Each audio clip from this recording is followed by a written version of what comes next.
We're at open number 10. Today is doubles day, and we're going to start things off with Jeremy Frazier and Dave Sutton taking on Caleb Batson and Braden Wilson. Welcome in, welcome in. Hope you guys have had a great weekend so far. It's been some great cornhole action.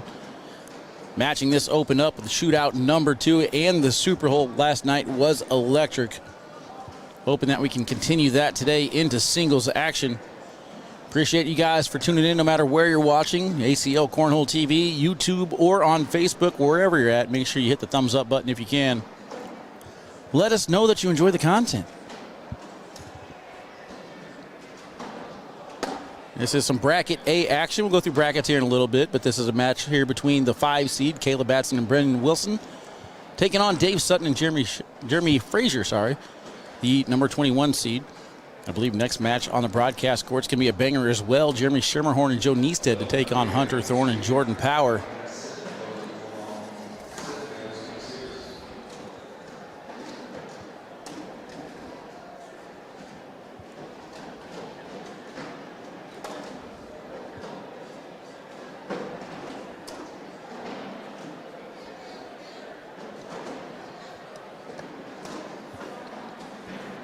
All right, let's bring in Marky Martin. Says, thanks for all the great shows. Yes, sir. Let's go. Facebook chat, you're ready. Braden Wilson's ready.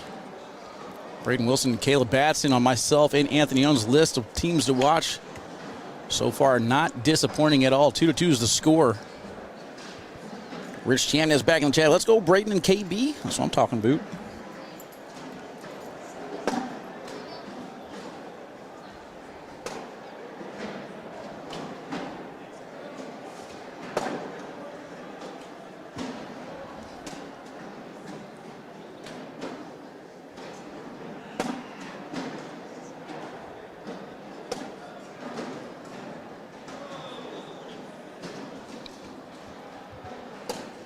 Threw me into the fire last night, guys. They told me that I was going to go on the ESPN stage and become a DJ all of a sudden. No training at all. They just threw me into the fire. I didn't see anybody coming over with a fire extinguisher and large amounts of panic. Still got some awkward knuckles there, by the way.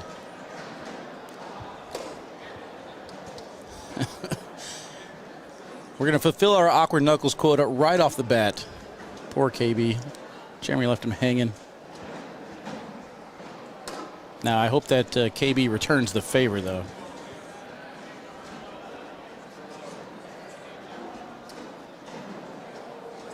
Next time Jeremy offers him the knuckles, say thanks, but no thanks, sir. He's got a wall in front of the hole. Good blocker there on bag number 3 from Sutton.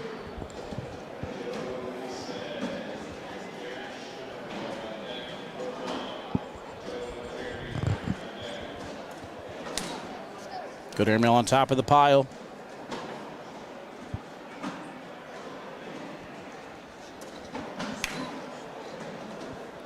And instead of saving the round, he actually gets a point out of it. Perfect landing spot here from Braden to land on top of the pile and take one with it. Nicely done.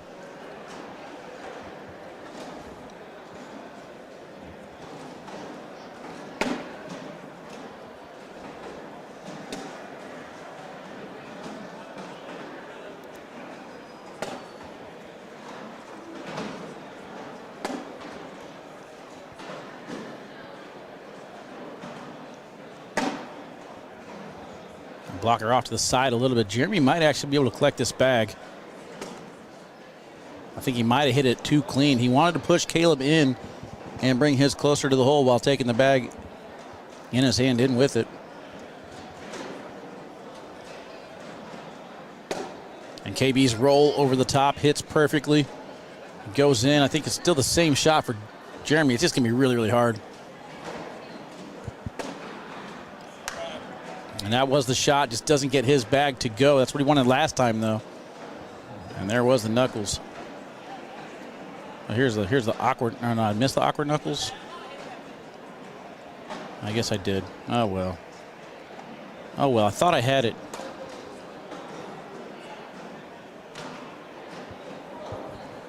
All right. KB doesn't hold as big a grudge as I do, apparently. What's up, chat? Say something. Y'all quiet. Brian Schramm, what's up? Trey Hunt, Austin Seymour. How are you guys doing? You want a different camera angle? There you go. Gotcha.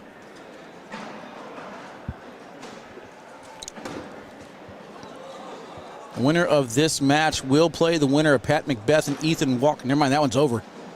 As soon as I say it, Pat McBeth and Ethan Walker take that one down over Scott Bayless and Kyle Mahurin. That one kind of rolled on the pile, but stays on the back of the hole. Still in good position to get a couple more points out of it. Good push from Dave.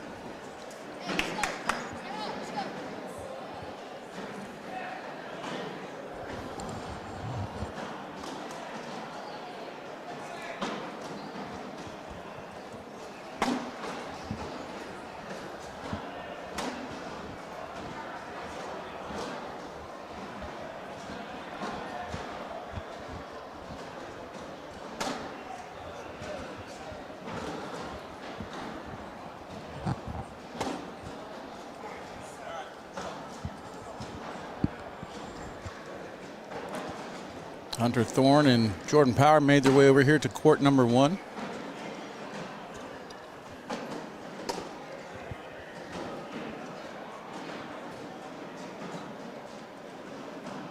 Philip Lopez Jr. and Mark Richards up 18-4 over Alec Ryan and Caden Allen. And Fisher Hamilton and Gavin Cano up 12-4 over Matt and Brett Guy. Good match over on the other side of the bracket. Jacob Foreman, Matthew Creekkiller 20-19 over Jimmy McGuffin and Damon Dennis. Alan Rawls and Chris Kingsbury 19-14 over Tyler Cobb and Kobe Costanza. Jaime Sanchez and Ricky Gonzalez down 6-4 to Ryan Smith and Ryan Wiedenfeld. And that's all your action on the winner's side of the A bracket. 8-2 here. Perfect blocker on bag number 2 from Braden Wilson. Dave Sutton looked like he was trying to go side by side, but he's off to the right. And then a good roll bag from Braden Wilson. What's up, Cano? Jordan Langworthy, how about you? How y'all doing?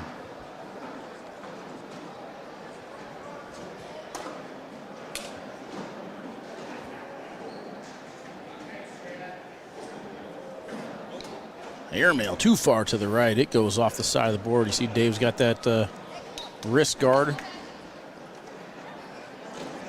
Not really sure how much of a factor that's playing on his throw, but should be noted.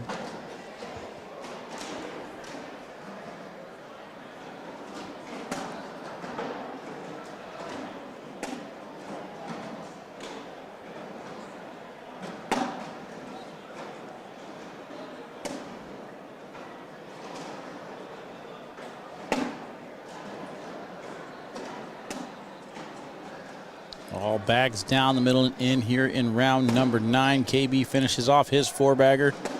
Jeremy Frazier with a 4-bagger of his own for a social.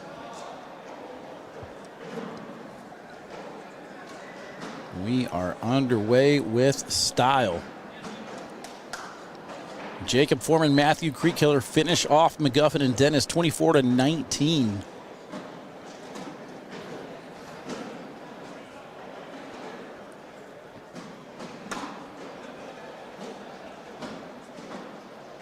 Two brackets today. A bracket and B bracket. 83 players total in the top tier bracket.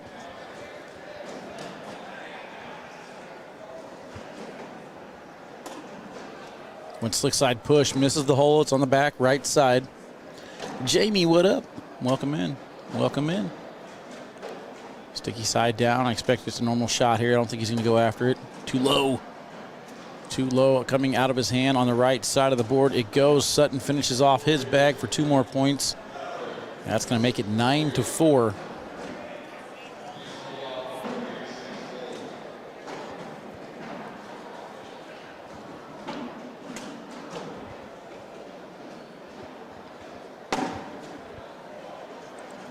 We're going to do our best to bounce back and forth between A bracket and B bracket, but if you guys see a match coming up on the winner's side that you think is pretty enticing, you want us to take a look at, be sure to throw it in the chat and we'll draw attention to it and possibly get that one on next. Or I guess after the Jeremy Schermerhorn and Joe Neistat against Jordan Power and Hunter Thorne matchup.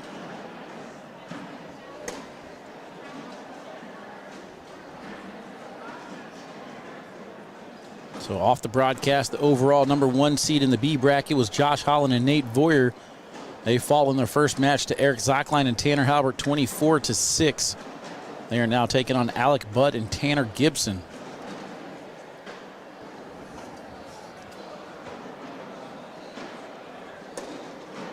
First bag from Sutton's low and to the left. It isn't his lane.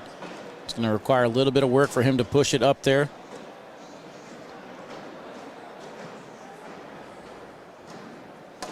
Stays into the board, goes up top, lands deep, about a level 1 position, then kind of bounces in the rest of the way. Braden's going to take that away from him now. Let's see if Dave wants to chase or if he just wants this lane. He's going to ask him if he wants to go after it, and then great partner advice says it's up to you. So basically no help there from Jeremy Frazier. Dave did go for the push, and he's going to miss it. Meanwhile, Braden on the other side, big collect. He's at +4 right now on the round. 1 bag left for each player.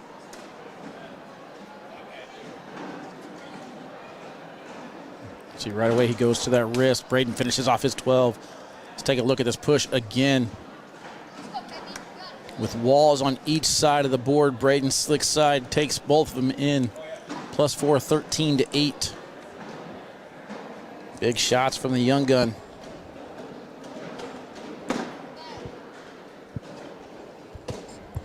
We were live earlier trying to come up with a nickname for him, chat, so now that he's on the broadcast court, maybe you guys can help us out. We're trying to think of a nickname for Braden Wilson. What do you guys got? What can you come up with? Jordan Power to my right, just vibing, waiting for his next match. Frazier's push bounced on him to the left side.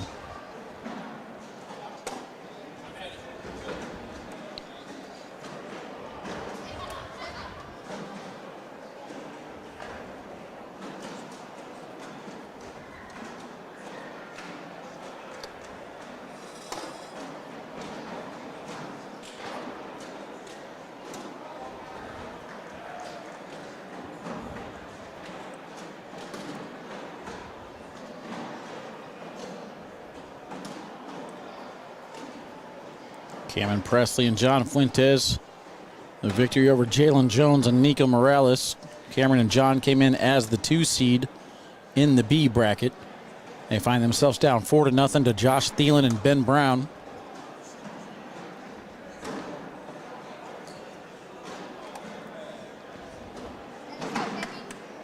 All right, let's see what we got here. It says, what is Braden throwing PPR-wise? Ruben wants to call him Kid Smooth.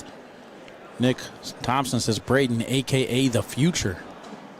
I don't mind the future. I kind of like that. Let's see what he says. He's very curious what you guys come up with, too, so let's ask him after this match, of course.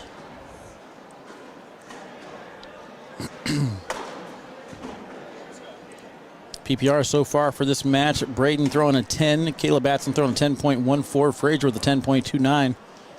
Dave Strug 8.57 with a negative 1.43 DPR to Braden Wilson at this moment. Airmail over the top from KB. Can Frazier answer? Landed short. Not sure if he was going back block there or maybe just trying to push into the pile. I'm not sure. Meanwhile, KB's airmail's locked on. This one's got to be in. And it's not going to be in. I think that's going to be 5. That'll do it. Take a look at this airmail again. 2 of them from KB.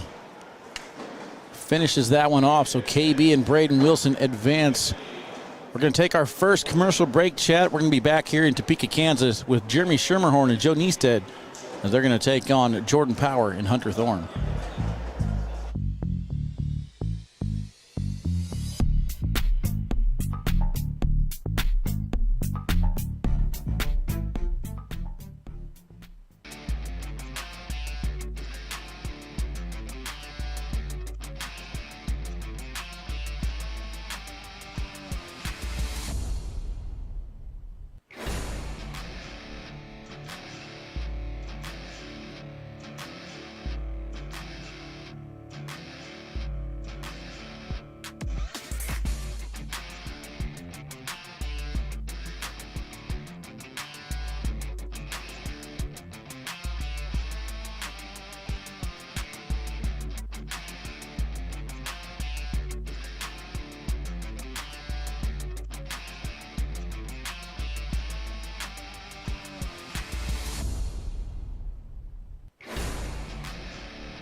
What up, chat? Welcome back in.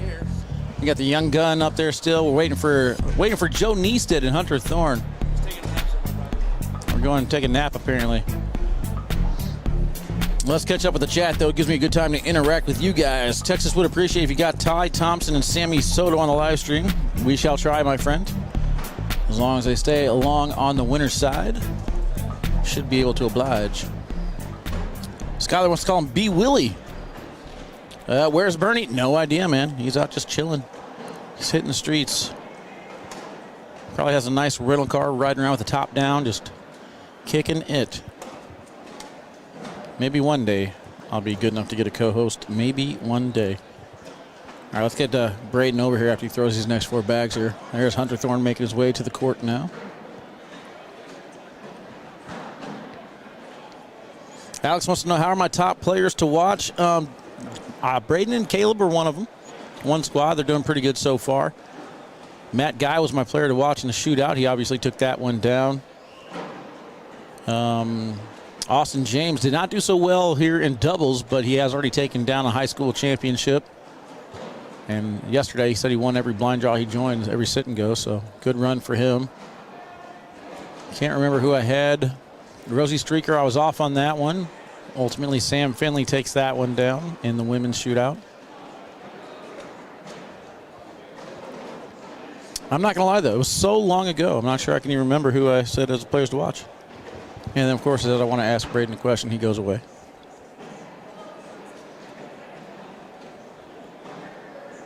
Tony Marie says, B Money. Oh, Gary Bearpaw. That's for singles. I want to see Gary Bearpaw in singles. Let's see where they're at in the bracket, though, as far as doubles go. I know they were near the top at one point. I don't know if they made it into Tier 1 or Tier 2.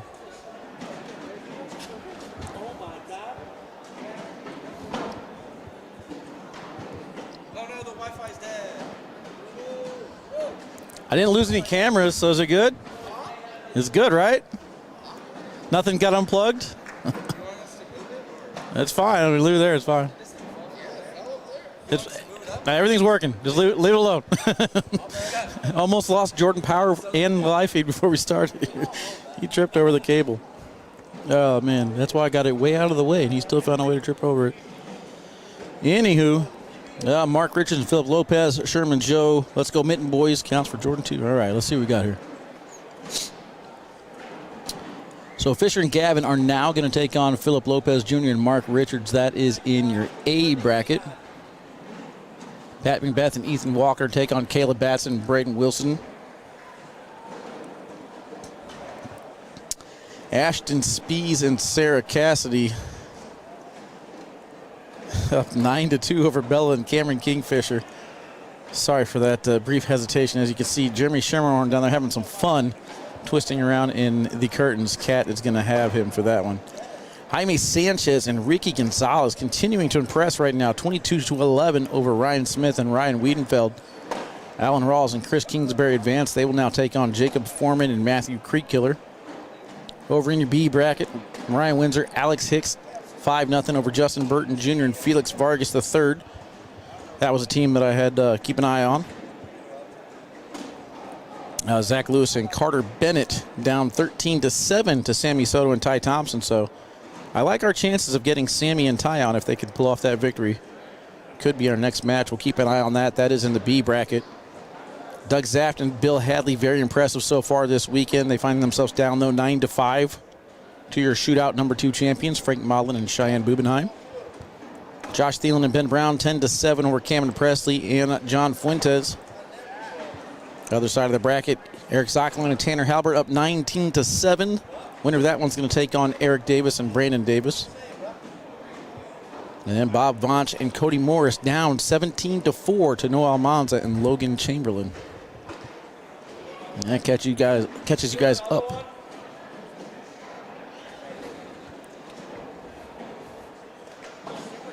Cano, do you have an idea what bracket they're in?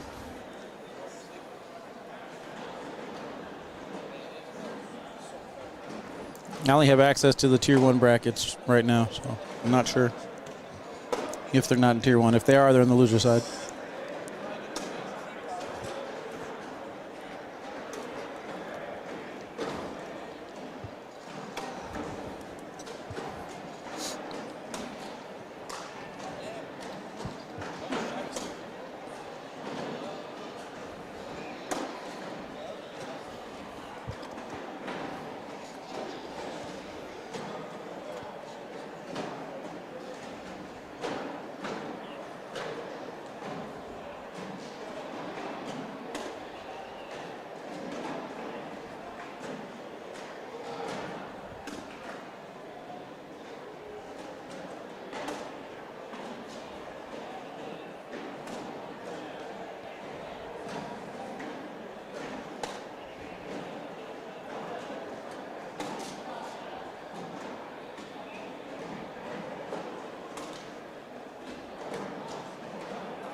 Tier 1, not sure, A or B? All right, let's take a look at it.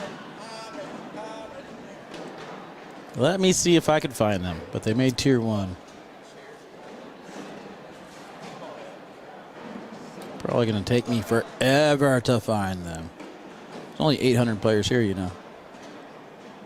I believe these bags are live. Starting things off right-hand side, Joe Neistat. Off to the side a little bit, leaves a lane for Jordan. And he hits it.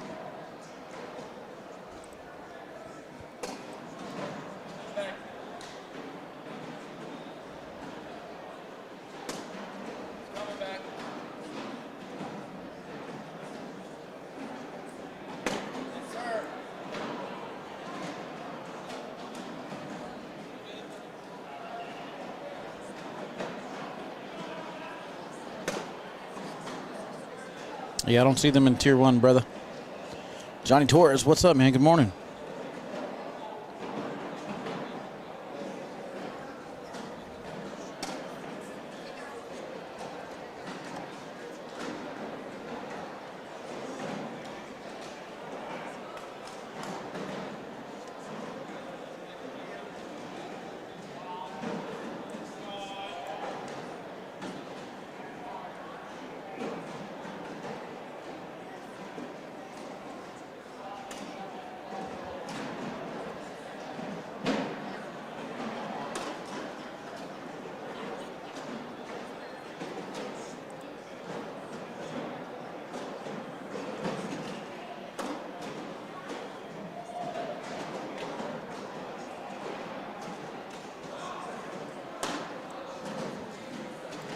Jeremy's taking a step out. He wants to collect this. And he does. Great shot. Good job taking a step out, using that bag to kind of help redirect. All right, there we go. 9 seed overall on bracket B. Hayden Gonzalez and Jason Elliott fall to Eric Davis and Brandon Davis, 27-17. So they're headed off to the loser's bracket. Not sure if they're still alive or not.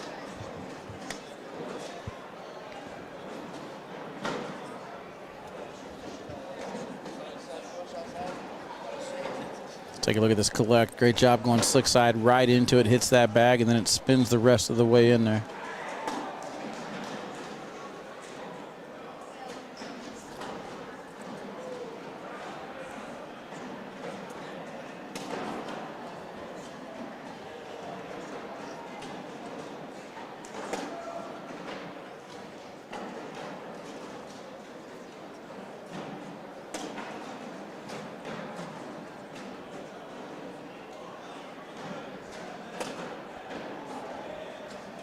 Might still be able to get that, but Jordan has a pretty good lane, I think.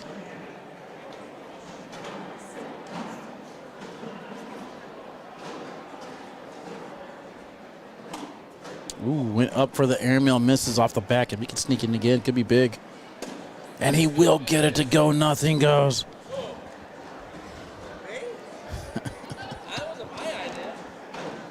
He says if you're going to go up, you better hit it. And Schermerhorn chirps back down. It wasn't my idea. All right, looks like Hayden Gonzalez and Jason Elliott are playing on court 5. They're up 16-7 over Zach Brown-Meyer and Jonathan Nail. You can follow along with that match. Go to iPlay Cornhole or iPlayACL.com. Click on the right-hand side. You'll be able to see the drop-down box. Go to brackets, and you can follow along on Score Zone. Imperial Valley Cornhole checking in. Schermerhorn inching that bag a little bit closer as he stepped 3 feet out. Down 5-2 on the scoreboard here in round number 4. Hunter does a good job of pushing that further, making it a more difficult shot, but that's what you want to do. Control the speed. Now you can be able to collect it on your bag number 3. Get around it or sit, Jordan says. I don't care. Let's see what he elects to go with. Personally, I'm thinking blocker's the play. Make it a more difficult shot. Instead, he sneaks around. Nicely done. Gets a lot of right to left movement on that shot. And then perfect speed. Collects it. It's going to net 5.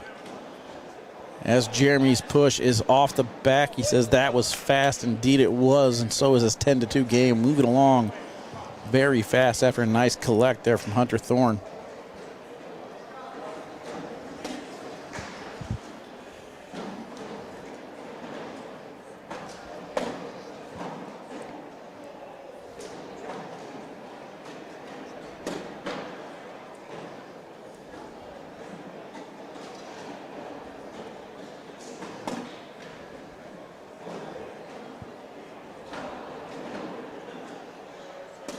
far as getting that Sammy Soto match up next, we do need to have the other part of that matchup go a little bit faster. Right now they're 11-10.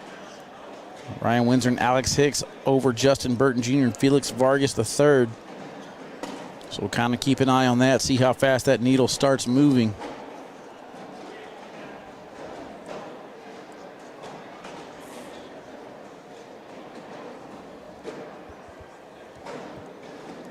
Eric Zockline and Tanner Halbert is ready against Eric Davis and Brandon Davis. That could be a next one.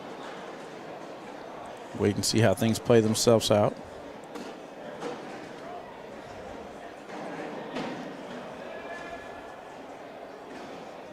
Regrip from Hunter.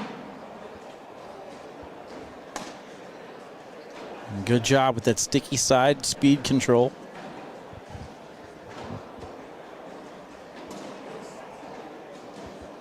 And Jeremy does the same thing on the other side, but his bag kicked on him at the last second. Hunter now takes away center lane, but he actually brought Jeremy's bag back in.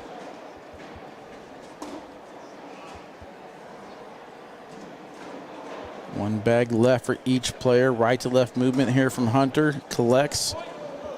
Jeremy on the other side now wants left to right movement. Watch this bag angle as it comes out. We get a regrip. Balk.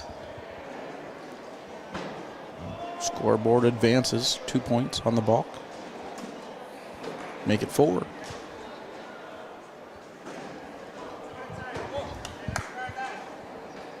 Two at a time, he says. Try to get it back 14-2.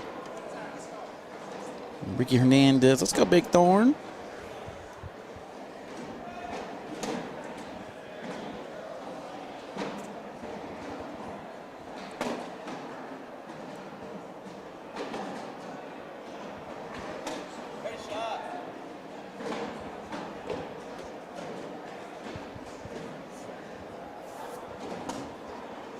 Rolled. It's too far to the left and hit his bag. He wanted to hit Jordan's bag to get that angle to go back towards the hole.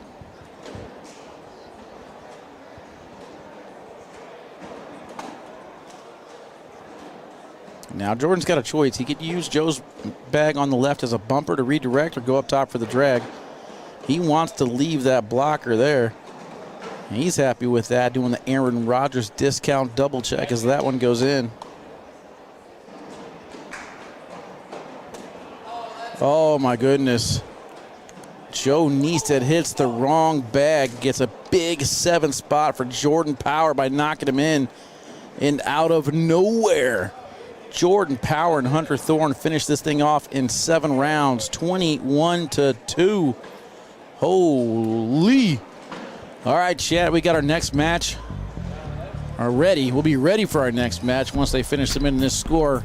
We'll see who it is when we get back.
All right, chat. Welcome back. Woo! Did not expect that one to end that way, but it's all right because it's going to bring us another great matchup. At least on paper, we will see.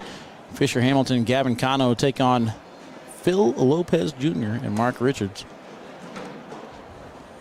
Not sure if they're finishing down and backs or not. Looks like they are taking a little extra time, though, so these backs could be live.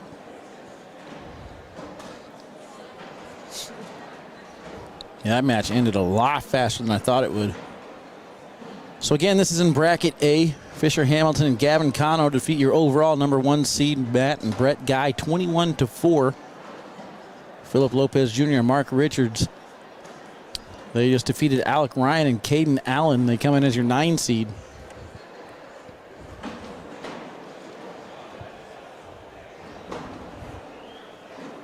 Winner of this matchup is going to take on either Patrick Macbeth and Ethan Walker or Caleb Batson and Braden Wilson.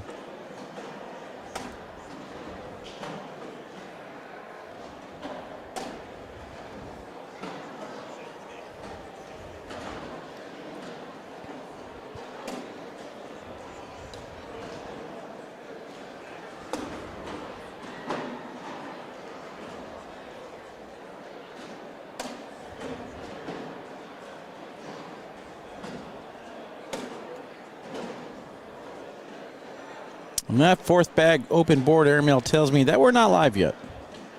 All right, there we go. Now we got the zeros on the scoreboard. Mark giving the thumbs up down to the other side. Fisher with the spin of the bag. He's going to win the toss. Tucked in shorts and Crocs for Fisher.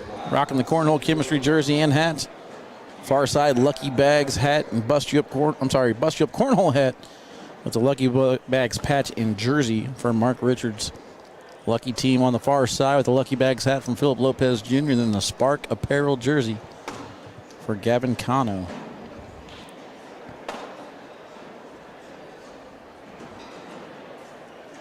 I don't expect this one to go the same way the last game went. I'm just going to go ahead and throw that out there. Put my job on the line. We will see.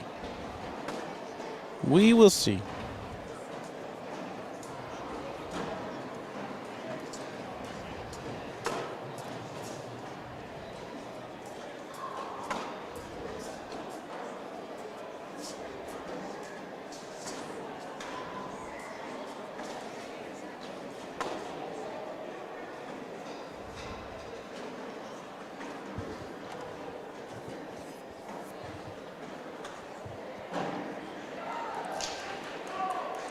We are underway. No points on the first social on the first round. I want to thank the sponsors for this weekend. Corn Nuts, Bush's Best Beans as usual, Ultra, Seagram 7, John Seville, and All Cornhole.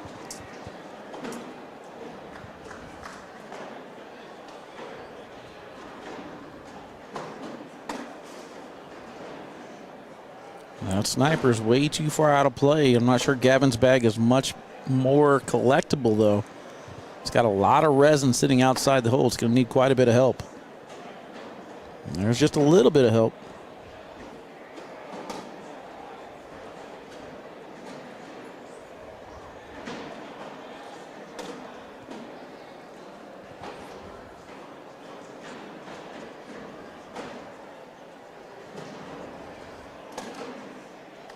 It's got one bag left. Kind of looks like he put a little bit more spin on that. Maybe he was trying to get under that corner. But either way, it's on the back, and Phillips going to match him there. 8-on-8 wash.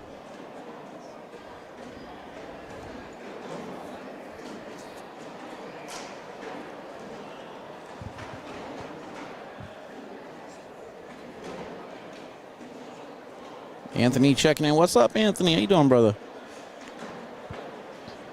First bag from Fisher is a level 1 block. Sits right there on the edge of the red zone.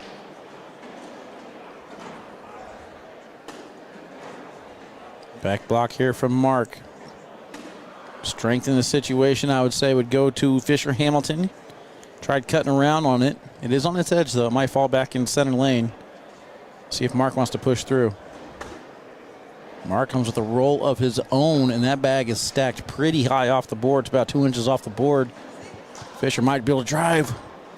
Somehow he rolls over the entire pile, only gets one to fall. I expect Mark to blow this thing up right here.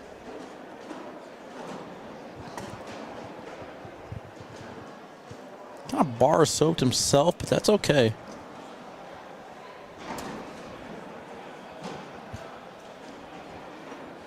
And I'm pretty sure we're going to get another wash out of it. And we will. Take a look at this deep roll here from Fisher. Can't believe he got over that bag 3 high.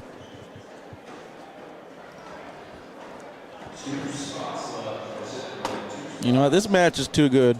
I don't think I could do it by myself. We're only in round number 4. We're already seeing some amazing shots. Kat, I need Miguel. Bring in Miguel. I'm in here, baby. Oh, that was quick. She works good. What's up, Bubba? How you doing? I'm doing good. Undefeated in Tier 1 still? I lost to Tice and Tubby. They're doing really good. Somebody did something fancy over there. I can't even see which court's cheering.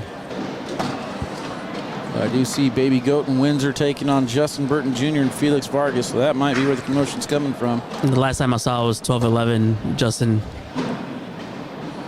We're still sitting at zeros over here.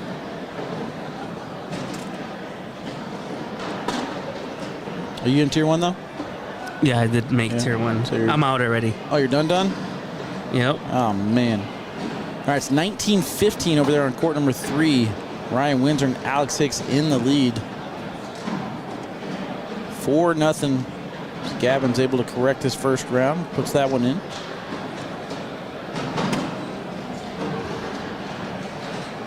I think Gavin, coming into this tournament, was throwing an 11.0 or into this game.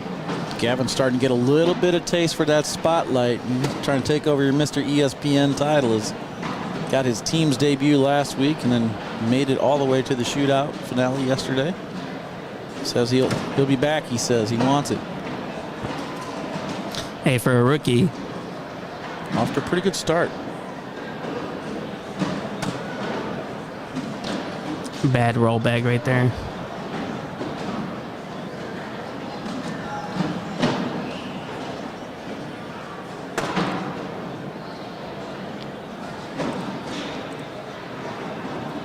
Next matchup here on the broadcast court, we're going to get Jaime Sanchez and Ricky Gonzalez.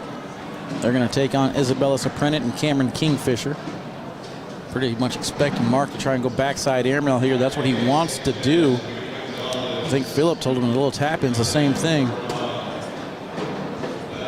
He should have rolled that. Called him off the airmail. I usually like to let my partner go with their first instinct. If they're thinking airmail, I want them to shoot the airmail.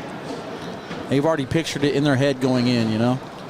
Yeah, Fisher's bag was like hanging pretty well.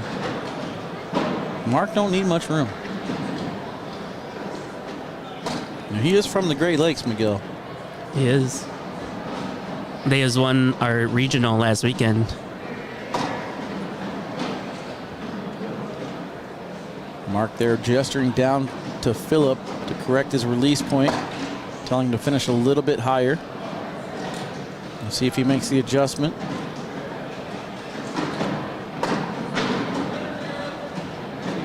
Perfect blocker there. Roll bag or airmail? Call a timeout. Let's take a look at it. Even he doesn't know what he wants to do now.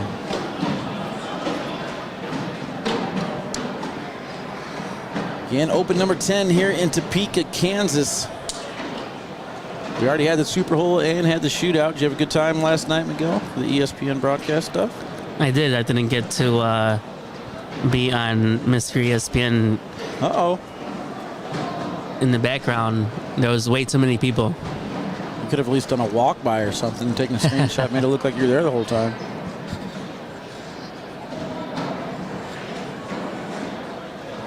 He's going to go push, slick side. Hard into the pile, sacrifices bag in hand, but he's up on the round. Currently 6 on 5 with 1 bag left for each player. Oh. Struggle bus right now for Phil.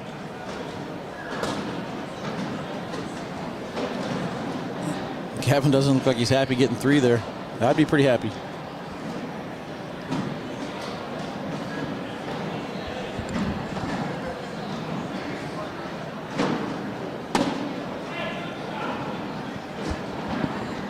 So how about the National? You got your first National under your belt commentating? It was a lot of fun. You and Corn working court 2? I had so much fun. I had more fun commentating than actually playing at a National. Maybe because I used to lose all the time. I was going to say, there's no losing in commentary unless your equipment fails or something like that. But nice airmail. Gets a little piece of his bag there. I think Mark's going to go up as well. Over on court number 2, Jacob Foreman and Matthew Creekkiller getting ready to start against Alan Rawls and Chris Kingsbury. Pat McBeth and Ethan Walker beginning on court 19 against Caleb Batson and Braden Wilson. Good chance for an and 1. Ooh. See, that's the same exact situation he called him off the air. That bag was hanging over a little bit. Mark sticks to his guts that time, hits that one clean. 7-4. Let's see if Phil can correct that release point.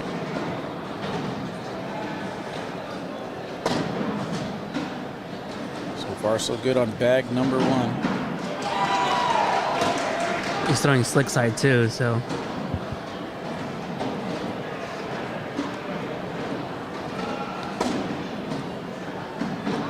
The boards did get a little stickier than this morning. Benefiting the roll baggers.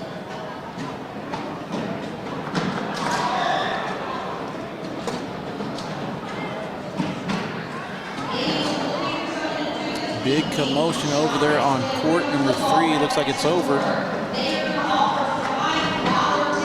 Ryan doesn't look happy. Sounded like it was big shot after big shot. They were tied 19-19 going into that round, so they'll update it here in a second. I'll let you guys know exactly who won that one.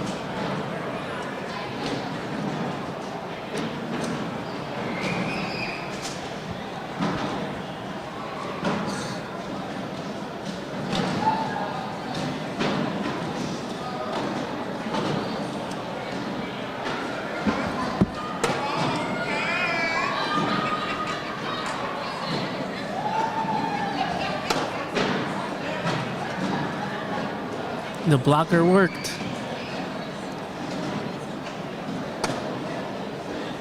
Can't finish. Rolls over the top. This is making a really hard push here. Stepping out. He's got the angle. Landing spot, that's important. Not too bad. Puts himself in position to wash out the round. And live to fight another day. Step out. I think there's enough lane there for him to cut around it. He's left-handed. Fine with driving through it. Oh.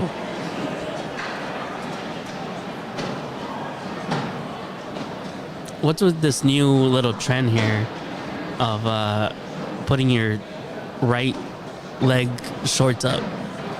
I've been seeing a lot of people doing it here. Yeah, so Fisher actually hits his leg when he throws, so he just doesn't want to make that bag get caught whenever he's releasing it. Yeah, I've been seeing a lot. Christian Brown's another one who's pro this year that does it. I know Vincent Frisch does it as well.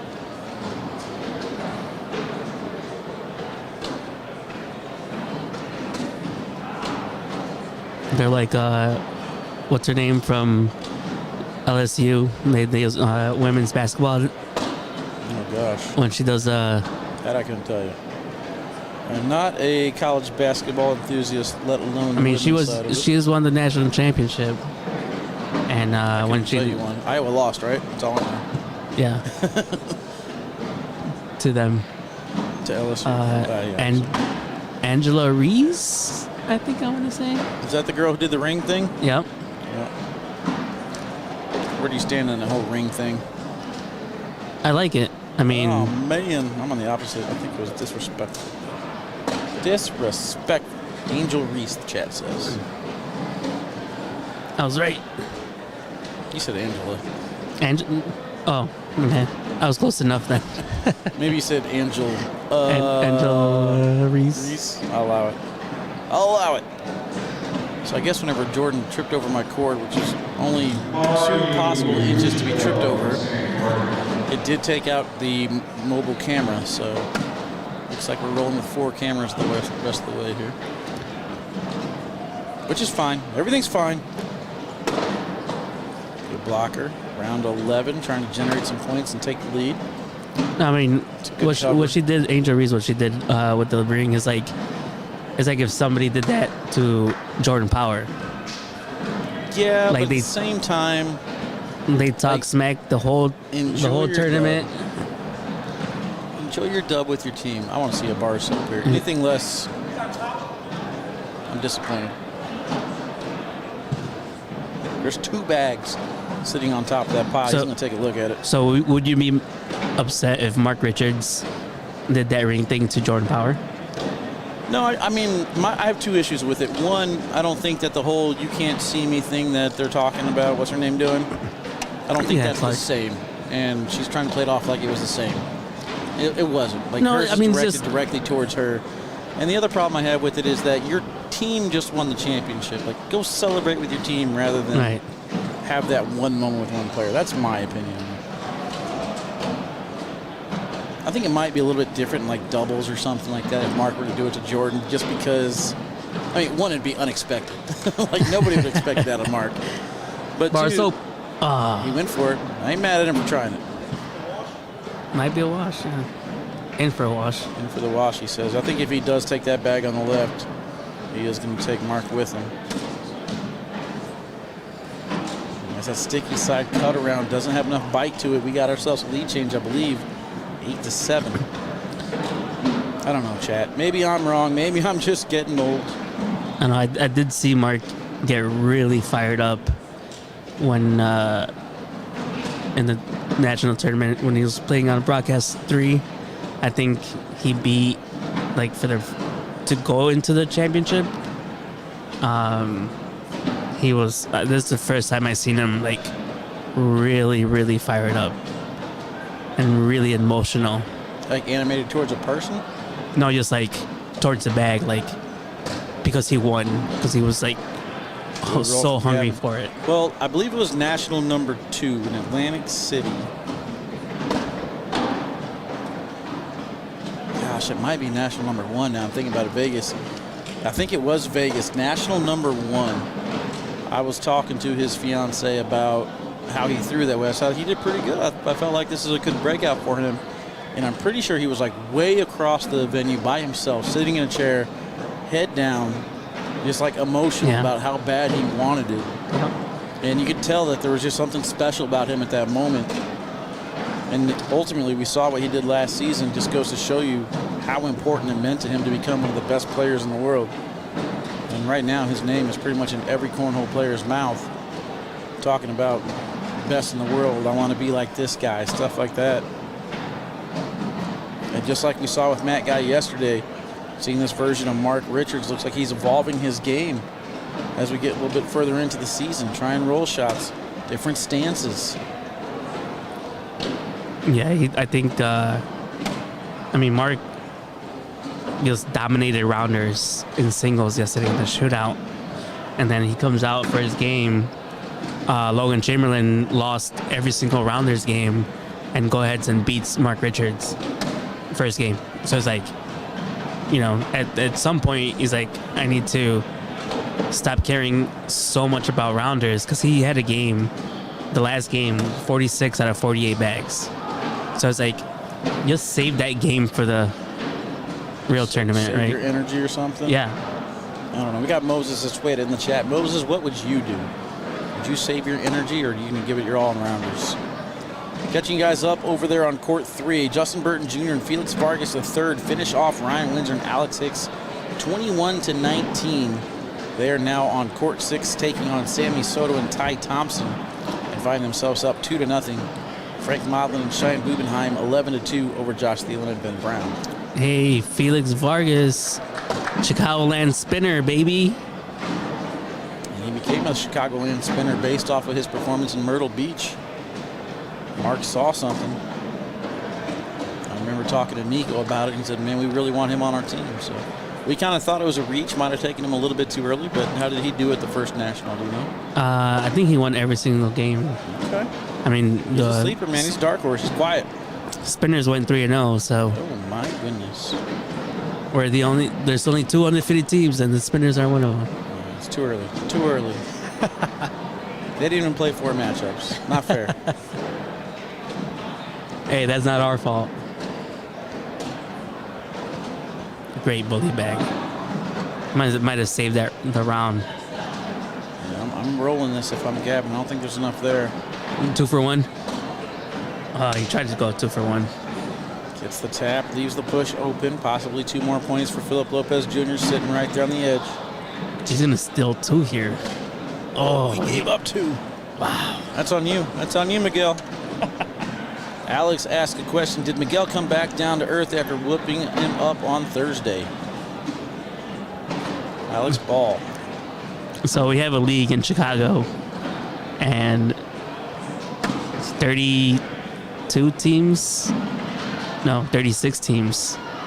So we're playing rounders, and I had to play Alex Ball's team, X Pro, first game.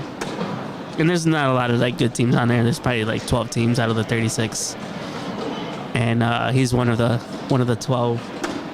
Ended up beating them 10 games to 5 games. So I don't know why he's talking smack. Roll back there from Fisher. I'm getting so used to seeing it now. It's not even replay worthy. It's just a normal shot in his arsenal. I like that speed from Mark. I think everything should go. Ooh, shark bait block. Oh, that's a great bag. Got the shark fin sitting right on its edge.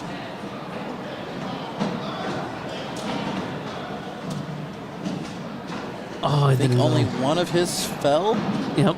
So it's only one. Unfortunate. Looked like he landed it straight. Alex says 3-0 in singles for me, though. But 0-4 in doubles. It's a team game, though, man. All right, so 12-8 lead. First bag is in round 16. Phil needs to find the center of the hole. I mean, he keeps going left and right. Updating some scores. Eric Davis and Brandon Davis taking on Eric Zockline and Tanner Halbert. 14-5. Davis is in the lead. Hunter Thorne and Jordan Power up 6-4. Renault Almanza and Logan Chamberlain. So those were 2 teams that we wanted to watch and see how they kind of mix match with each other. Interesting matchup on court number 10. How is Nico and Jalen doing? I know they lost 1. Oh, okay. Let me see. I think they were in this bracket.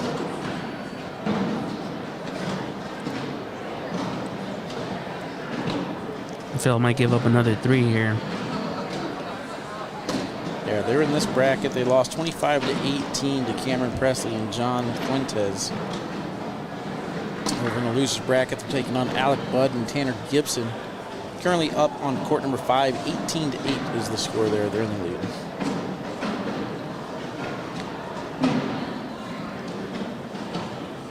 It was interesting to see them partner up with each other. I wouldn't expect that. Crazy to see how quickly Fisher and Gavin have come onto the scene and just become an elite squad.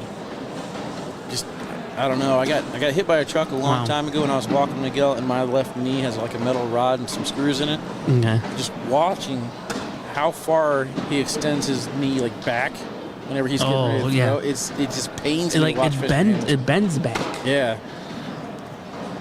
I just feel like he's such a big kid that that would hurt so bad. But looks like it's gonna crack.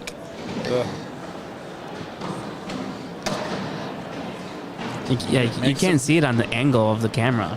Makes him elite though, man.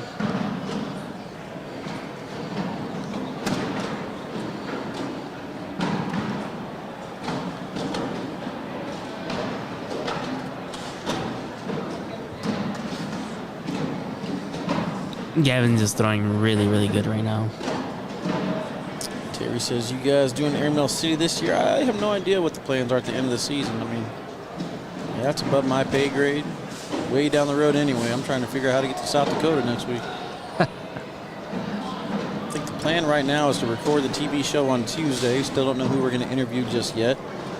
We do got some new contenders, though. Sam Finley and Matt Guy are the first two that we can possibly interview. We've already interviewed Cheyenne, but maybe Frank Modlin, who knows? Or we could get our open doubles winner still. Actually, we're only on. We're not even done yet. We got singles tomorrow, too. What am I talking about, man? I'll be here all week. I feel like I've been here forever. And that's just because I came back from Michigan, a long drive right into this. And no downtime, man. You get the Cubs for playing against each other on TV. Well, I mean, that's the thing is they played against each other. They interviewed already, and I want to say that all three of the Cubs just did a segment that's on right. ACL. So it's kind of like you don't want to have over content.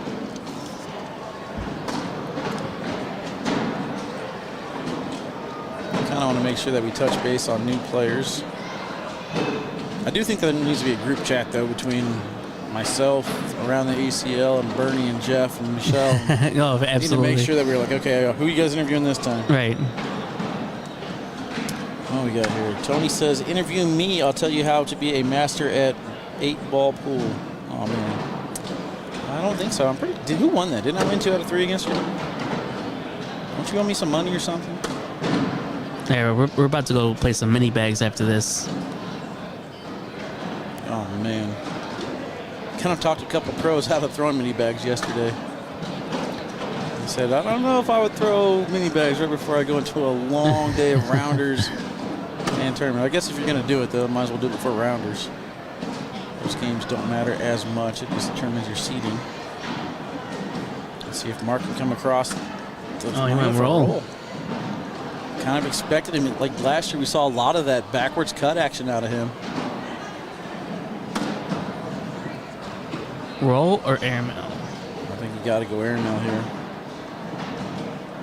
It's a little bit hard of a roll from his side. And that time he went with a reverse cut. See, I think that was one bag too late personally. I wouldn't have minded the roll on bag number 4 if it was still there, but I think the reverse cut was sitting. 19-8, Fisher and Gavin in the lead. What's the PPRs in this game so far? 97. Fisher Hamilton throwing an 8.6. Mark Richard with a 9.1. Gavin though on this end a 10.33. Philip Lopez Jr. with an 8.56. Winner of this match will take on Caleb Batson and Braden Wilson as they finish off Pat McBeth and Ethan Walker 25-10. Winner of that match will go to the King Seat match. That might be game time. Next up on the broadcast court, we're going to get Bella and Cameron Kingfisher take on Jaime Sanchez and Ricky Gonzalez.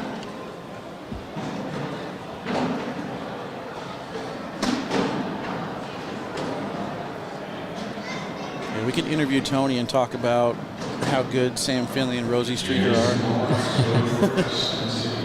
How does it feel to have to play against those women all the time? Have you thought about moving? Right. If so, where would you move to so you can win? Now that would be the literal definition of dodging your competition. Just pack up your suitcase and move.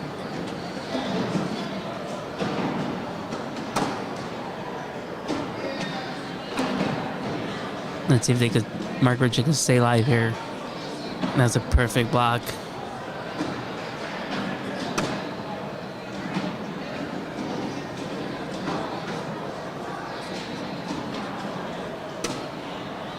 Sitting at 19. He's not happy with not getting the roll, but he's very happy with the way that one stays.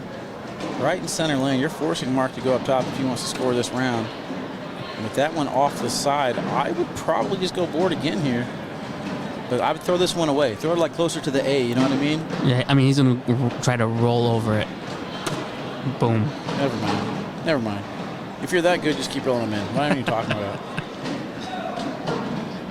Yeah, 3 bags in front of the roll over all of them. I mean, the crazy thing is a straight line, and that's what I was going to say. I would force Mark to go up top, but Mark hits it anyway, so looks like Fisher made the right call. You gotta hit it again. Board here only gives up 1.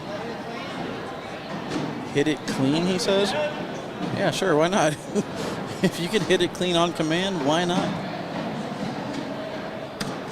And short. 4 points. If he was going to shoot that airmail right there, I just like him shooting that airmail. Don't ask. You know what I mean? You already hit the other one clean. Let's take a look at this roll, though, from Fisher Hamilton. This thing was nasty. All right, Chad, we got our next match assigned to us. We'll let them get to the court and do some down and backs. Jaime Sanchez, Ricky Gonzalez to take on Isabella Saprena and Cameron Kingfisher. Be back here in a few.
All right, chat, welcome back. We're getting another BG on sniper matchup here.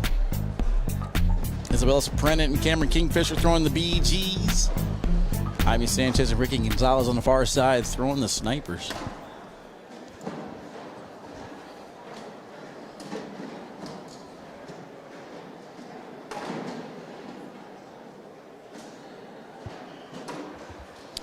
Oh my goodness, K Philly in the chat. What is up, Philly? How you doing, baby? Long time no talk to.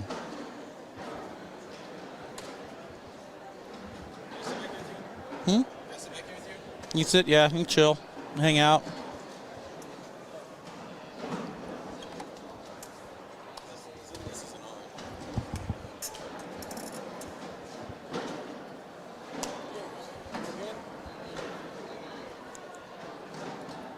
All right, so I think these bags are live, starting things off on the right-hand side. You got Cameron on the left-hand side and Jaime pointing at each other like the Spider-Man commercial or meme, whatever you want to say. You, me, you, me, you. So I think they're trying to figure out who's going to enter the score.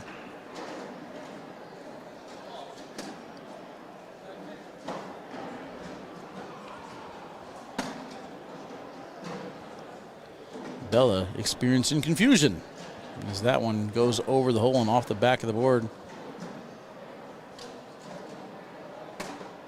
And that one stops just a little bit low on the board, kicks into the pile, nothing happens.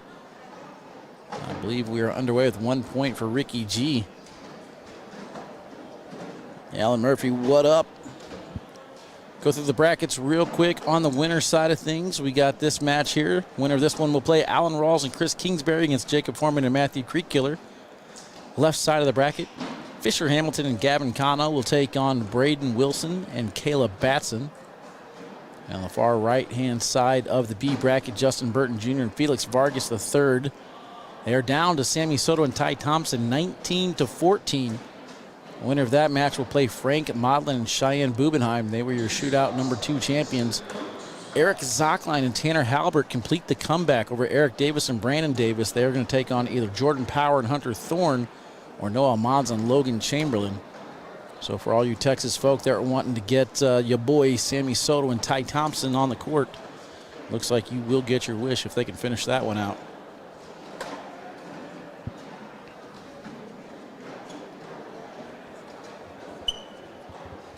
Johnny Torres says, found my Cardinals hat. Wally, the fact that you're a Cubs fan and you even have a Cardinals hat is just very disappointing.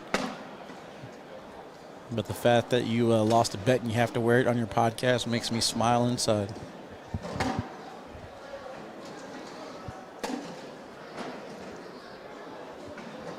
Not going to lie, I was kind of worried that we were going to run into a little bit of trouble with all the internet issues we had today, but it seems like these brackets are moving along quite nicely. Got sit and goes around. I don't think we're going to break the record. I believe the record was broken last year in Tiverton from Kansas City. We'll see if that happens again. I'm going to go ahead and bring on my boy over here, as long as he promises to behave himself. Nick Medina, just in case you want to say anything, your mic is live. Perfect. Make sure it's cute, just like you are. How'd you throw today, man? Not good. Not good. Not good. Tier 2. Okay. Tier 2. Getting there is half the battle. I'm pretty sure that's what G.I. Joe said. Yeah, last game in Rounders, which put us in Tier 2. I think we would have made Tier 1 if we would have won, but we lost to Chris Seaton and Ricky Canton. They did not miss their aerials.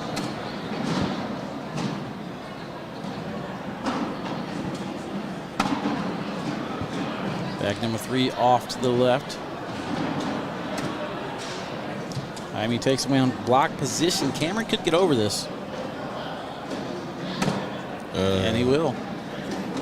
Lead change, making it 4-3.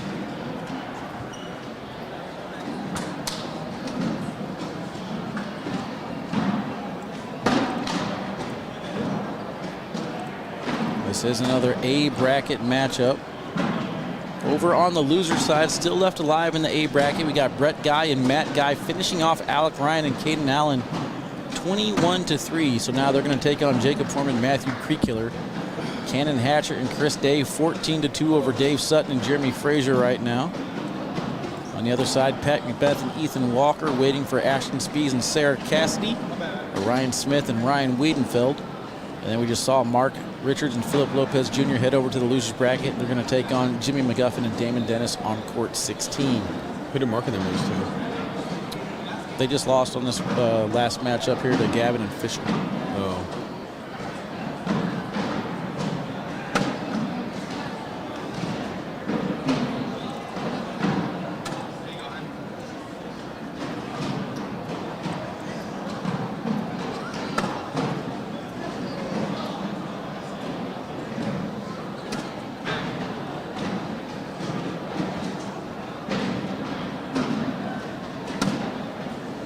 I can't remember, Nick. Are you a golfer? A little bit. Yeah. I think I'm going to start getting into it, man.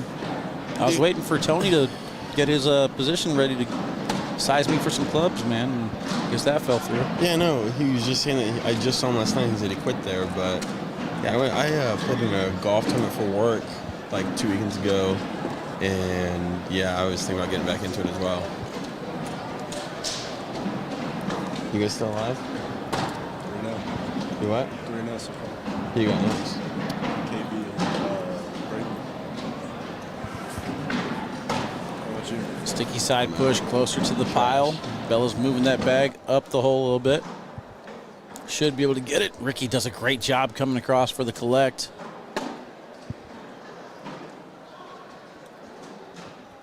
There's a little lane there.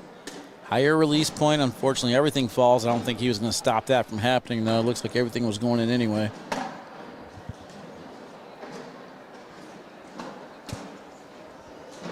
And bag number 4 in for ourselves a social. Let's go, chat.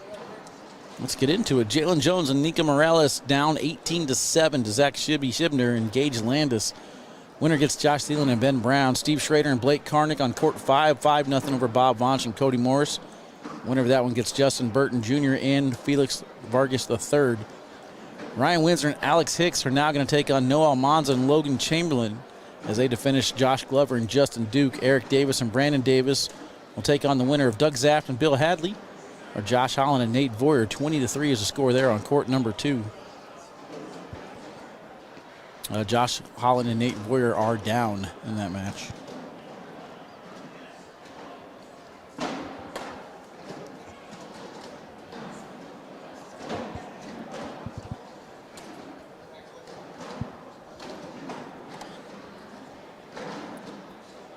Needle not moving much at all this one. 9 rounds in, only 4-3 on the scoreboard.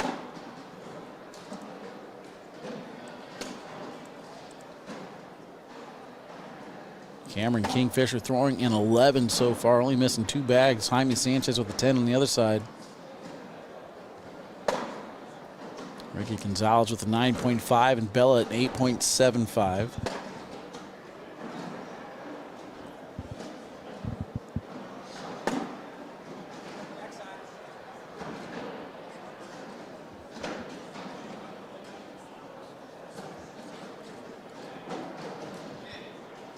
Deep airmail.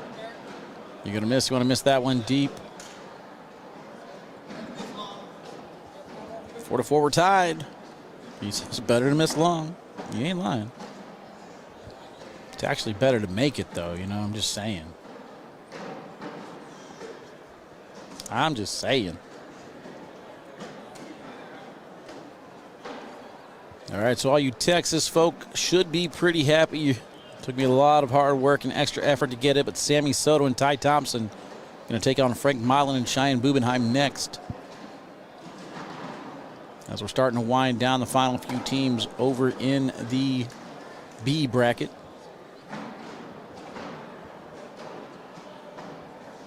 We'll try and stay on the winner's side as much as we can, but hopefully the loser's bracket doesn't move along too fast to where we can't get all those matchups. Good roll from Cameron.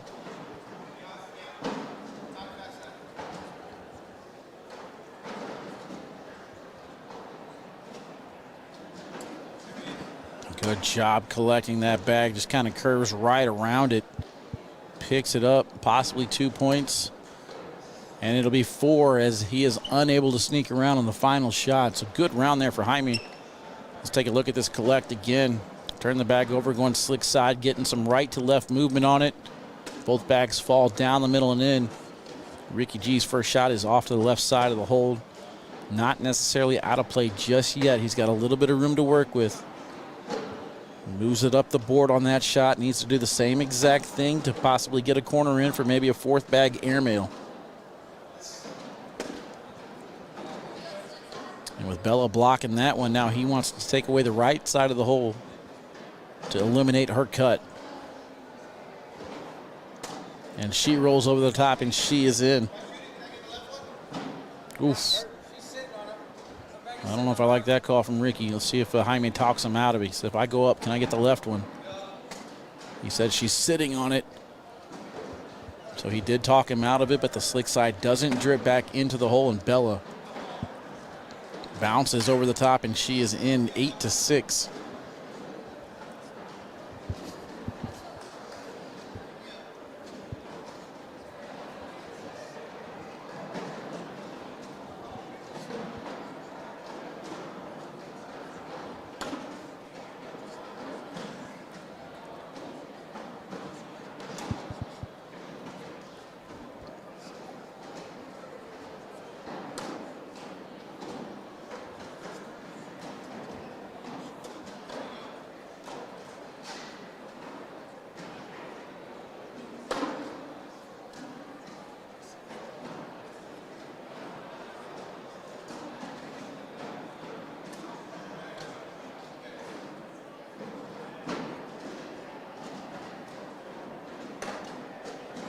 Something's wrong with my eyes. One board looks way darker than the other one.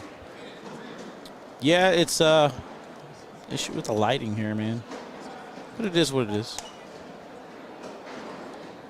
There's also a situation last week, too, where the boards were really dark at the National. And this could be one of the cameras that we adjusted for the brightness, so got some tweaking to do for sure. I don't think it was that way yesterday, unless I just didn't notice it yesterday.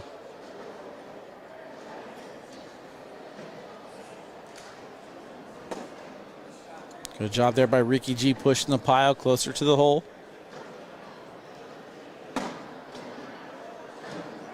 You know Ricky wants to shoot it. Backside is open. He's going for the push, the hard line drive. Knocks in only his bag. That's a great shot. She's wanting to bump it. I don't think anything is going to go. They're going to take a timeout and take a closer look at this one.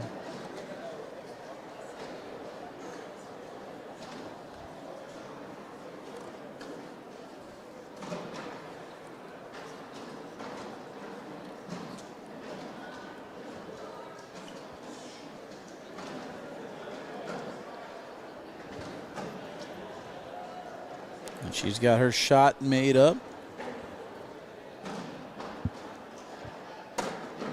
Try to roll over the pile, nothing goes. Ricky's down to his final bag.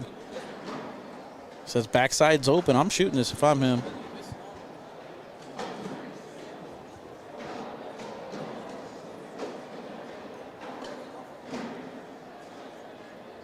There's enough there for it. These are the moments you want. Backside for 4. Same situation as last time. If you're going to miss, you miss deep.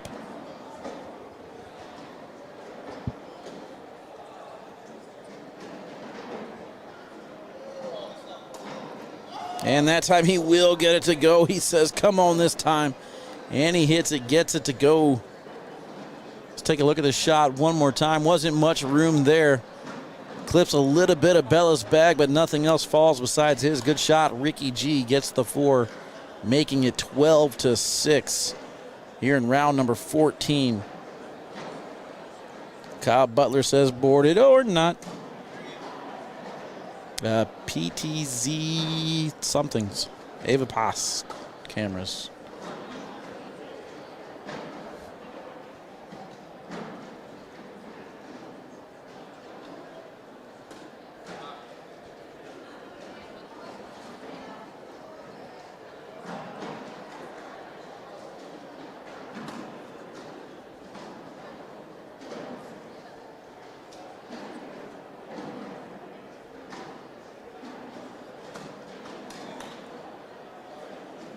Miss that landing spot.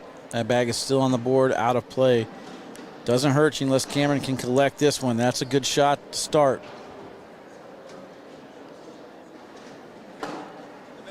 Doesn't get any help, though, from Jaime on that bag as he sneaks around.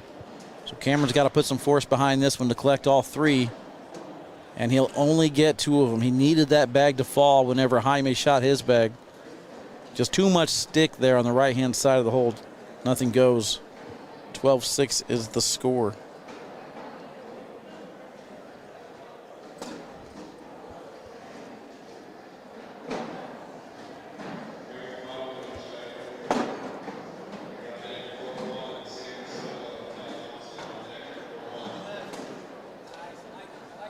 Ricky's doing a good job of yelling his bags and getting them to respond somehow.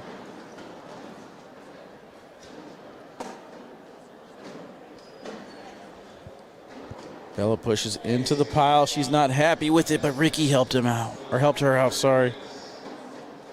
Jackson Remick, Andrew Brooks, what up? Welcome in. And then too hard on that one. Sticky side hops the hole. Frustration starting to show on Bella's face.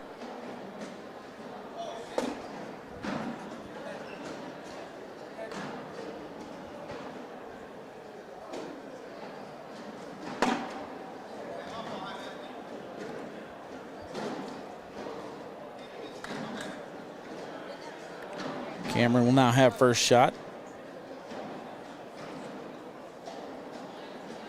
Jarrett, nah, brother. We don't work around on the loser side of the bracket. We stay on the winner side. We're getting Frank Modlin and Cheyenne Bubenheim to take on Sammy Soto. And his partner is Ty Thompson. There's the collect this time from Cameron. I'm trying, Cal. I'm trying. I mean, I also don't really care about them, but my bad, my bad. I get you.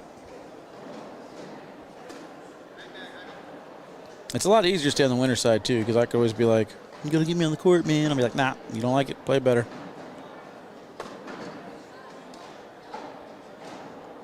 I only get the loser's side matches for certain occasions or if the bracket's winding down to where that's the only matches available.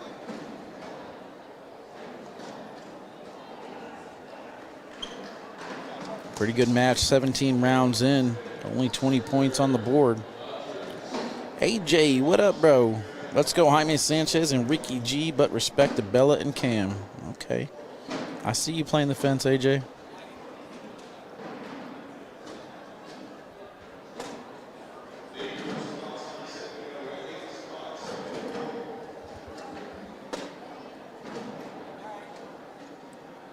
Again, moving along pretty well on the winner's side of the brackets. Over in the B bracket, still left undefeated, Eric Zockline and Tanner Halbert, Jordan Power and Hunter Thorne, Sammy Soto and Ty Thompson, Frank Modlin, Cheyenne Bubenheim. Here in the A bracket, winner of this match is going to take on Alan Rawls and Chris Kingsbury. Other side of the bracket, Fisher Hamilton and Gavin Cano on court 8. They're going to start against Caleb Batson and Braden Wilson. Everyone else is either on the loser side of the bracket or eliminated. Kind of a blow-up around here from Ricky. And Bella ties it up 12-12. All Southwest Conference behind me, my pro partner. Yeah, you guys are on a little fire right now, man. I had Gavin on the mic earlier. We were talking about it, about how maybe we could start getting all state versus all state, stuff like that. No, Florida's on the come up. Michigan, Illinois. Be interesting to see if we could put the top 16 of each state against each other going forward. Chelsea, do you know which game you're talking about for Cody and Bob? I can try and find it.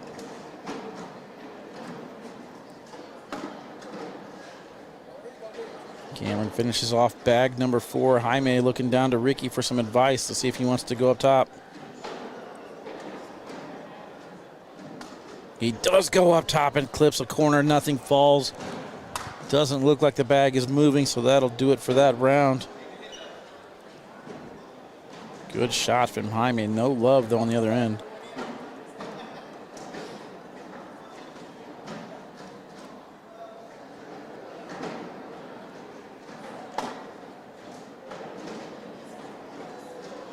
If you're asking against Steve Schrader and Blake Karnick, looks like Bob Vonch and Cody Morris take that one down 27-19 because they are just now getting ready to start on court 5 against Justin Burton Jr. and Felix Vargas III. So maybe that's the one you're talking about. Oops, sorry about the cameras, guys. Blame that on her, by the way. Blame that on Chelsea. Not me. I was looking for Chelsea.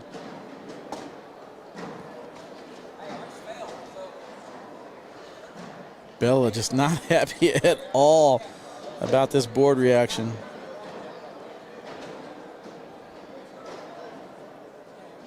I love the Conference Cup, man. I wish they'd bring that back, to be honest with you. Having somebody designated as a singles player, having somebody designated as a crew cup player, like that was fun, man. That's how I want to see this.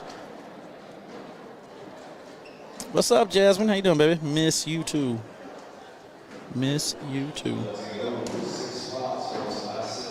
16-14.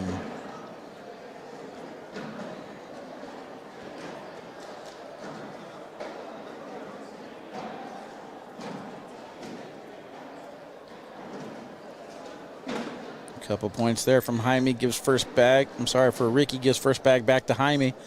That bag is on the left side of the red zone. It's going to be a hard collect. Spin from Cameron. And that slick side's not going to get it to go. He immediately aborts that plan, goes back into the board. He is down to his final mistake. He cannot afford to miss another bag.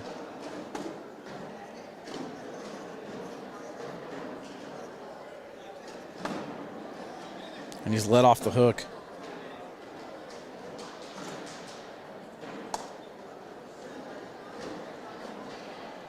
In to get them to 18. Hits the left pile, but does get enough of it to drip. Whoa. Did the old double switch there. Tricked you guys. You thought you were going to one camera, and then I went to another just to see if you're paying attention. Fooled you. Been mentally struggling, quit for the season, just here to support everyone else. Hey, it's hard to walk away sometimes, Jasmine. I had to do the same thing, so when you come back twice as strong. If you need to talk, you know I'm here for you, baby. Whoa, Trevor. Or watch your mouth, boy. You don't want me coming through this chat. Put you in your place. Back block there from Bella. Chat, who's going to win in a boxing match between me and Trevor? Let him know. Let him know. Mama Soprano checking the chat as well. Parton Carlos, how you guys doing? Roll bag. Stays on slick side on the right side of the hole. There's an airmail here if he wants it. He doesn't. He doesn't. 8 on 8. 18-14. 21 rounds done.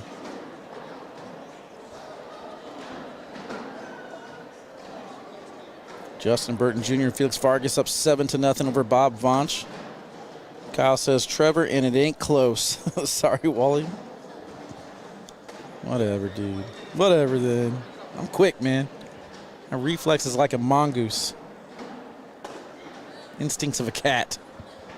Throw it. I dare ya.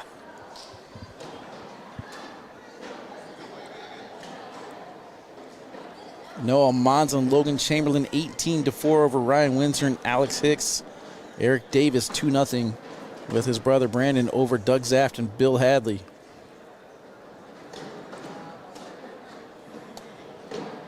Philip Lopez Jr. and Mark Richards 14-6 over Jimmy McGuffin and Damon Dennis. And then Jacob Foreman and Matthew Creekkiller up 15-2 to Brett Guy and Matt Guy. Jaime's aerial up top lands deeper than he wanted it. Doesn't collect any bags. That will do it. Isabella Soprano and Cameron Kingfisher take down this one. All right, Texas, you guys have been begging me for months. Feels like years. Share this to your favorite cornhole group. When we get back, we're getting Ty Thompson and Sammy Soto. See you in a few.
right, Chad. I'm going to make you guys wait just a little bit longer to get Sammy on the screen. Trust me, that was his bag that just went flying.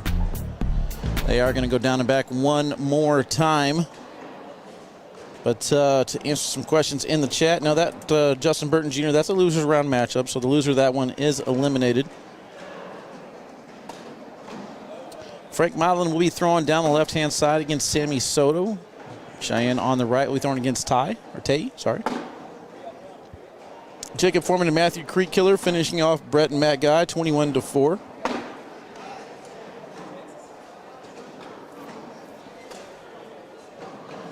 Dave Sutton and Jeremy Frazier beginning now on court 10 against Jaime Sanchez and Ricky Gonzalez. Hats off to Michael Gonzalez, though, for keeping this bracket moving. All right, chat, there you go. There's your boy. There's your boy, Texas. Share this to your favorite cornhole group.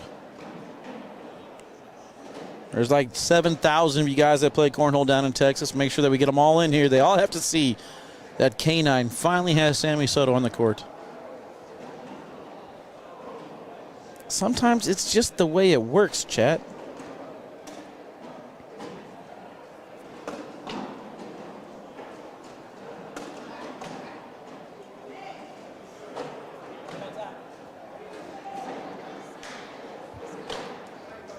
All right, here we go. There's the thumbs up. Now they punch each other on the fist down here on the right-hand side. Door opens in the background, creating a heavenly glow behind Frank Modlin, even though the sign says "Do not open" on the door. Very hard to understand. Luckily, there's no wind today. That's our Northwest go. Oh, Michael Gonzalez is? Yeah.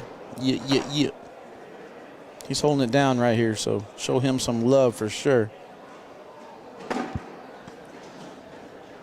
Hops right over the pile. Cheyenne collects the short airmail, gets just enough of it to roll over into the hole. And then a slick side collect, perfectly executed for a social to start things off. 12-12, round number one. We're underway with no score. Oh, it was Ty Thompson. I was right. Why'd you correct me, chat? How dare you? What kind of shampoo do you guys think Ty uses? It's very shiny, very majestic. Like a young Fabio.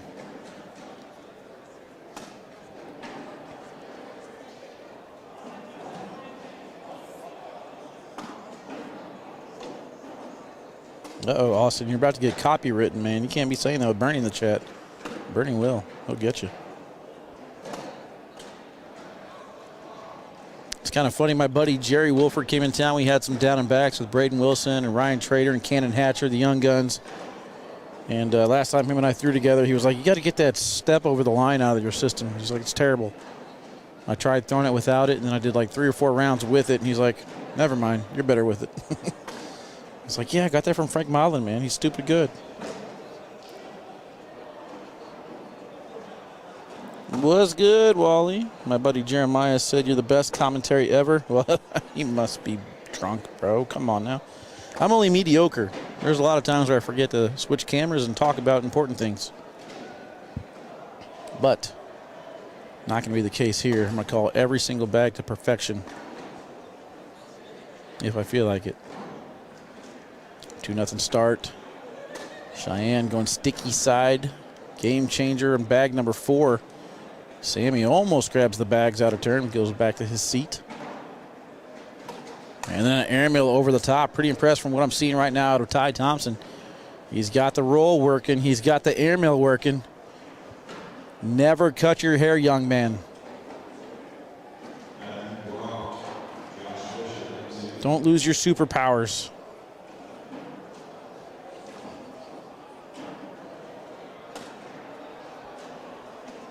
Johnny Torres says, Wally, bring that 1K cash game back. When are you in town?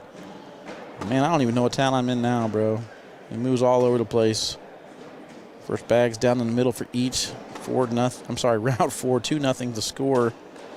Frank slick side blocker, too far to the right-hand side. Sammy could sneak around this and get them on the board. All right, so I think Johnny Torres wants to have a 1K cash game where he's going to put up $1,000 as his own money for 2 players to play on the broadcast. So appreciate the donation there, Johnny Torres.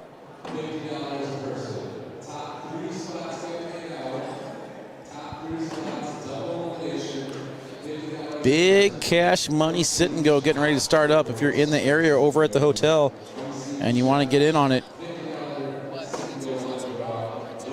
head on over to the venue. I believe it's going to be double elimination, so usually that means a $50 buy-in. Couldn't really hear what he said as far as the entry fee goes, but Cheyenne's doing a great job of bringing that back in. She's got 1 bag left to collect it, and I like that block from Ty. See if she wants to go up top to shoot the airmail or just drive through it. She decides to go back block instead. Ty Thompson's been able to hit bag number 4 multiple times. Can he do it again? Roll doesn't get enough tread on the tire. Stops at the top of the hill. Washing out the round 8-8. Score's going to remain 2-0. Good chance to see some young amateur action taking on some shootout champions. OG and Frank Modlin and the top female on the planet, and Cheyenne Bubenheim.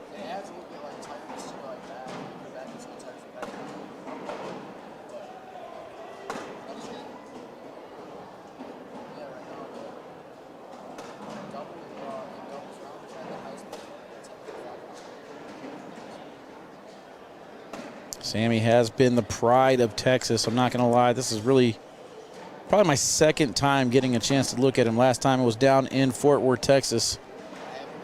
And he was lights out then. He seems to be lights out now. He will be one of the greats in the game if he wants it. But I think that has been the running question over the years. Does he want it? What does he want to do with himself? Chad, I'm sure you guys know, what is Sammy Soto's age? Can you tell me that?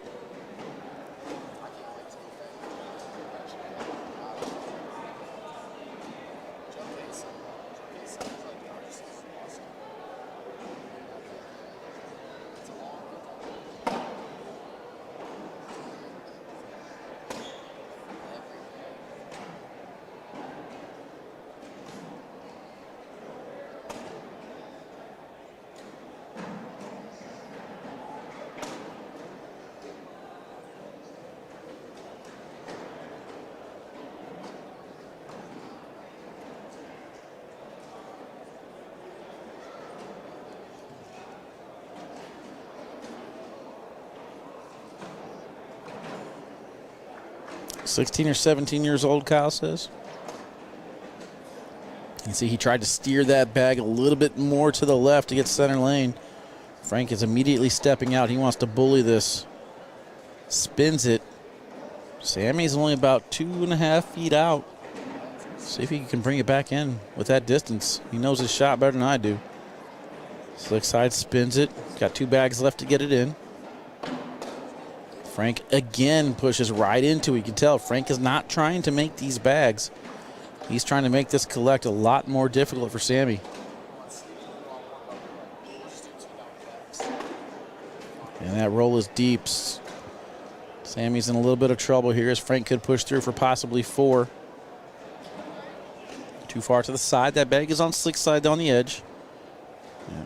Slick side game changers and senior citizens' hands are pretty much already in the hole. Just got to get it close enough. And Sammy's slick side stops short. See how many S's I can get in there before Frank throws the slick side of the changer in. Not gonna lie, I'm pretty impressed with myself for being able to get that out. See if Frank can collect. Gets just enough to get that one to go, but bag on the left stays. +4, 6-4 lead change. Reed says Sammy is 15. Bag 1 from Cheyenne off to the side. Very impressed with what I'm seeing out of Sammy and Ty. No fluke that they are this far in the bracket. Update you guys on some other scores real quick. Ashton Spees and Sarah Cassidy 19-8 over Pat Macbeth and Ethan Walker. Jimmy McGuffin and Damon Dennis able to finish off Philip Lopez Jr. and Mark Richards 26-20. Other side of the bracket, Jacob Foreman and Matthew Creek Killer waiting for Dave Sutton and Jeremy Frazier. or Jaime Sanchez and Ricky Gonzalez. 12-2, Jaime and Ricky in the lead. On court 11 to get to the King's Seat match, we got Alan Rawls and Chris Kingsbury taking on Isabella Soprano and Cameron Kingfisher. Isabella and Cameron in the lead there, 4-2. Caleb Batson and Braden Wilson have already advanced to the King's Seat match for bracket A.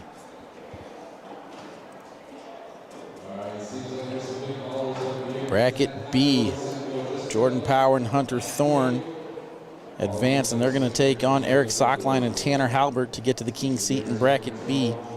Doug Zaft and Bill Hadley, they're down now, 13-11 to Eric Davis and Brandon Davis. Winner of that match is going to get Noah Almanza and Logan Chamberlain. Other side of the bracket, Justin Burton Jr. and Felix Vargas finish off Bob and Cody. They're going to take on either Josh Thielen and Ben Brown or Zach Shibner and Gage Landis. That match is tied 14-14. Those are all the players that are left in Tier 1.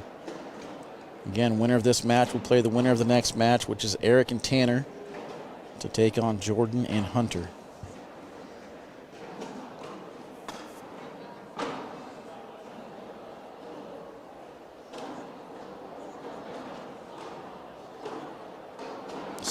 Said it from day one. Sammy will be the greatest player I will see in my life. He is my son, and I'm his #1 supporter. Let's go, Matt. That's what I'm talking about. Love the love, man. Is Shane White still in it? No clue, Doug. Sorry, Bubba.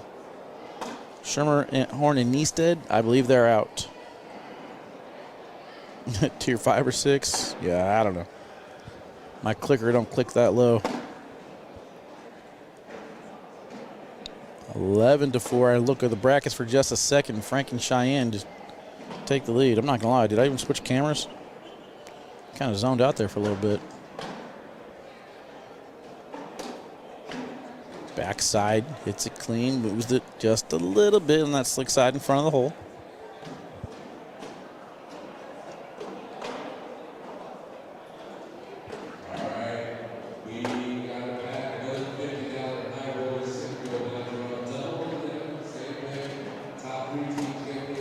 Good push through from Cheyenne. Doesn't help Ty out at all. Can he collect on his own? Hits the front of the board. Stays on. But I believe that is 6 points, making it 17-4. And it is. Frank will have first shot, forcing Ty and Sammy down to their final 2 mistakes.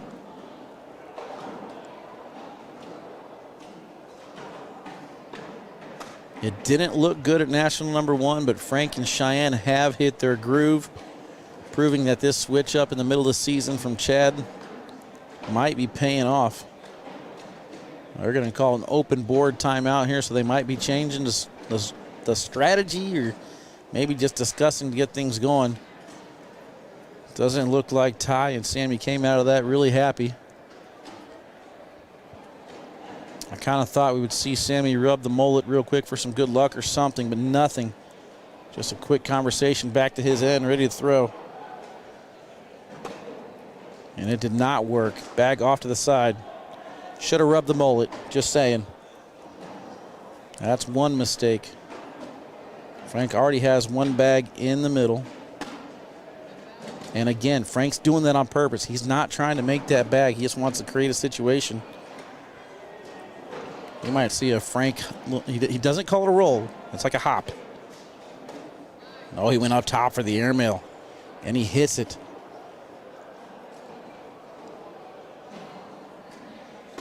Slick side push through, nicely done there from Sammy, taking 2 for 1.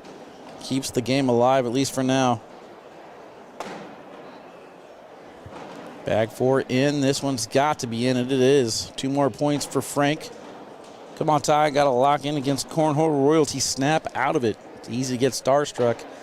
Not saying that's what's happening. He's throwing very well, but 19-4 on that good push. Bag #1 from Cheyenne is already down the middle and in.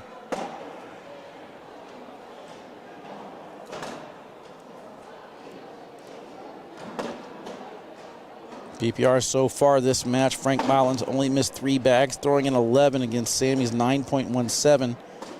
Cheyenne with a 9.67 against Ty Thompson's 9. She's going to finish off her 4-bagger. Ty's just got to go in here. Nothing fancy, and just because that bag is there on the corner, it stops short. And that is enough to do it. Frank Modlin and Cheyenne Bubenheim take down this one. Sammy Soto and Ty Thompson heading over to the losers bracket. When we come back, we're getting Jordan Power and Hunter Thorne to take on Eric Zockline, Tanner Halbert.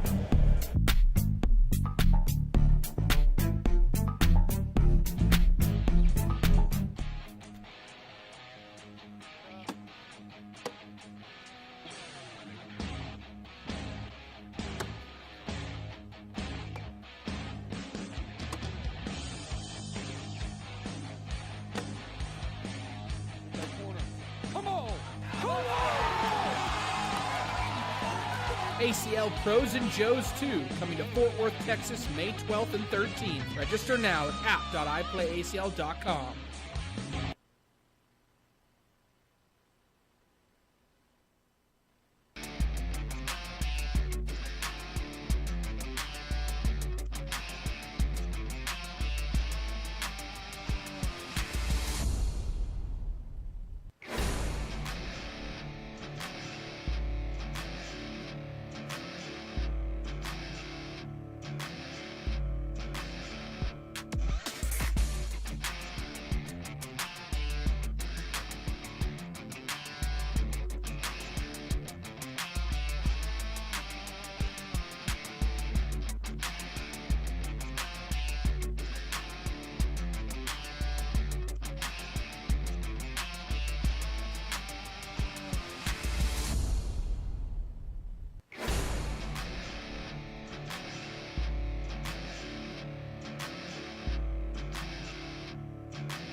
All right, chat. It's the calm before the storm.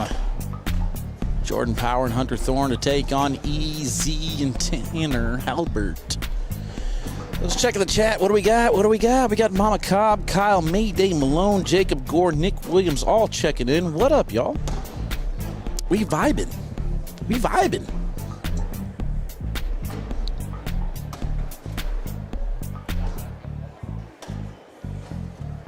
I think they said they're going to go down and back one more again, so we get to listen to the sweet beats of Lamiche. Eric Webb in the chat calling it Power Thorne with the win, he says. We will see.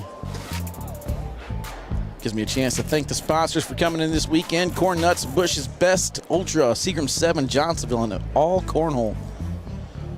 You guys tuned into ESPN last night. You saw the Super Bowl. We had the Buffalo Bills players in attendance. Actually, pretty decent shots, I'm not going to lie. Better than some of the other Super Bowl contestants we've seen. Ultimately, it was Tubby Cobb and his partner taking it down. We saw Samantha Finley just go beast mode against Rosie Streaker, taking down the women's shootout. Frank Modlin and Cheyenne Bubenheim take down the doubles. And then the men's. My prediction, if you tuned into Monday's show, Matt Guy takes down the men's shootout. They're finishing their down and backs. They're going to start over here on the left-hand side with Tanner and Jordan.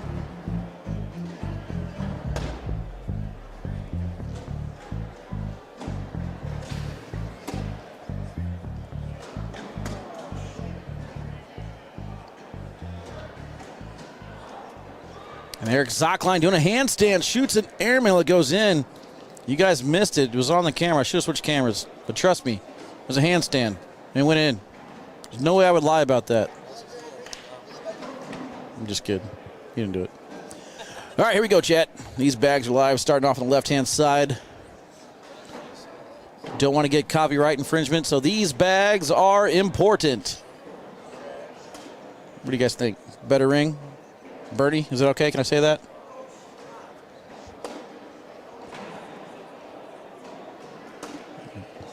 Jackson calling Braden and KB for the win. The whole thing. Woo!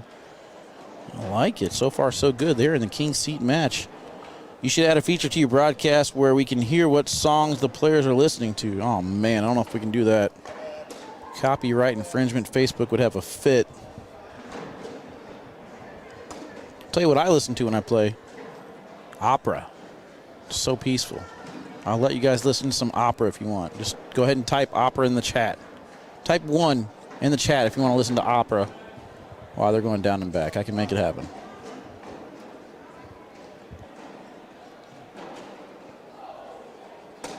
Brandy Cripps calling Frank and Cheyenne to win the whole thing. All right. Chat divided. That's what I like. 2-0 start for Jordan and Hunter. That one too far to the left-hand side. I don't think Easy can collect that bag, but we will see. Puts a little bit of a tilt on it. Looks like it came out of his hand weird. -1 from Tony. The ones have it, though. We're listening to opera. He's so soothing. Trust me, you guys will all feel so relaxed and meditate. It'll do wonders for your cornhole game. Easy hits the gap that he wanted that time. Hunter again getting great right to left movement on the board out of these bags.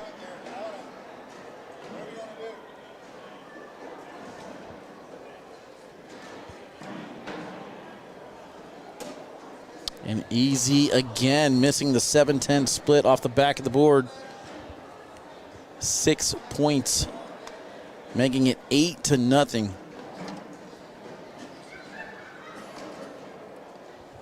Easy down there yelling to himself, saying he should have shot it. Looks like he made up his mind. He wanted to shoot the airmail, and for some reason talked himself out of it.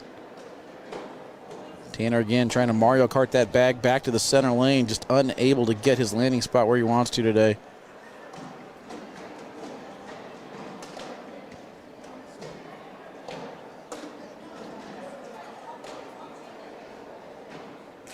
Kyle Cox says, every time I watch Eric play, he throws a bag off the board.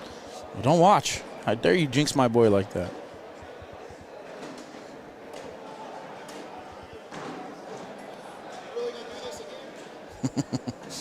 Tanner yelling, are we really going to do this again?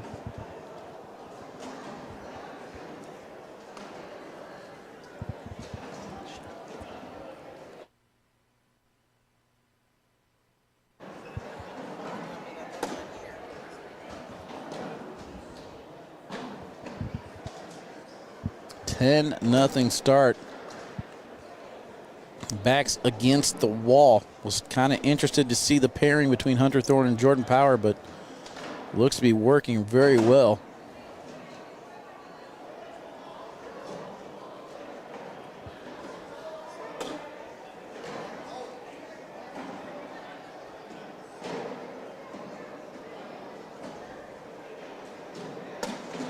And again, he's just getting great movement out of these bags. In it goes. Very impressed the way Hunter's able to adjust. Easy kind of goes in and takes away that lane for Hunter. Let's see if he rolls or goes up. Too far to the side. This is a big pickup here from Easy. Easy does it. Not. Easy does not does it.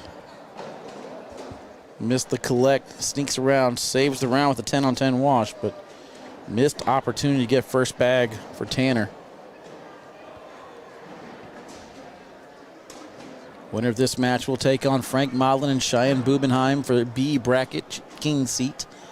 Over on the loser side, Sammy Soto, Ty Thompson, Eric Davis, Brandon Davis, Noah Almanza, Logan Chamberlain, Justin Burton Jr. and Felix Vargas III, Josh Thielen, Ben Brown, Zach Shibner and Gage Landis all left alive. Over in A bracket, Caleb Batson, Braden Wilson, sitting in the King's seat. Alan Rawls and Chris Kingsbury taking on Bella and Cameron Kingfisher. They're up 11-6 right now, trying to get there as well. Loser side of that bracket, we got Fisher Hamilton and Gavin Cano, Jacob Foreman and Matthew Creek-Killer, Jaime Sanchez, Ricky Gonzalez, Ashton Spees, Sarah Cassidy, Jimmy McGuffin, and Damon Dennis.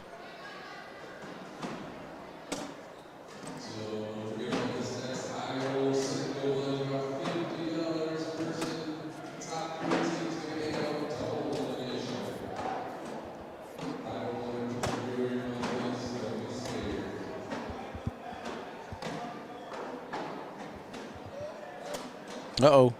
Oopsie. In front of the board from EZ. Jordan removes the bag. And Hunter comes back and fires his bag down the middle in the hole. Bag number 4 left to go for points. How many is it going to be? Could it be 5?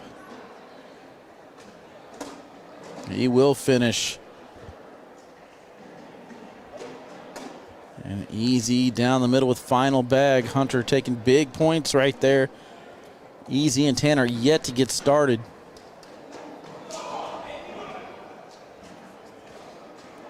$15-0.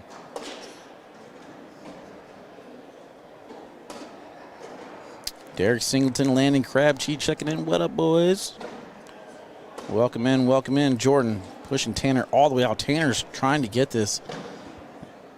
This is behind the level 1 position. He gets the spin. 2 bags left to collect. I expect him to stay there and try it again. No help from Jordan that time. Wanted to push it out. Does not get the push. Very impressed with how Tanner's able to even collect this far. 1 bag left to go. Jordan takes it in with him. Great job by Tanner bringing that bag back into play. My no talent skill level would have gave up on it a long time ago. What's good, Austin? How you doing, bro? Welcome in, man. How's your weekend? Power Thorne against Cheyenne and Frank. I got Power and Thorne. Eric calling it already. Putting a nail in the coffin for Easy and Tanner.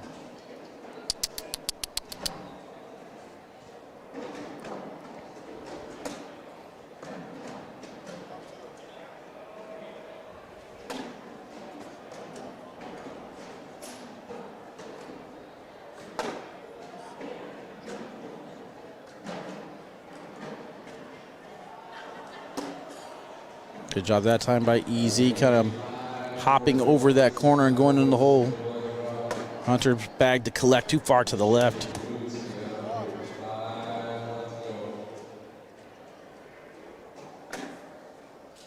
And Easy will finish that one off 15-0 still. 8 rounds in, trying to get something going.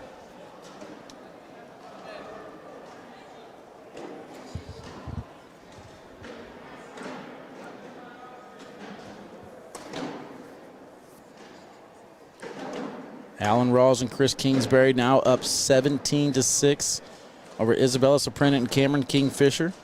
That is to get to the king seat match in bracket A. Jordan Power takes a step off the line, gathers himself, comes back in.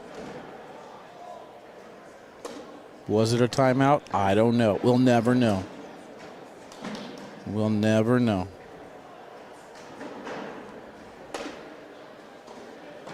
Bag number 4 is off to the side, and here we go. Those are the Eric Webb points. +4 whenever you count the team out. Just like that, they come back. Evan Gross, what up?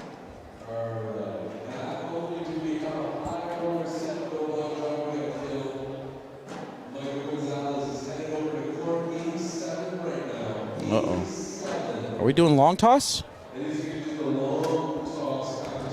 We're doing long toss, chat.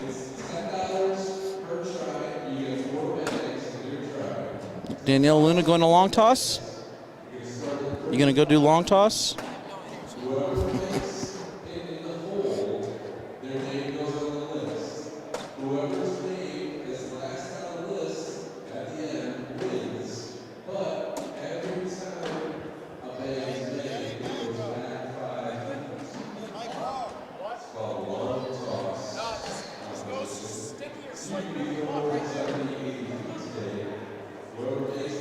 Hunter asking for Jordan's advice. He decides to go stick or slick into this pile. He says, whatever you want to do, just try and go right into it. And he misses too far to the left.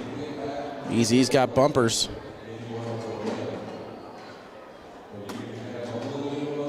Stopped short on bag number 4, but that's not bad. It's a difficult shot for Hunter to get around it here. And it's actually going to work out in his favor. He's +6. Eric Webb, what did you do? 15-10 now. Just like that, we got ourselves a new bag game.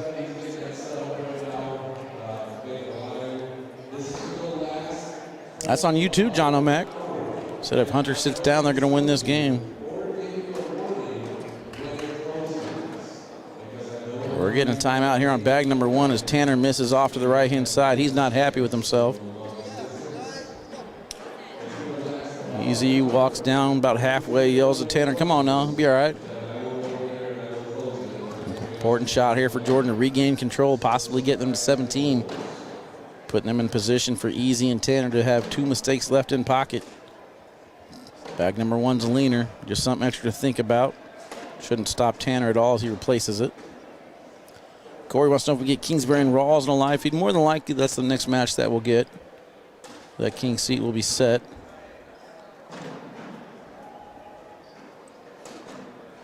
We'll kind of hop back and forth between A and B. It looks like that match is set now. Alan Rawls and Chris Kingsbury will take on Caleb Batson and Braden Wilson.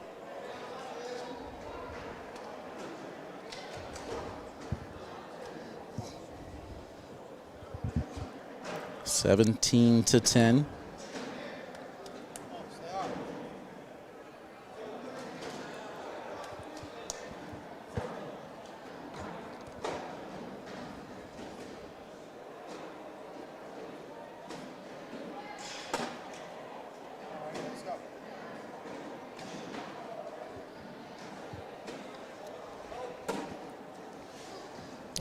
Easy throws it a little bit too far to the left-hand side, yells nope, and then it goes in. Gets a little reaction out of Tanner. Probably does that just to lighten the mood. Hits the pile, uses it, goes in.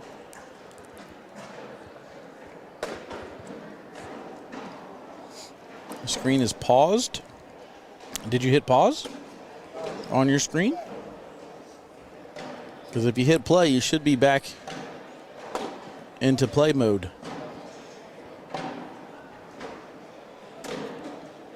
Good rebound round for Easy, getting 2 more points, 17-12. During that timeout, Easy said, it's all right, let's go, we got this. Good job getting first bag back in Tanner's hand. If Tanner misses and Jordan calls a timeout, I expect Tanner to flip out. Decides not to take a timeout, just decides to go right at it. I think that's what I would do, is just let Tanner stew on it a little bit. And he's down to a second. Miss. Jordan wants to bully. Misses it.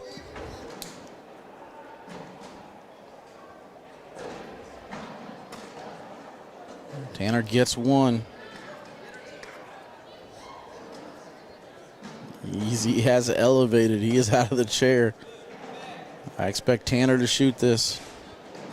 Doesn't need to, but might grab them both. He'll get at least 1.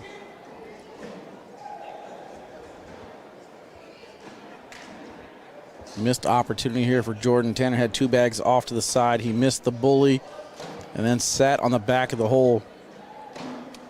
Great job, though, by Tanner to go up top and get this airmail to wash out the round at 10, keeping it 17-12.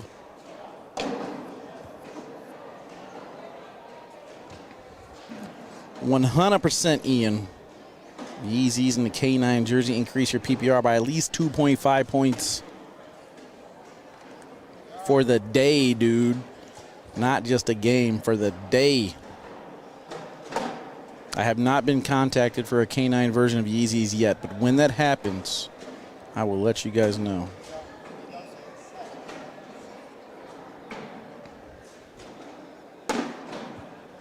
Matter of fact, I might not let you guys know, because if that happens, I'll probably have enough money to not do this anymore. We'll see. We'll see. Ooh. Not good. Goggles go down. Bag goes down. Hunter's bag is in the hole. Zockline threw his bag up in the rafters, and now he's trying to get it down.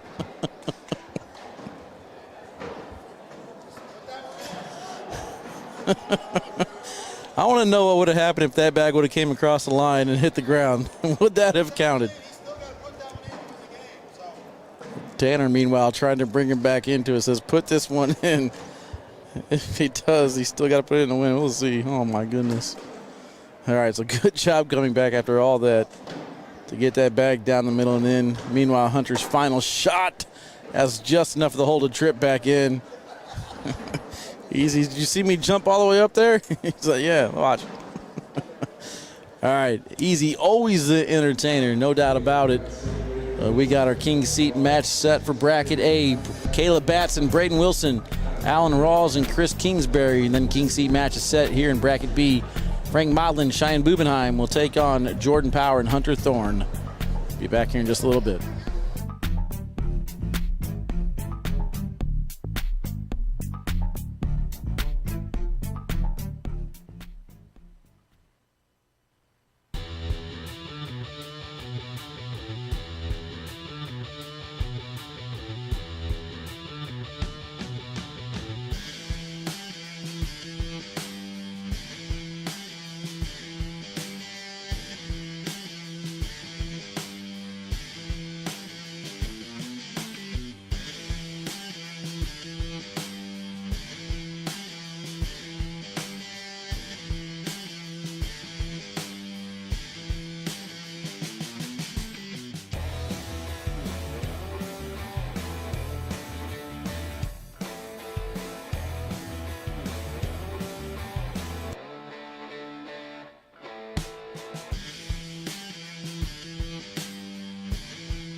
All right, Chad, welcome back to Topeka, Kansas. Open number 10 doubles action. Alan Rawls and Chris Kingsbury will take on Caleb Batson and Braden Wilson. This is for your king seat to take on, I guess, everybody that's going to be left in bracket A. And the loser's side, those participants that are still remaining: Fisher Hamilton and Gavin Cano, Isabella Surprenant, Cameron Kingfisher, Jimmy McGuffin, Damon Dennis, Jacob Foreman, Matthew Creekkiller, and Jaime Sanchez and Ricky Gonzalez. The only match that's underway, Foreman and Creekkiller, 16-15 over Jaime and Ricky. B bracket matchup up next will be Jordan Power and Hunter Thorne taking on Frank Modlin and Cheyenne Bubenheim. Over on the loser side, Sammy Soto and Ty Thompson, Eric Zockline, Tanner Halbert, Eric Davis and Brandon Davis, Noel Mons and Logan Chamberlain. The Davises are up 19-15 over there. And Zach Shibner and Gage Landis getting ready to start on court 6 against Justin Burton Jr. and Felix Vargas III.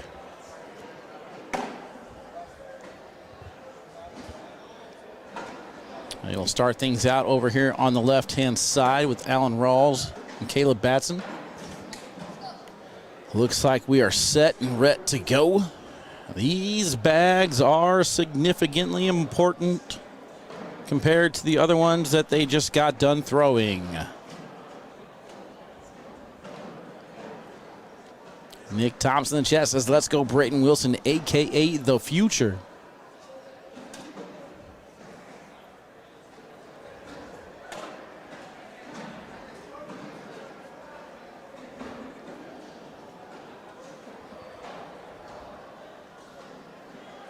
Foreshadowing, Wally sent me a K9 jersey and I beat everyone in my local VFW out wearing it. 100%. As Anthony would say, facts. 100%. All right. I still haven't had a chance to talk to Braden. It's either B Willie, B Rad, or The Future. I think I know which one he's going to pick, but we'll see. What's up, Larkin? Again, I believe we got some Vipers. Could be Viper C's. I can never tell. And it looks like they're throwing Wizards over on the other side. See, these are the same ones I saw earlier. These were Justin Burton Jr.'s. Oof. Landed low on the board and took an immediate left turn off the side.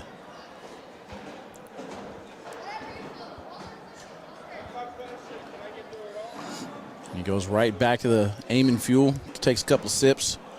Hopefully he can rebound next round. KB and Braden talking about how to execute this shot. Slick side into the pile, gets one to fall. I honestly feel like if the other bag would have fallen, it would take Allen with him. So only saves a PPR. Big shouts coming over there on court number 2. I believe Logan Chamberlain's fired up. Let's take a look at the scoreboard and see if Logan Chamberlain hit a big shot to win it. They were down 19-17.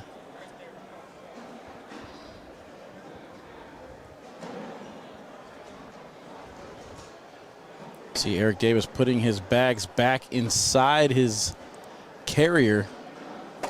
So that tells me that they are done, and that's going to be the case. 21-17. Logan Chamberlain and Noah Monza pulled that one off. Must have been a big shot at the end to make it happen.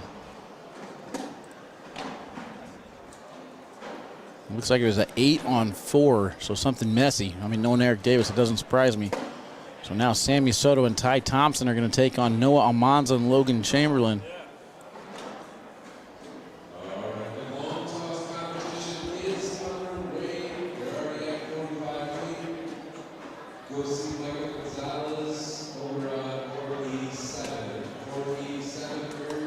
Rare misses that we're seeing out of Alan Rawls and Chris Kingsbury. Definitely not what got to them at this point. And that's a deep airmail. Kingsbury has a chance to push in for points. The question is how many? Can he collect that front bag? More than likely, Eric. More than likely. He hits it, but only gets one to go. And that will be 1 point, it looks. Yeah. Is it 3? It should be 3, right? 2. Whatever. 3-2? I trust him because I lost track.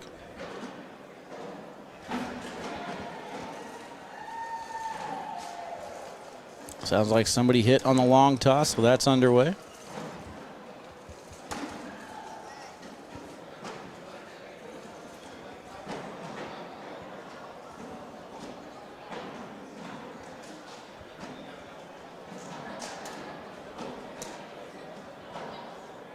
Something just seems a little bit off here from Allen and Chris. They've been battling, though. They're grinders. They're not afraid to go down by a few points. They know they got the skills to come back. See what happens. Wally hit the pin on the break. What you talking about? Jennifer, no shot clock. I mean, I kind of wish one of them would call somebody over here for the shot clock, but we'll see.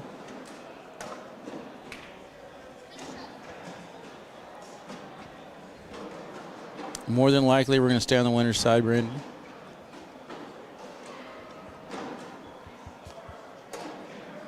Spins it a little bit, unable to get it to go the rest of the way. KB does go in clean using his bag as a bumper on the left-hand side. Score stays 3-2.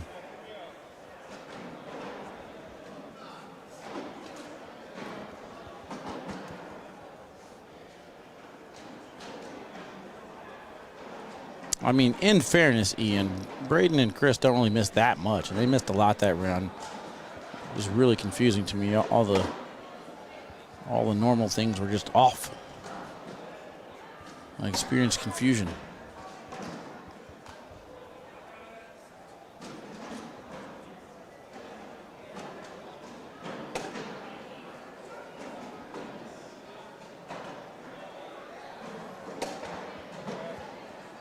Both players in similar position across the board.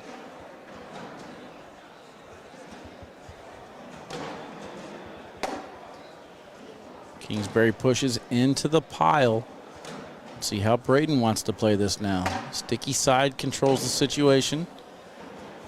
Bag number 4 left for each. There's an airmail here if Chris wants to go up top for it.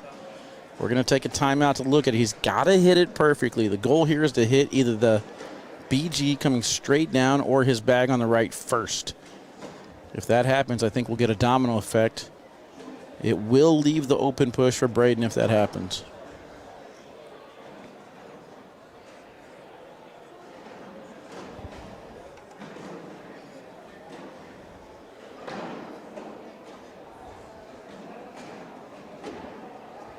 I think Kingsbury is looking at the push option, trying to push into the pile. And what that's going to do is that's going to force Braden to either go up top for the airmail or go for a roll over 2 bags.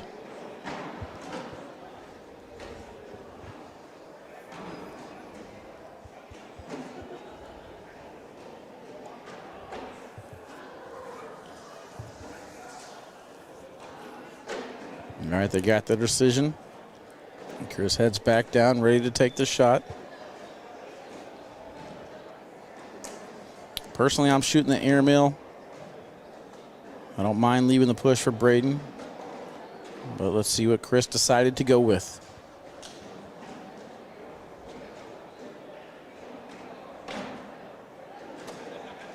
I think he did go for the airmail. Looked low coming out of his hand, hits the pile, and goes off to the side.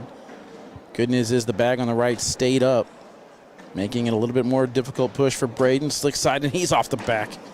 Kingsbury's bag goes in, and that's going to be +2.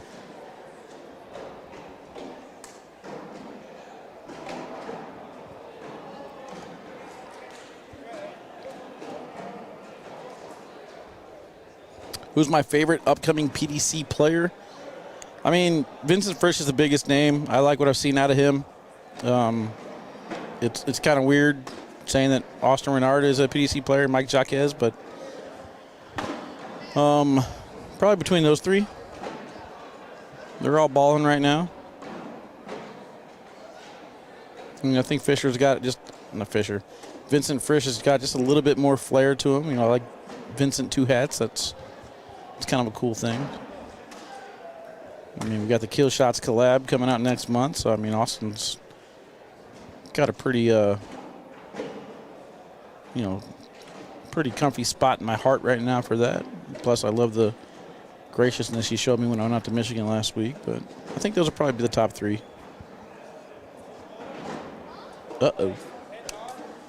Uh-oh. What's up, Chad? You gonna sit down or you just driving by? No, I'm just driving by. Oh man. Pew, pew, pew. Here you go. Josh Keck. That's just chaos with Keck right there. How about Nikki two-step? Patulski?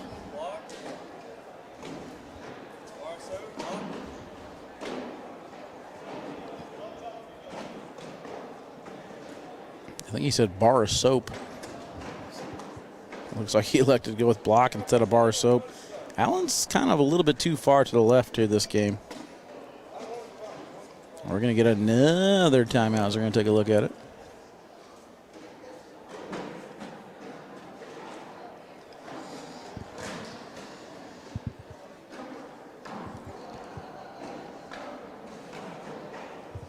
While they're doing that, let's take a look at some of these other scores going on. Justin Burton Jr., 12. Zach Shibner, 7. That's on court 6. Shibby and Landis, 7. Burton and Vargas the third, 12. Forgot to mix partners up, so I'll make sure I get those all in there. Noah Almanza and Logan Chamberlain starting up on court number 4 against Sammy Soto and Ty Thompson. That match is tied 4-4. In the A bracket over on court 5, Fisher Hamilton and Gavin Cano 2-0 over Foreman and Creek Killer. Jimmy McGuffin and Damon Dennis 10-8 over Isabella Soprena and Cameron Kingfisher. Ever think there will be a K9 Contraband collab? There's one right now, bro. There's one right now. You think you still go to Contraband and pick them out. It's the second one that we've done, homie.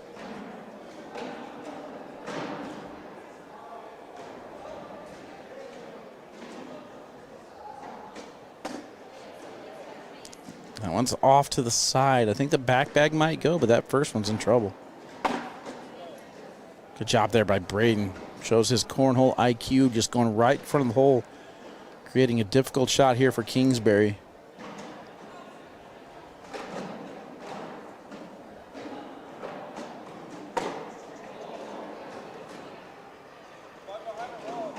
Nah, Ian, you need at least one more set, bro. How does one try to get into one of these tournaments? Correct. Correct, Ian. All you got to do is go to iPlayACL or iPlayCornhole.com. On the right-hand side, you'll see all the events that are upcoming. Create an iPlay Cornhole ACL profile, and you should be able to sign up pretty easily right there from the player app. They got their decision made. He's talking them through it. Braden looks like they likes it. Looks like, sorry, he looks like he likes it. Got some awkward, almost high five knuckles there that never happened. It looks like Caleb was going in. Either way, here we go. 5-4. Already had our share of timeouts, chat. How many is that? 3? Roll shot too far to the left.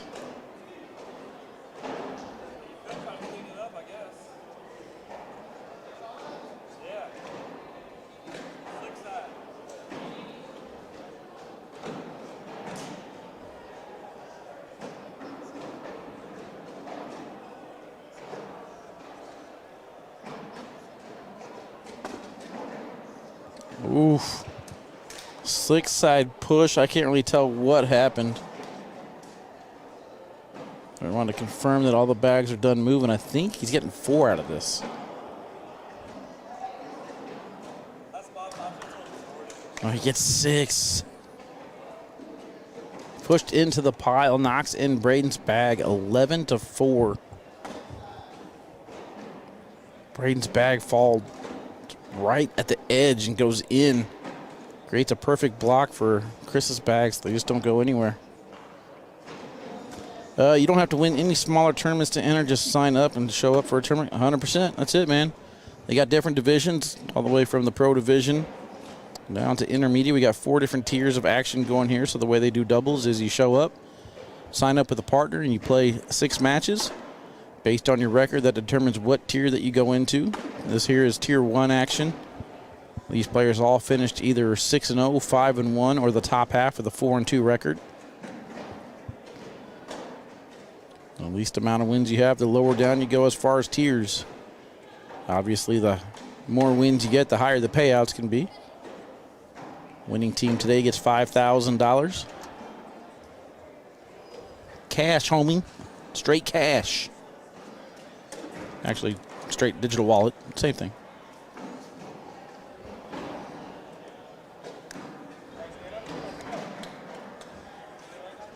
And most importantly, after the match, I will walk over to them and congratulate them personally by extending my arm in a fist position, touching their fist, creating congratulatory knuckles. Not to be confused with awkward knuckles.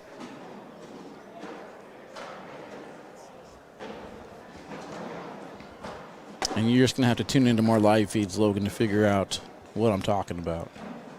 Because I'm vibing, man. I'm having a good time here this weekend. This is day 2. Tomorrow, singles action. Singles Sunday as usual here in Topeka, Kansas. Open number 10. Hard to believe, chat. After this, we only got 6 more to go. Violence. Kyle, that's on them to call him over, man. If I feel like it's getting too absurd, we can call him over, but I feel like they're pushing right around that 10 or 11 second mark, so I don't know. You guys at home can kind of keep track.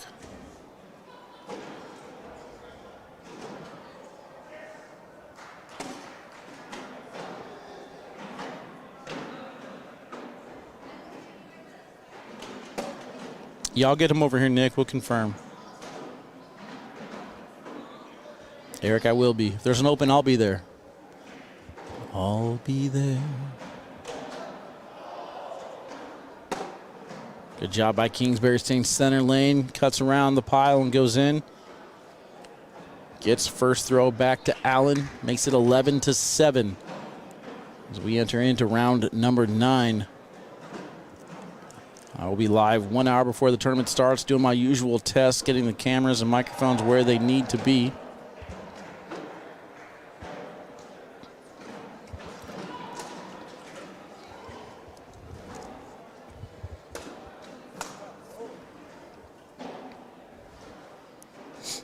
Too far to the left-hand side for KB.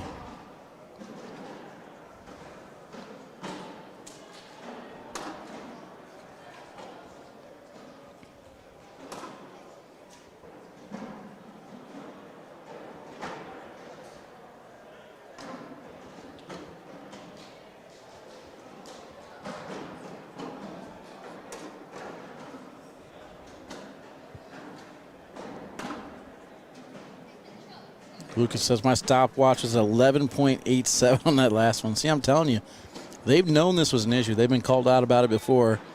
There have been a couple times where they've been issued a timeout without actually calling a timeout. So they knew they had to address the issue. They've talked about it, and they probably got it timed out to 11 seconds before they start their movement.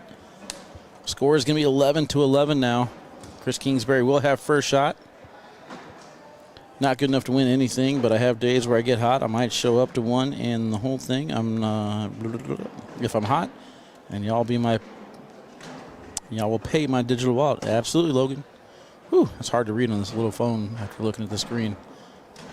But yeah, man, it's fun, dude. It's a cool environment. There's a lot of sit-and-go tournaments throughout the area. You get to learn a lot from the pros just by watching, or they're all very approachable. We're just normal people. Go up and talk to them, and then as we have right now, you have different competitions like long shot challenges. There are mini boards, competitions going on at the hotel, stuff like that. Opens are a good time. If you haven't been to an open, I definitely recommend putting it on your list, marking your calendar, and showing up to them. Ooh. He's stepping it. Allen wants one more block to make it a more difficult roll here for Braden. He's stepping out. I think he's thinking sneaky, sneaky. High landing spot. Bounces. Stays in lane. There might be a little slick side action here. You could use that bag as a bumper to redirect and control speed.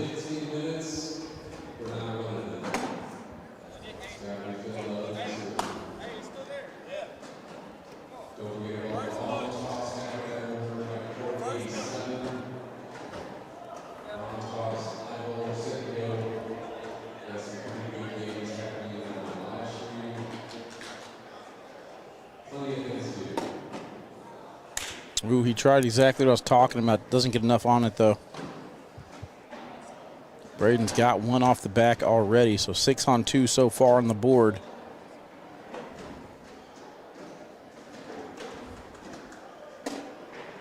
Rolls, but it stays on top of the pile. 3 more for Rawls and Kingsbury. I mean, due to their pacing, man, they're a very, very difficult team to beat. They just get you out of their game, almost putting you to sleep in a way.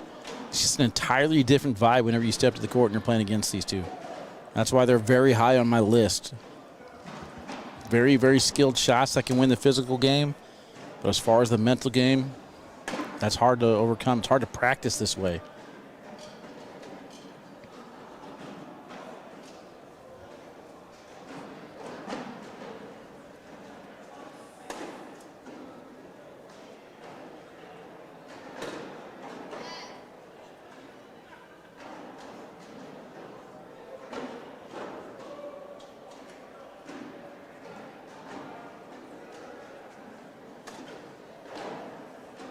I keep watching the screen. I'm just expecting him to throw it at any moment. He doesn't throw it, and you're just sitting here waiting and waiting and waiting. Good roll there from KB. They're going to double check to see if there's a lane there. He asked him. Chris does confirm.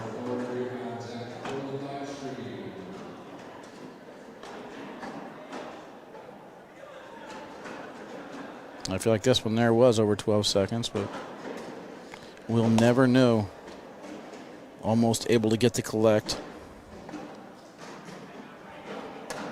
And KB tried to stay too cute, misses too far to the left.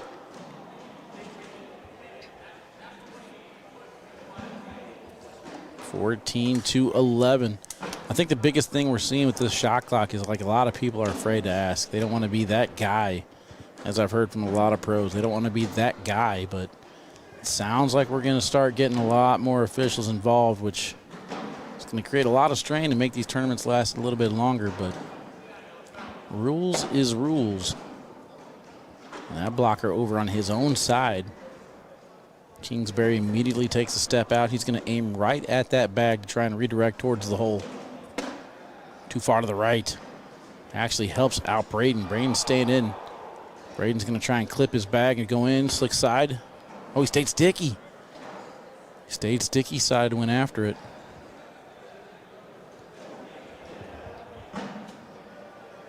Jimmy McGuffin and Damon Dennis finish off Isabella Soprennett and Cameron Kingfisher. They're waiting for the winner of Fisher Hamilton and Gavin Cano and Jacob Foreman and Creek Killer. And match is 15-13. Foreman and Creek Killer in the lead. Noel Monza and Logan Chamberlain 17-12. Leading over Sammy Soto and Ty Thompson. Eric Zockline and Tanner Halbert will start against Justin Burton Jr. and Felix Vargas III on court 6. Next match on the broadcast will be Jordan Power and Hunter Thorne taking on Frank Modlin and Cheyenne Bubenheim. That will be for the king seat in bracket B. There's a big airmail from Braden Wilson. Crowd's getting into it a little bit now. Good shot, good collect. 14-11. The kid's mad talented. Some might even say he's the future.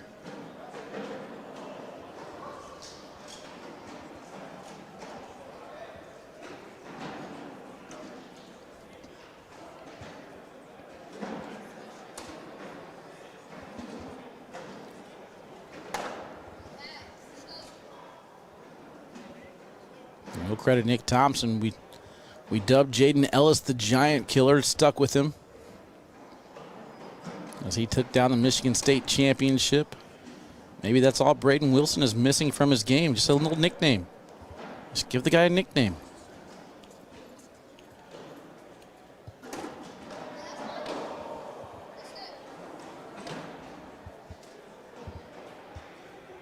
Kingsbury out of his chair to direct and kind of help Allen a little bit, tell him to go slick side.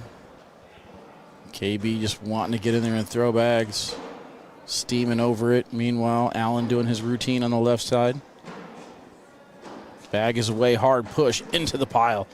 Doesn't get enough on it, but he's got one bag left to go. If I'm not mistaken, I can't tell. Oh, no, he's got a bag left after this one. Okay. So board's currently showing 3-on-2.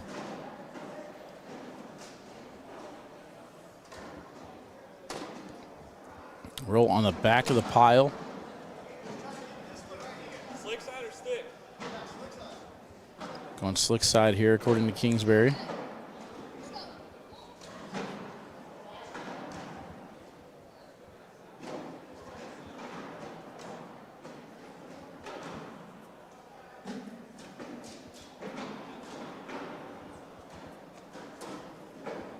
Again, slick side doesn't have enough on it. 22 seconds, Kyle says. I wouldn't doubt it. I wouldn't doubt it.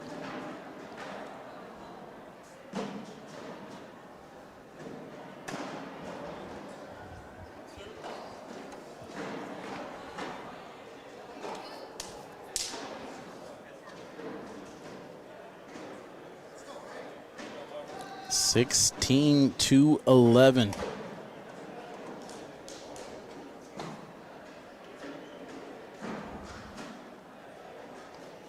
Luke Stanley says that one for Rawls is 22 seconds. Kyle Wilson, send me a Toss Sauce t-shirt and I'll take a bubble bath with Toss. Oh, man.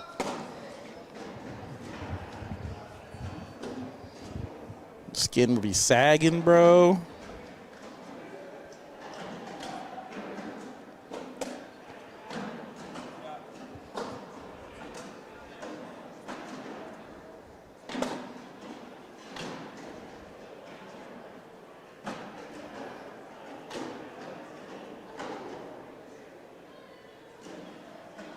Feet out on the mat, trying to go left to right to get the collect. Kind of bullied Braden a little bit, but there's enough there for him to grab it. Good collect. Just something about the sticky side collectors when they throw their bag. It just drips in the hole right to left. That's inspiring. I just can't do it, chat. I don't know how to get right or left movement out of my bag. I need to practice on changing my grip and maybe trying to get that. But that shot right there from Chris Kingsbury, that's more my style. Going left or right on the board to get it to fall back in. And Braden's going to finish off that round. We got some awkward knuckles here. Something tells me we got time before Kingsbury fires his first bag. So, not Kingsbury, Rawls. So let's take a look at those awkward knuckles there from Chris Kingsbury. Score is 16 to 11. We're in round 15. I see Frank Modlin and Cheyenne have made their way to the court. Looking around, I don't see Jordan Power or Hunter Thorne, but they could be taking a nap behind the curtain. They have plenty of time with the way the pacing this one's going.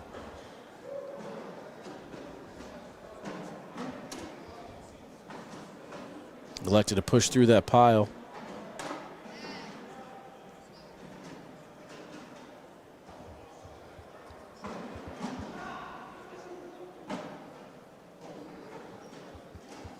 All right, chat, got a trivia question for you here.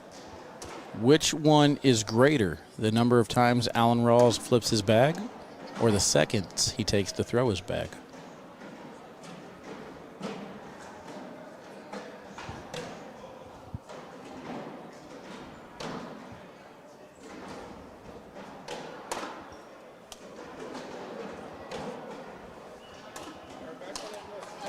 All right, we're back on it. Let's go, he says. KB, let's see if that works. John O'Mac going for the flips. He thinks he flips it more. Okay. Hope you guys are counting. Hope you guys focus only on that the rest of the match.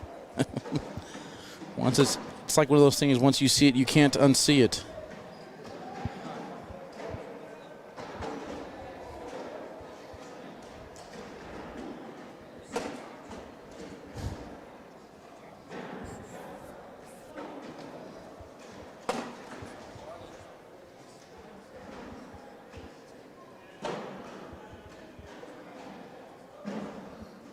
Justin Burton Jr. and Felix Vargas III eliminate Shibby and Gage Landis. They're on court 2. They find themselves up 2-0 against Eric Zockline and Tanner Halbert. Other side, we got a good match. Noel Monza and Logan Chamberlain on court 4, 20-18 over Sammy Soto and Ty Thompson. Jacob Foreman and Matthew Creekkiller finish off Fisher Hamilton and Gavin Cano 21-19. So Creekkiller and Foreman will now take on Jimmy McGuffin and Damon Dennis. Winner of that match will play the loser of this one in the losers bracket final for bracket A. Thought Braden fell asleep standing up right there for a second. And it will be a couple more points for Kingsbury.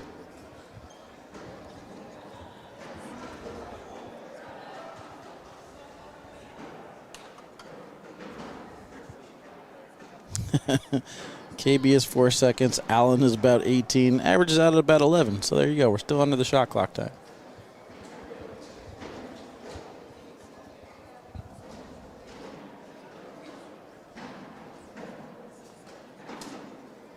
First shot's down the middle and in.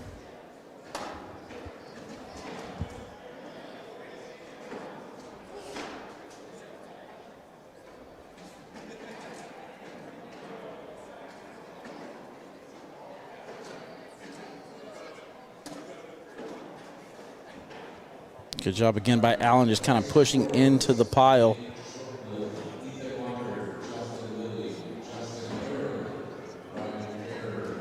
I expect him to do the same thing, just kind of drive through it.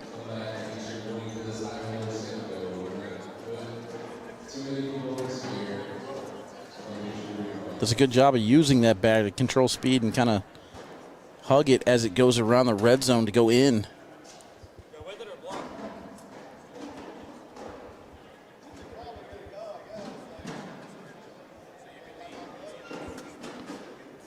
Timeout. Court 1. How many timeouts is that, chat? I have lost track. Tony, this is for the king seat. That is correct. Winner of this one will have to be double dipped.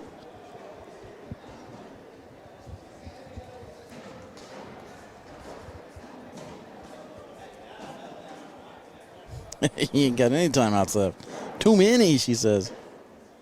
So does the shot clock not apply in an open? What shot clock? You got to call an official over here.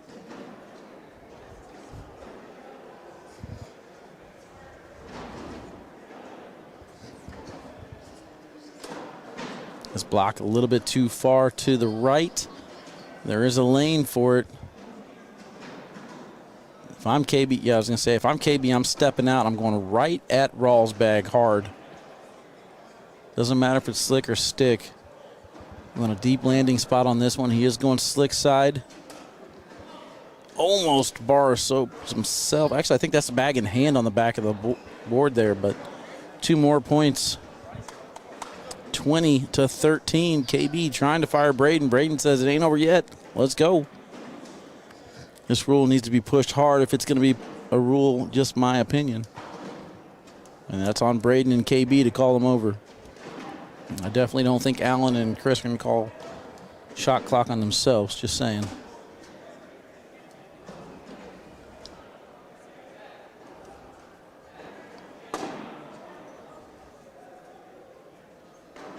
Eric Webb, that's exactly what we saw, I believe, in Myrtle Beach for New Year's. I felt like they started playing their match like around 11:15, and then I was all the way into the new year before they finished.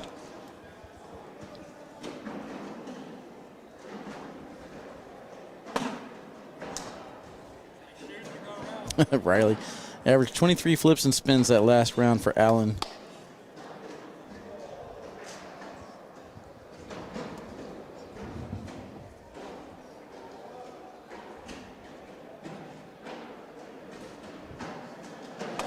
Airmail hits clean. Big shot there from Kingsbury. Sitting on 20. Braden, cannot afford to miss. That one's low. Didn't get the roll action he wanted. One more airmail here basically for the win.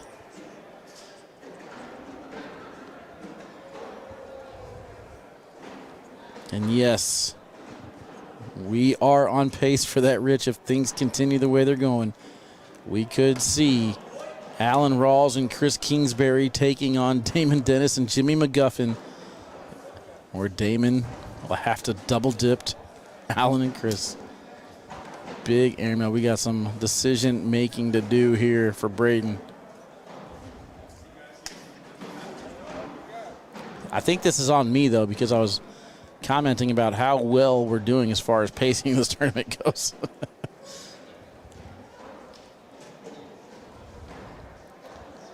All right, so there is a lane there for Braden. He's got to hit it very accurately and get a little bit of luck at the same time. Low line drive, hits it accurate, doesn't get it to go. Nothing moves. Chris Kingsbury and Alan Rawls will have your king seat here in bracket A. Braden Wilson and Caleb Batson head to the losers bracket, where they're going to wait for the winner of Court 5, Jimmy McGuffin and Damon Dennis, Jacob Foreman and Matthew Creekkiller. All right, chat, let's get a quick nap in. Be back here in a little bit for your B bracket king seat match up next.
All right, Chad, welcome back here to court number 1. We're underway. Jordan Power starts off 4-0, but the comeback from Sammy Soto and Ty Thompson is complete.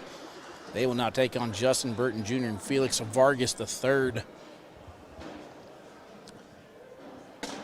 Tanner and EZ eliminated. Noah Almanza and Logan Chamberlain also eliminated. Winner of this match will have the king seat. The winner of Soto, Thompson, Burton, and Vargas will play the loser of this one. You guys just saw Alan Rawls and Chris Kingsbury take down the king seat in bracket A. Jacob Foreman and Matthew Creekiller currently up 6-3 over McGuffin and Dennis. Winner of that match will take on Batson and Braden Wilson.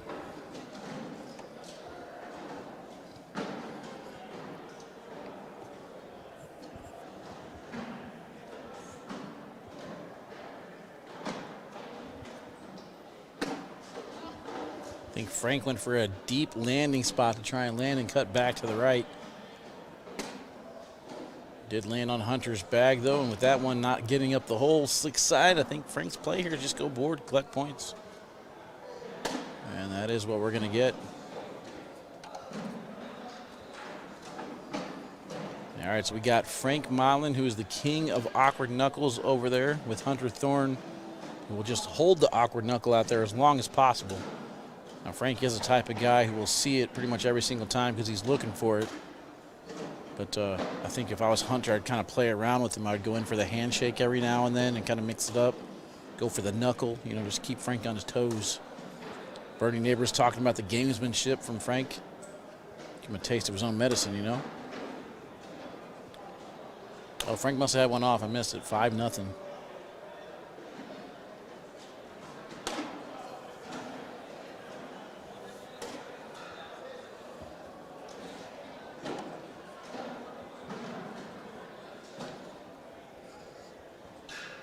Again, if you guys missed it last night, Frank Modlin and Cheyenne Bubenheim took down shootout number 2.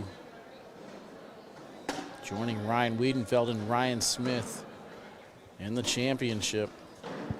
10-round limited format, though, in that. This is a race to 21. Good speed on bag 2 from Hunter to go in without helping Frank at all.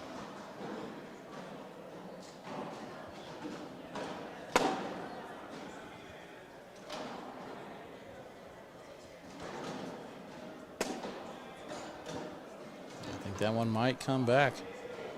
It's like you could almost hear the resin pellets dripping back in the hole.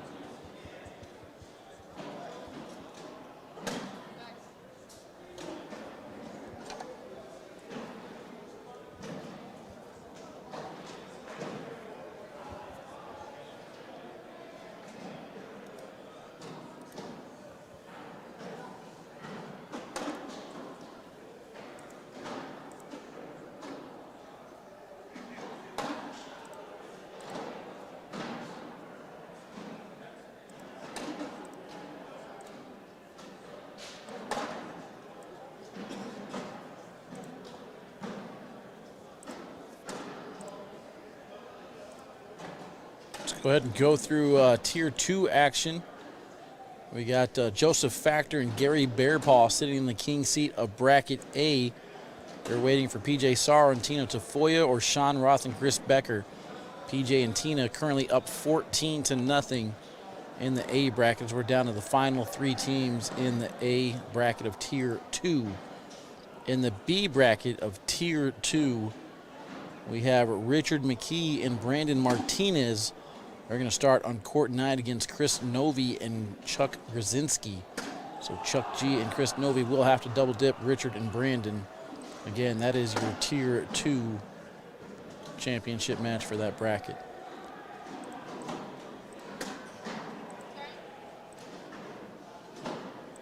Over in Tier 3, the A bracket, we got Gavin Kirk and Chipper Jones sitting in the king seat. They're going to take on either Tyson Terhune and Braxton Wood or Duncan Clemmer and Brandon Huntsaker. Or Huntsucker, sorry. Bracket B for Tier 3. That match is underway. We got Brian Lee and Eric Barker taking on Stephen Nash and Robbie Getz. That's for your B bracket that's actually for your B bracket finals. That's being played over on court 12. And then I know what you guys have all been waiting for. Level 4 doubles. Looks like we already got our champion there, Tyler Kiefer and Tristan Sewell. They have taken down the B bracket.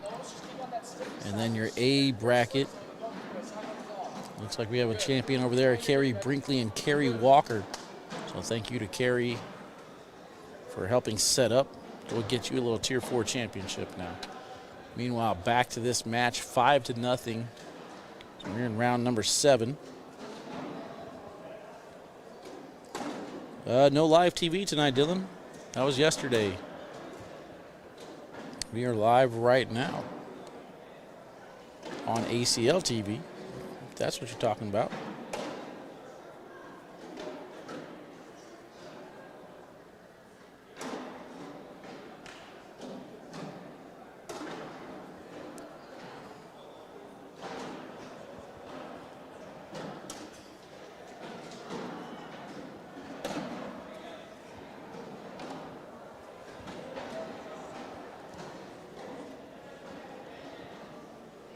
Score remains 5-0. 8 rounds in. We're getting down to the final few teams here. I'll keep an eye on the other bracket scores. Right now, Foreman and Creekiller up 13-3 over McGuffin and Dennis.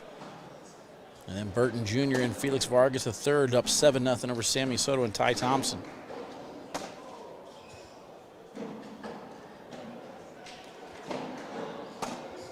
Almost looked like Hunter was upset with himself that maybe he might have been trying to go in with a block. Hey, Josh Keck checking in the chat. What's up, Josh Keck? Chad, you guys got anything you want to say to Josh Keck? Anybody? Anybody want to say something? Yeah? Huh? Want to say some words to Keck, do you? Huh? Yeah?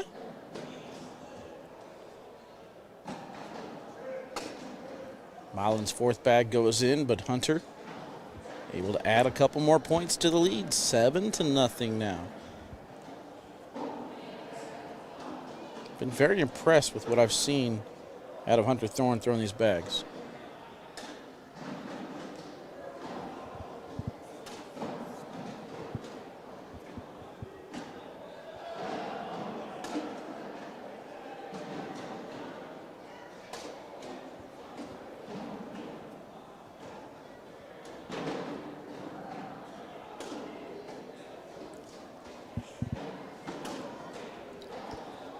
Good push into the pile there from Cheyenne. Creates just a little bit of a cluster.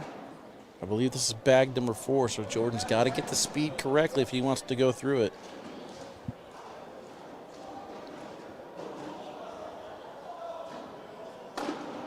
And he will miss too far to the right. Creates an opening for Cheyenne. On bag number 4, catches just enough for the right side of the red zone to get the drip. That one is in, making it 7-2. Frank Modlin now will have first shot. Let's see how he wants to play this. If he just wants to go hole for hole or maybe block.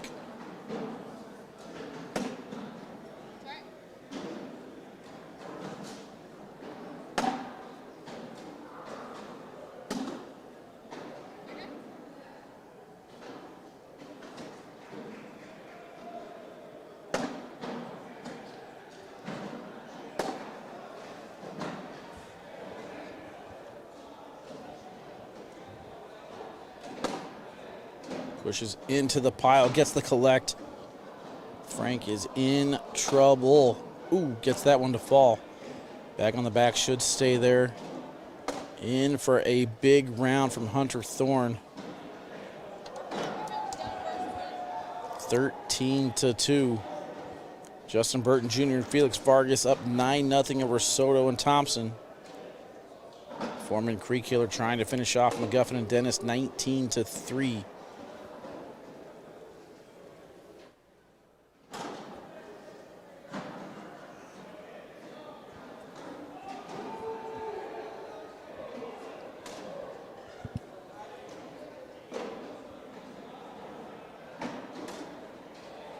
Another good push. I'm telling you, she's the best in the game at that. See if she wants to go up now for the airmail. She decides to stay on board.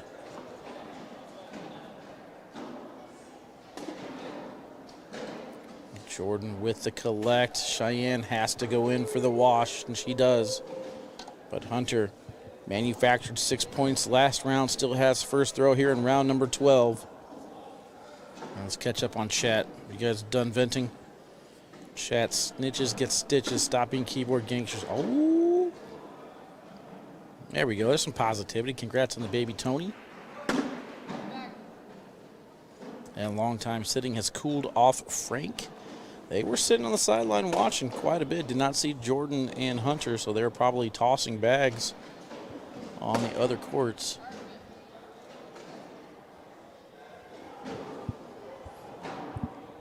This is the same question I have going from doubles to Sunday, late on the night. As we're winding things down, I look across the room. I see Caden Allen wearing the K9 jersey on Saturday for doubles. And he always asks me, if I wear it, am I going to... Whew, Airmail doesn't get the drag. I think they're just going to go ahead and take the loss on this point here. I wouldn't throw it. But will Caden Allen wear a K9 jersey on Sunday? That's the only question I care about.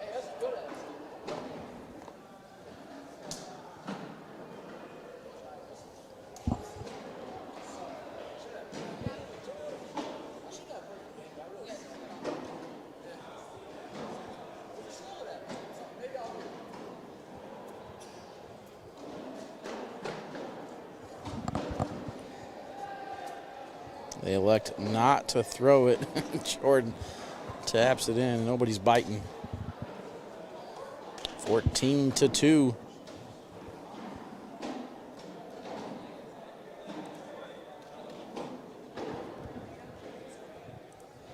PPRs in this match so far. Cheyenne Bubenheim throwing in 11. Jordan Power 22 bags in the hole out of 24. 11.33. Frank Modlin down on this end, struggling with a 7.33, and Hunter throwing a 9.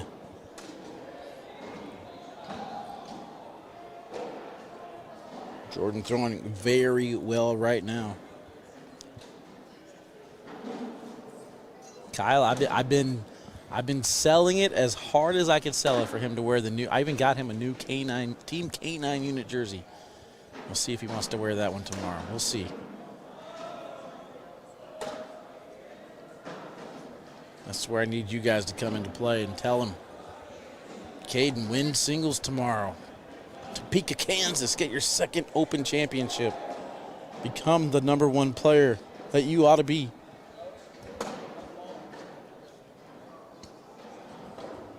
Let's go, Ian. Appreciate that. All right, that's bag number 1. Hunter's bag is out of play. 16-2. It's going to start with 1 point. That might be a little bit lower than he wanted to. I think Hunter could roll over. And he does, and just catches a little bit too much on the edge. Frank's airmail does not have enough on it. That was low.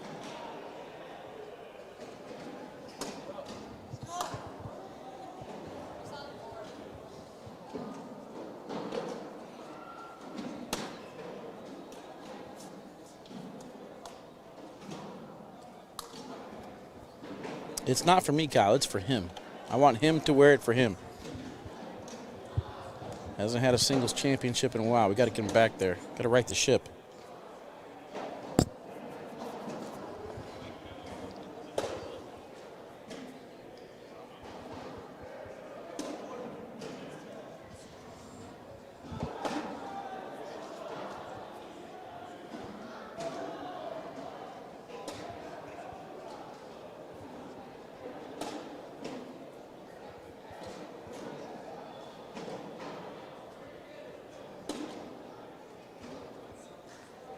He's trying to fish.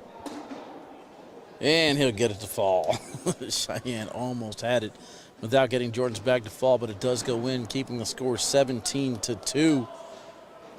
This is indeed for the king seat in the other bracket, Tony. No doubt about it. Bracket B, king seat on the line. Over on the loser side of things, we got Justin Burton Jr. and Felix Vargas up 17-7 over Sammy Soto and Ty Thompson. Looks like this match has been set over in the A bracket. Jacob Foreman and Matthew Creekkiller finish off Jimmy McGuffin and Damon Dennis. So now Foreman and Creek Killer will take on Caleb Batson and Braden Wilson.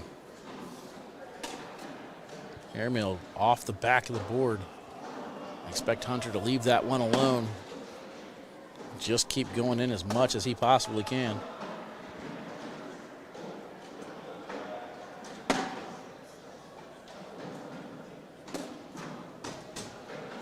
And that one off the back could do it. One more bag in. Hunter Thorne's going to finish things off. And Frank finds his airmail just a little bit too short. All right, chat, take another commercial break. We'll be right back here. We got Caleb Batson and Braden Wilson taking on Foreman and Creek Killer. See you in a few.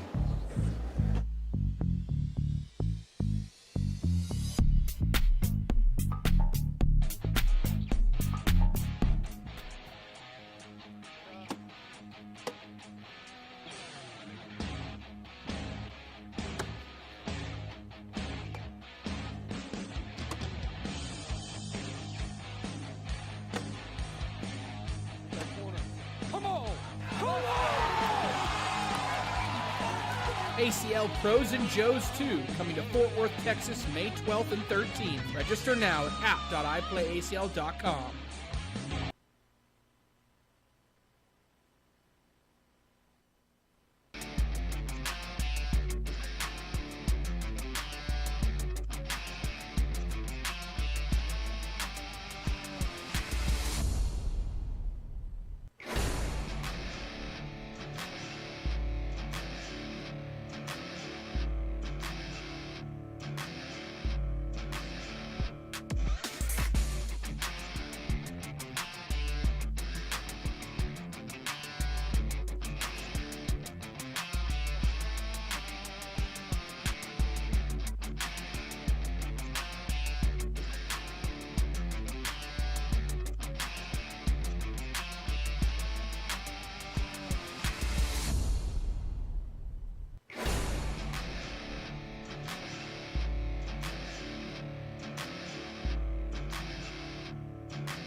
All right, Chad, welcome back to Topeka, Kansas. Open number 10, doubles action. We're winding down to the final few teams.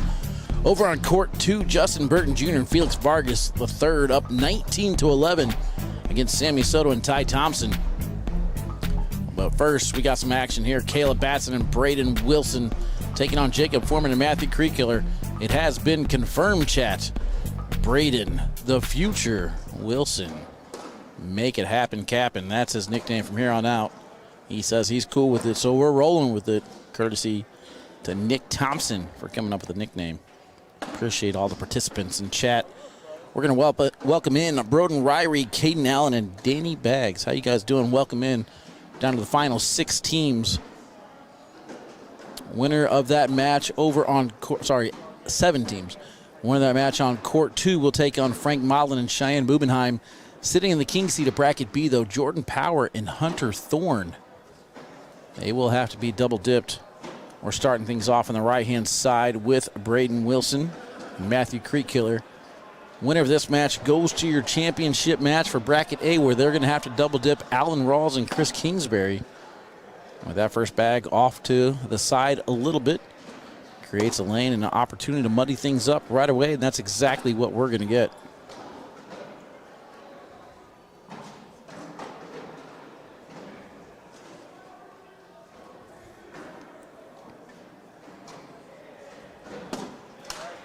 Great push through on bag number 3. Creekkiller sneaks around. I'm sorry, that was bag 2. Get him stacked. Puts one right back there in place, and we could start things off with the 6th spot from the future. And he will collect it. Great job going block, push, block, push. And I think I missed this replay. No, I didn't, because I'm perfect. I don't make mistakes. Braden Wilson fired up with a quick 6th spot. Caleb Batson's first shot is down the middle and in.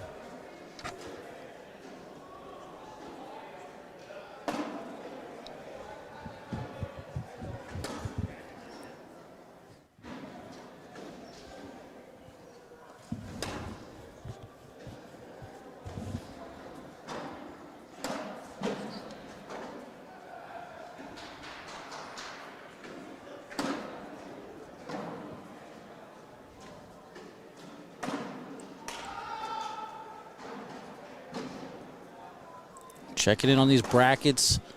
In the 4th round on the winner's side, Jacob Foreman and Matthew Creekkiller lost 21-7 to Alan Rawls and Chris Kingsbury.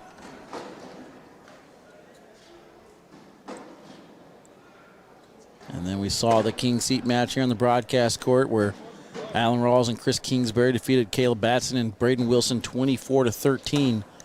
So one of these teams will have to double dip if they're going to take down bracket A.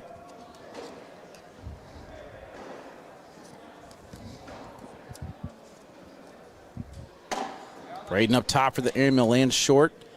Bounces in front of the red zone, then skips off the back of the board. And Creekkiller rolls over and goes in.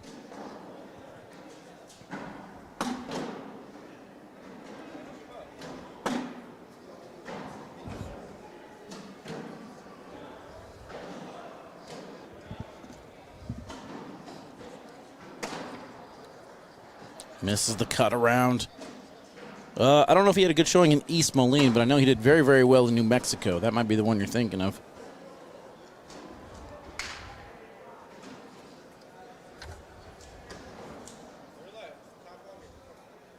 Six.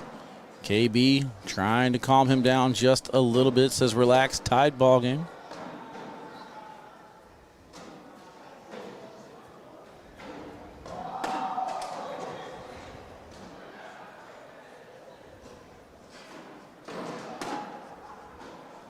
Foreman misses the push. One back sitting there. I think the other one might be out of play.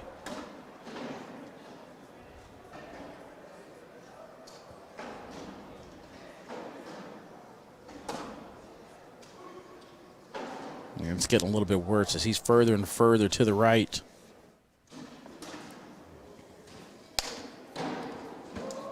Caleb not happy with that shot, but he's still got one more opportunity at it.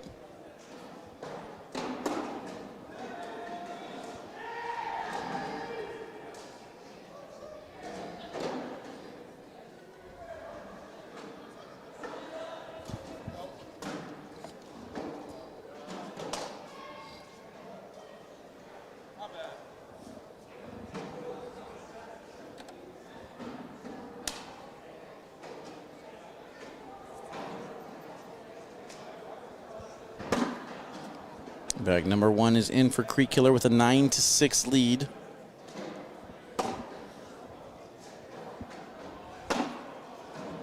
That's crazy with his bag reaction. Just kind of lands on the board and just hops in the hole. That one landed a little bit lower. He filled the gap.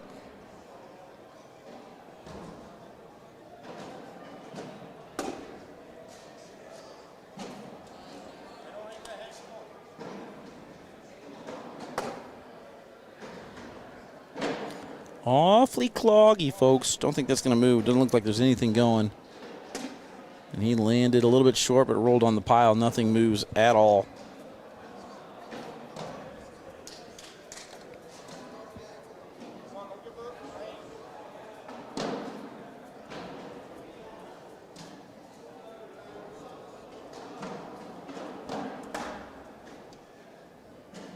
(13-6).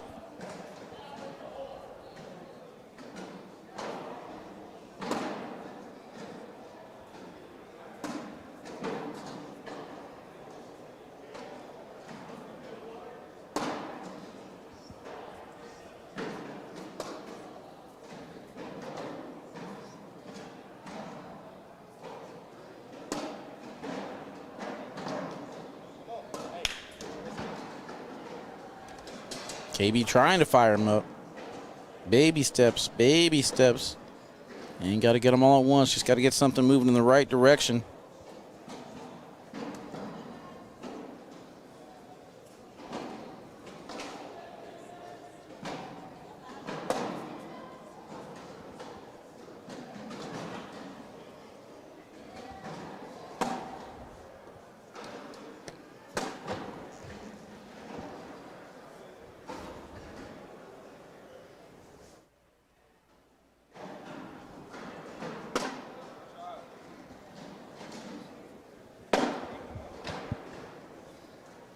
There's a slick side push here. He's got to hit it perfectly. Doesn't want to miss too far to the right, otherwise it'll clog.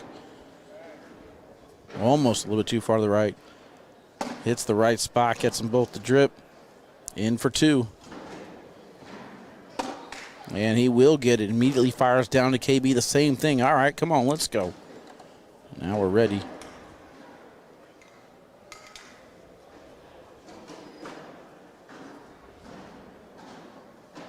(13-8).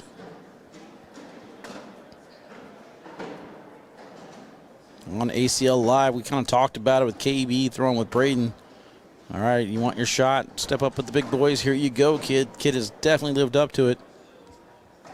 Braden Wilson hasn't blinked at all, finishing, I believe, 5-1 in rounders that were the top spot for most of it. Backing it up here in bracket play as well, going through some tough names. Again, these two teams only lost to Alan Rawls and Chris Kingsbury, and they are sitting in the king seat for bracket A. All bags down the middle here. Score remains 13-8. Braden will have first shot.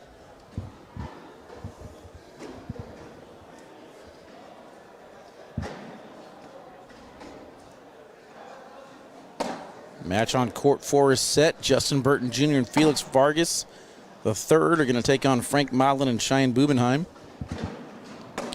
They got zeros on the scoreboard, so it looks like that one is ready to go.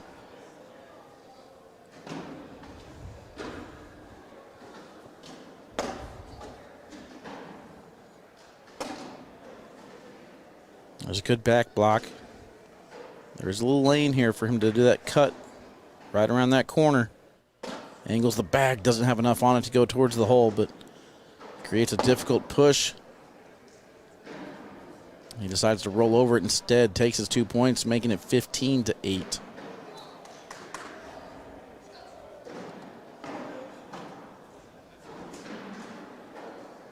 Well, they got 15-9. I missed one off the bag, sorry.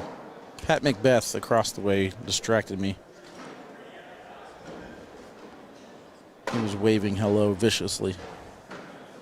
I had to respond.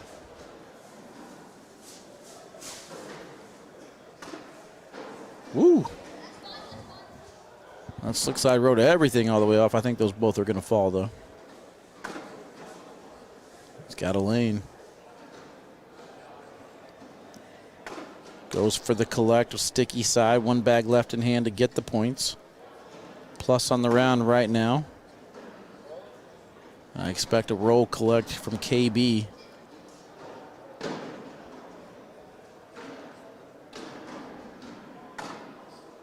And that is deep. I don't know if that was an aerial attempt or he tried to go for a cut. Or maybe just a roll over the pile. Either way, it landed deep with some force. It goes off the back of the board. Meanwhile, those two bags are still sitting there, and there they go. Foreman goes in with that shot. Bag in hand, 14-9, it looks like.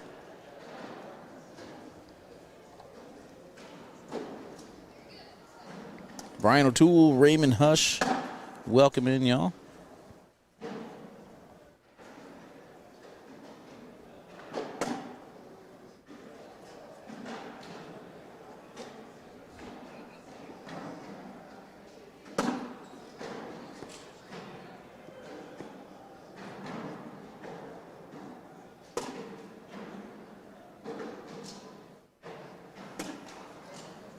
Got a whole bunch of thumbs up coming in the chat. Chat, how many viewers we got right now? Comment in the chat how many viewers we got. My thing said we dropped down to 137 as we're getting down to these final few matches. Is that the case?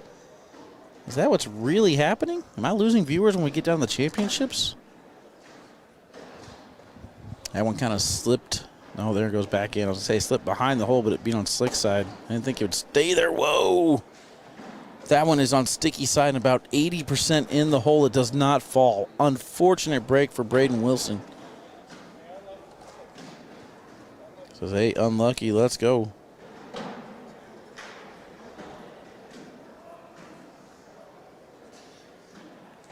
All right, chat. So how many we got? How many got? Where's the comments at? 143. There's no way that's right.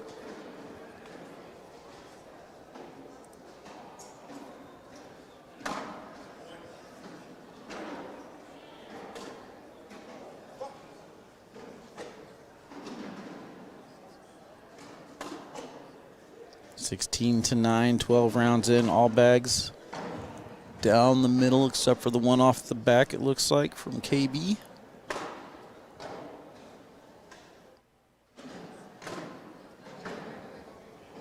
And just like that, their backs are against the wall, 19-9, down to their final mistake. Can the Cinderella story continue, or will it be over for Braden, the future Wilson?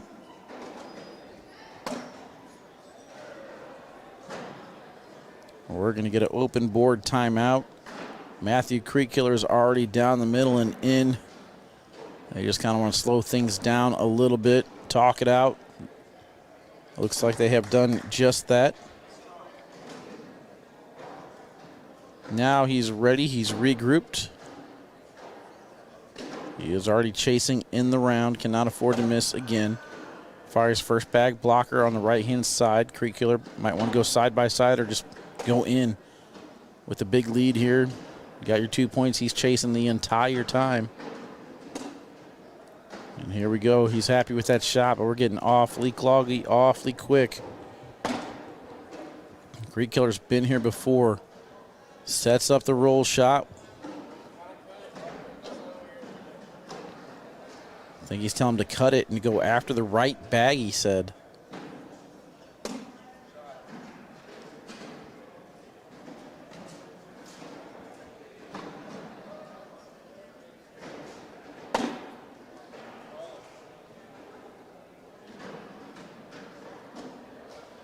Roll coming.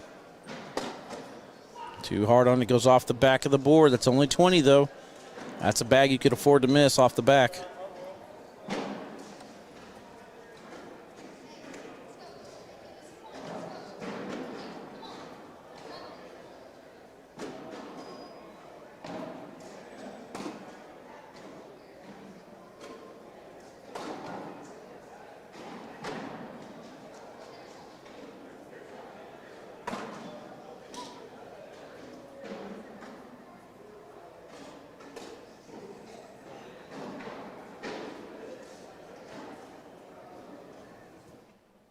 Vincent Fritsch, what's up, bro? Welcome in, welcome in. Another young, talented player. We need more Vincent Two Hats, though. I'm in agreement with Trey on that matter. KB going slick side hard into the pile. Knocks in Foreman's back and then goes flying off the back. That is a point he cannot afford to give up. Foreman off to the side. There's a slim opportunity here for KB. If he can go into this just as hard as the last shot and collect all the points, they will still be alive. Otherwise, this one's over. Foreman and Creek Killer will take this one down and advance to the championship match for their bracket. And he is able to get it, and crowd goes crazy. Putting yourself in that position and then coming out clutch like that huge shot from Caleb Batson, making it 20-10.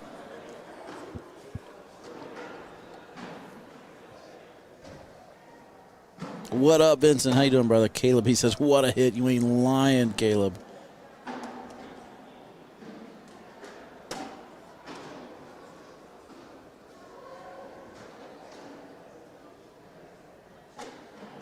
Big push, Scott. Yes, sir. That one's on the back of the hole, or back of the board. Stay in there. He's got one in front, so it's not over yet. Good shot there from Creek Killer. Stayed skinny. Steps out 3 feet. Hits the lane perfectly.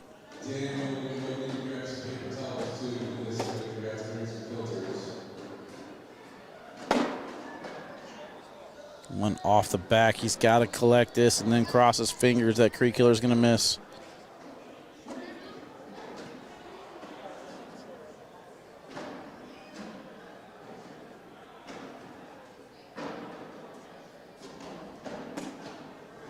Landed a little bit short. Doesn't even need to throw it. That's going to be game. They're just going to double check the math and make sure it's not falling. I think KB is like, it ain't moving. Game is, now it falls. All he's got to do is go board here for the win. So the awkward delayed fall creates an interesting situation here. All he's got to do is go board. They gave Knuckles. I mean, this is a high-pressure shot here just to go board. All right, he's going to roll it in. Don't think he even wanted to shoot that. They thought the game was over, and I wouldn't have been mad at him. But all right, Matthew Creek Killer and Jacob Foreman advance to the championship match. Alan Rawls and Chris Kingsbury are on deck. They will have to be double dipped. This is for your A bracket championship. In the B bracket, Justin Burton Jr. and Felix Vargas III, 11-10 right now. We're Frank Modlin and Cheyenne Bubenheim.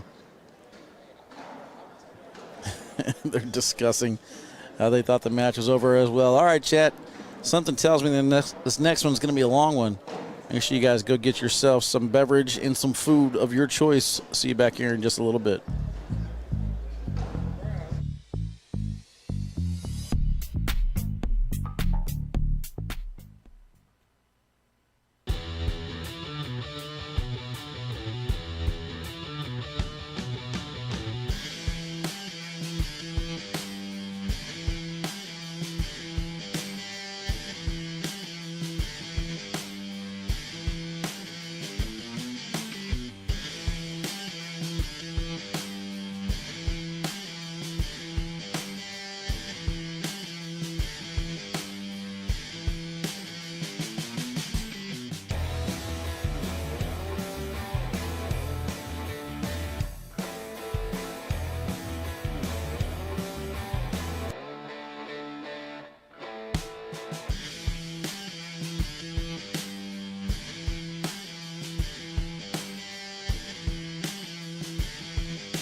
All right, chat, welcome back. Here we got our first championship match set. This is for the A bracket.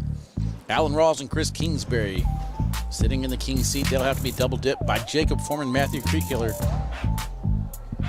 Frank Modlin and Cheyenne over there in the other court, 19-15. We're going down and back one more time here. So we might be able to play this out perfectly. Meanwhile, I guess you guys are going to have to share this to your favorite cornhole group because I don't know where all the viewers went. I've never experienced this where we got 86 viewers as we get into the championship matches. I guess that's a fail on my part.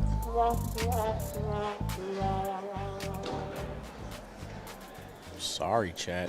Did my best. I tried to keep my enthusiasm going all day. I brought it out the best I could.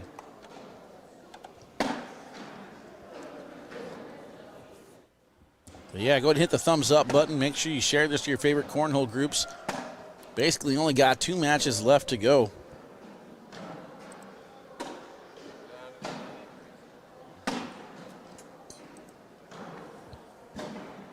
Scores 19-15 over there on court 4. All right, I believe we're going to start things off over here on the left-hand side. Alan Rawls lining up against Chris Kingsbury lining up against Jacob Foreman. Then the right-hand side, Alan Rawls lining up against Matthew Creekkiller. Here we go. Jared says, "You're the GOAT. You should have been on broadcast yesterday." Oh, man, I don't know if I'm ready for that spotlight. I was nervous as hell just DJing, bro.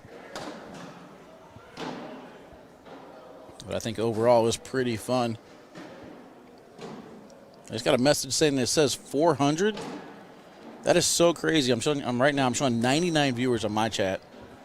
So that's crazy if it shows me at 400 to 800 or something like that on the rest. So that's interesting to know. Maybe it's just my phone connected to the Wi-Fi. So.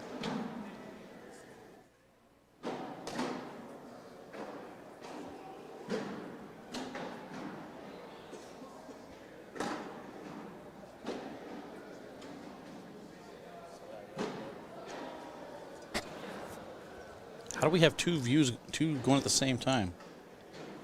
Facebook tripping. Either way, all right, I'm going to do my best to commentate. If I miss your guys' comments in the chat, I don't know what's going on with that, but here we go. Either way, appreciate the shares.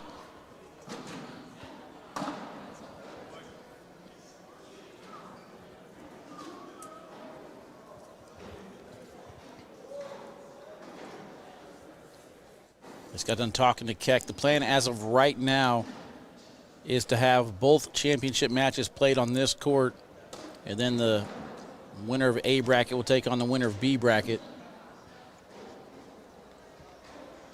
We don't want to miss out on any opportunities, but then again, there is that double dip situation to where we could be waiting extra long for who knows what reason. But more content's better than not enough content. Besides, I need more commercial replays, so hopefully we get some good shots in here. We've actually done pretty well with the replays today and this weekend.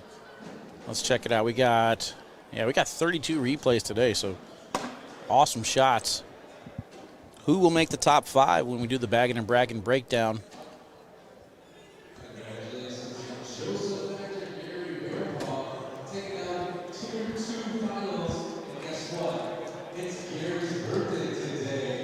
There we go. I told you guys Gary Bearpaw was a player to watch out for in singles. Well, he takes down Tier 2 championship.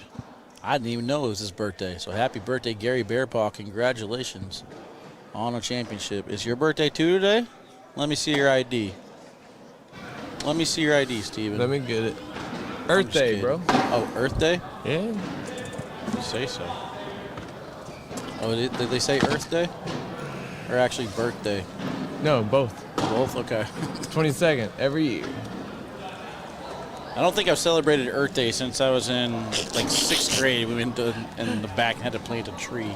I celebrate it every year. I bet you do. That's a good question. Where is my wallet? You left it at the bar. Chris Campbell says, keep doing your thing, brother. Appreciate that. Appreciate that.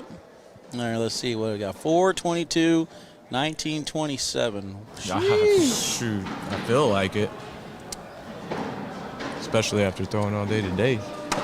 Can't keep up with all these people. I saw you guys made a deep run in what, tier 3? Whole tier 3. Did you get back to the championship match or did you Almost. end there? Championship of our bracket. Okay. Was that tie for 4th? I think you tied for 3rd, wouldn't it? I'm not even sure how that works. Yeah, I think you're tied for 3rd. I'll take it. There's a lot of good throwers in tier 3.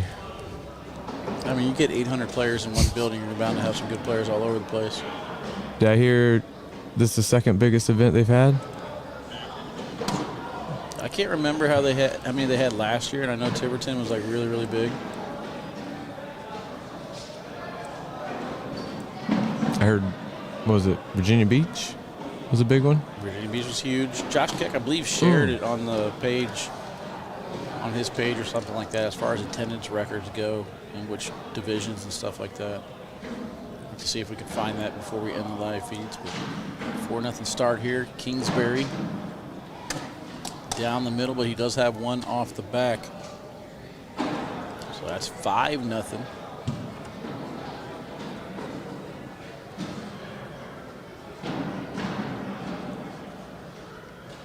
Did you play at all today? No, I haven't played anymore, period. Bet you still feel like you played. No, I mean, I actually feel pretty good today. I mean, I don't know. I'm looking for, I guess there's some UFC fights going on. I'm looking forward to hanging out with people at the same time. And I'm ready to sleep, bro. Always. I got a long drive to South Dakota that I have to mentally prepare for. It's so weird that I got 2 ACL live feeds going right now on American Cornhole on Facebook. Crazy. Make sure you hit that like button. Yeah, hit it twice. Share. We'll watch them both. Make sure I don't say something stupid on the other one. Yeah. Free killer off the back. I don't see any bags in the hole. Allen's still got a couple left to go. Up top, and he hits it. Big shot there from Allen Rawls. A little too clean. One of those good problems. He's got 2 bags in right now, showing 7 on 3. This could be a huge shot. And he goes backside with it again. Back-to-back big air mills. Beautiful shot.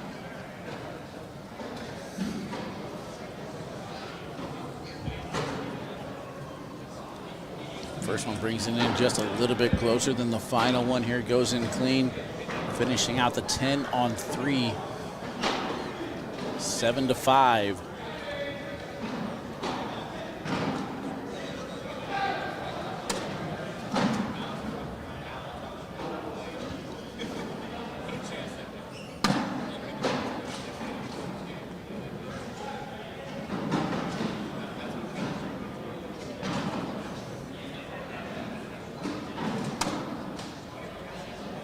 Hey, there's Bernie.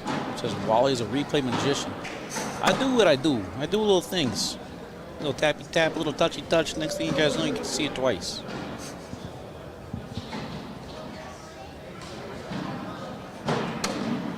The real question is, can we get through a K9 broadcast without a double dip? Frank Modlin and Cheyenne Bubenheim do finish off Justin Burton Jr. and Felix Vargas III. So good run there for Felix and Justin Burton. Jordan Power and Hunter Thorne will have to be double dipped by Frank Modlin and Cheyenne Bubenheim. The first time they played, though, it was pretty ugly, 24-2. Jordan and Hunter took that one down. And immediately my inbox just blew up. What's going on with Frank? What's happening? Sounds like they'll be looking for some revenge. Yeah, we'll have to see. What's up, Bob Stein? How you doing, brother? I will get back to you, I promise. I told Daniela I will get back to you, and I will. Matter of fact, I think I even typed out a reply to you, and I don't think I hit send yet. Either that or I did. I don't know. It's been a pretty crazy weekend so far. Getting thrown into the fire yesterday to DJ kind of caught me off guard, and my whole weekend's been off. I'm sure you did a great job. I don't care if I did a great job. I just don't want to do a terrible job. Say that again. Like I said, nobody came over in panic mode against me, so I was like, all right, I survived it. Not sure I ever want to do it again.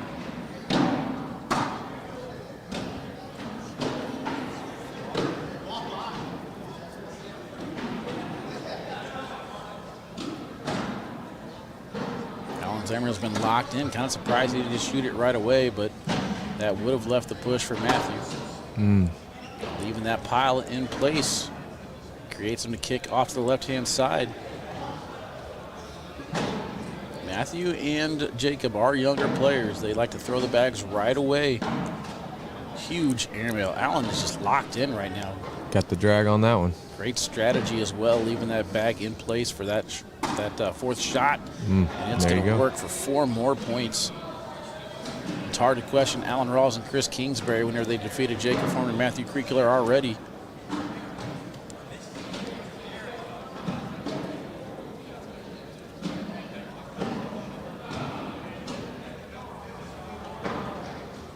Average time for younger players to fire bags in between rounds is probably around 4 seconds if I had to guess.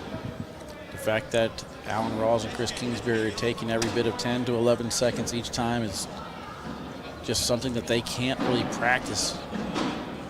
They don't have it in them yet. They're too fast. Yeah, it's a big strategy. 15 to 5.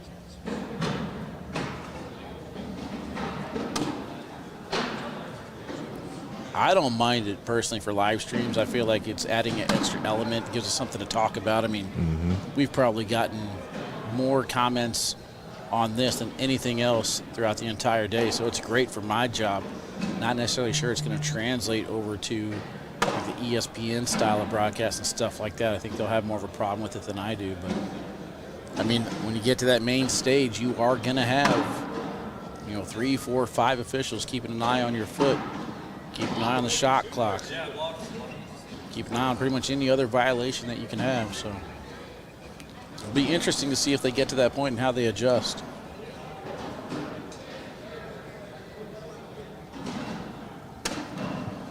Perfect placement on that block from Kingsbury. I mean, when Allen and Chris play, I'm huge on them this year for the simple fact that they control everything. Beautiful. Except for if you're able to drag airmails like that. Jacob Foreman, big shot over the top. That bag on slick side grabs just enough of it to get to go in the rest of the way. And let's see if they can use that momentum to get something started.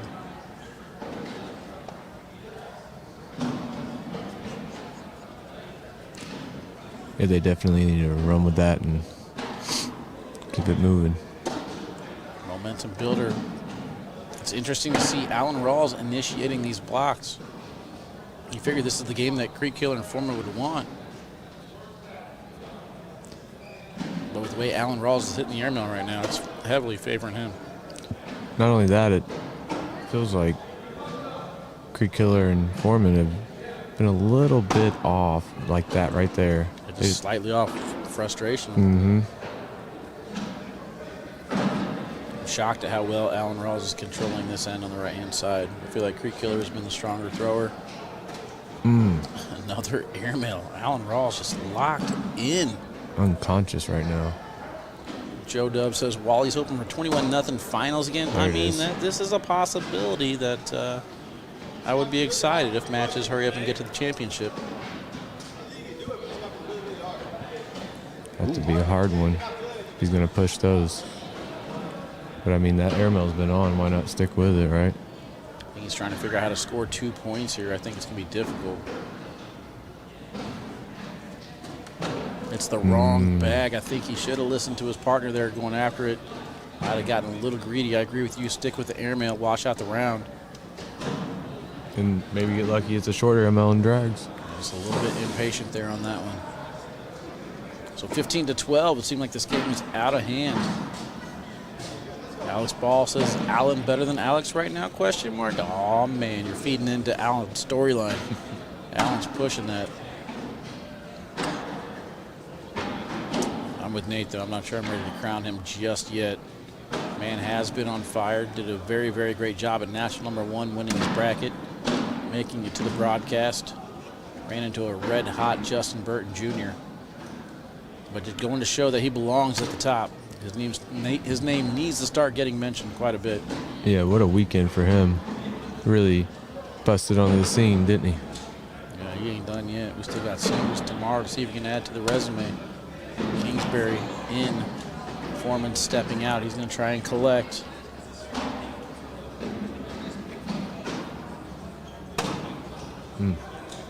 That slick side went under that bag. It did move it a little bit closer, but I think he hit that well enough for it to collect right there. So we'll see what happens on bag number 4.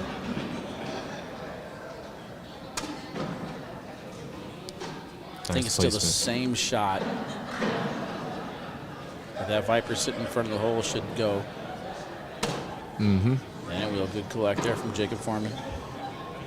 Jacob Thorne says Allen is definitely better than Alex. Whoa. Alex Rawls or Alex Ball? Who are you talking about, Jacob? I think he might be better than Alex Ball. But Alex Rawls? Man's always there.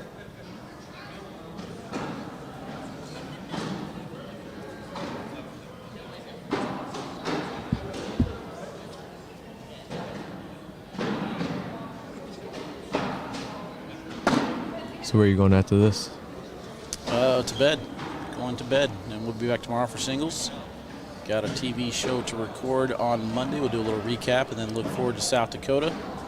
Go over some more shootout players to watch and doubles teams. And then we head to South Dakota. After that, I believe, is Tiverton, Rhode Island. I'm not 100% sure. South Dakota. I think Fort Worth and then Mesa and Pennsylvania and Portland somewhere along the way. I'm not sure. Stressing me out. Why are you asking me? No, it's fun, man. I enjoy the travel, but it is consuming a lot of energy. Grueling.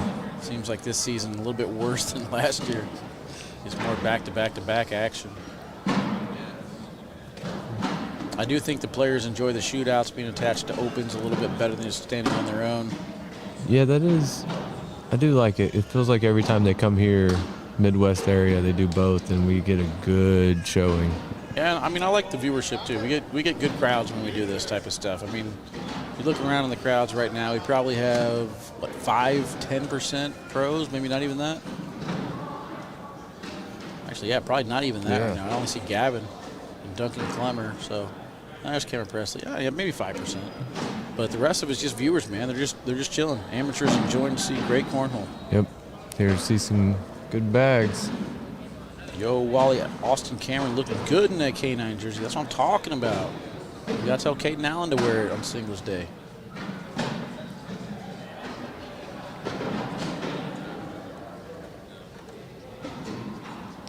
Well, they stopped the bleeding.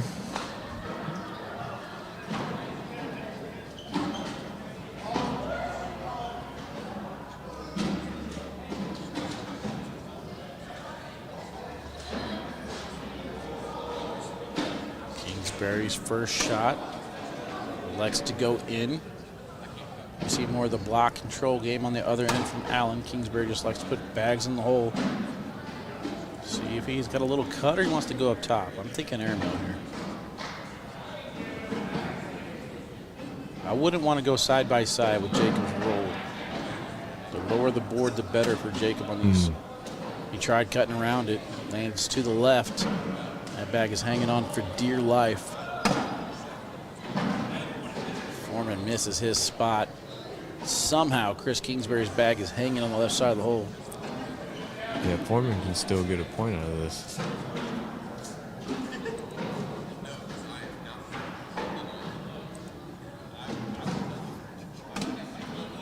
If he can do a hard push up the middle, there's a chance it could push that off.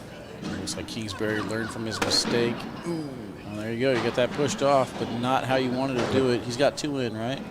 6 on 3. I believe so. I think Kingsbury's in the same boat, saying that he should have just airmailed the last one. Double checking the score, 17-12. He's currently up 3 points on the round. He's trying to say he doesn't need to go for an airmail here. If he blocks, that might be the best play. Creates a 7-on-3 on the board, forcing Foreman to either roll over the top, in which case it would be 3 points anyway. But you're taking away that push. When you take away that push, you eliminate it from being 9-on-8 and only getting 1 point out of it. Again, if you go block, though, it still could be 1 with the roll or the airmail from Foreman. But if I'm taking a look at Foreman's body language right now, I'm putting him to the test. I'm going to make him hit that roll or that airmail.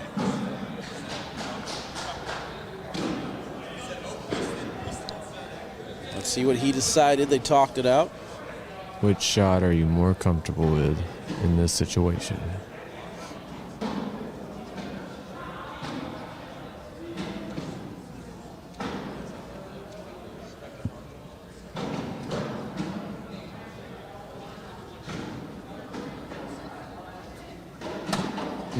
He went with the airmail, and now he creates an opportunity here for Foreman to actually get points out of this round. That's another reason I do not like going for the airmail in that situation. And we're going to get a 6-on-6 wash. Let him off the Kingsbury hook. let off the hook, but more importantly, missed an opportunity to get something on the board closer to 21. Again, this is only game number 1, so you have some points to play around with, but why risk it? Who needs to be double dipped here? These guys are national champs. Alan and Chris are in the king seat and need to be double dipped.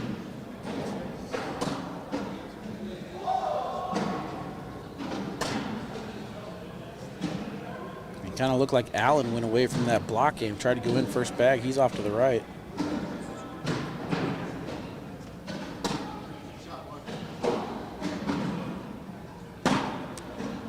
Is he going to try to bring it back?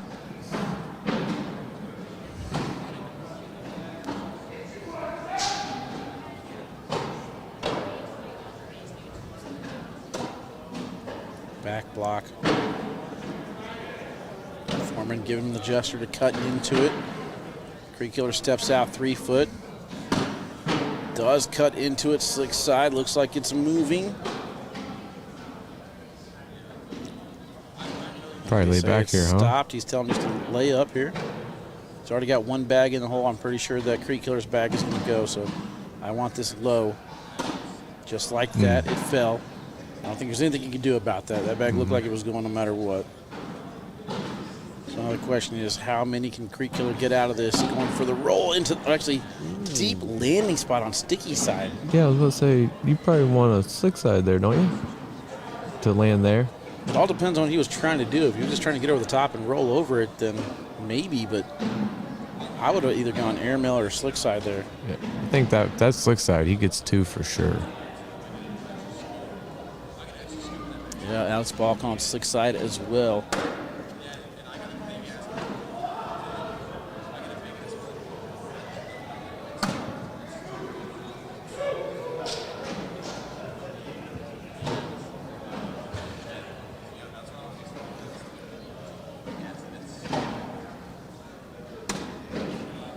Alex Ball saying he thinks that he must have thought the bags were closer to the hole. Maybe.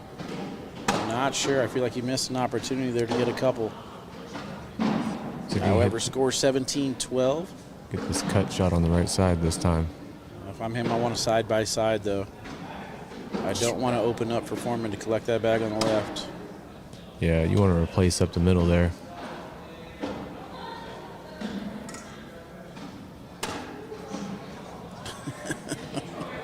Even his misses are going in.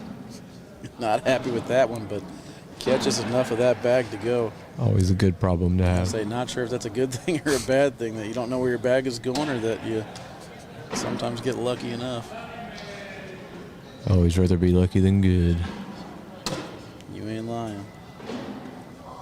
And he will finish off the 12, 17-14. I can't help but go back to that round where Foreman was showing 3, and Kingsbury elected to go for the airmail over the top, off the back of the board. Ends up being a 6-on-6 wash. What could have been, Kyle says, over 600 viewers in there. Yeah, we got 149 on the other Facebook feed. It's just crazy. I don't get it.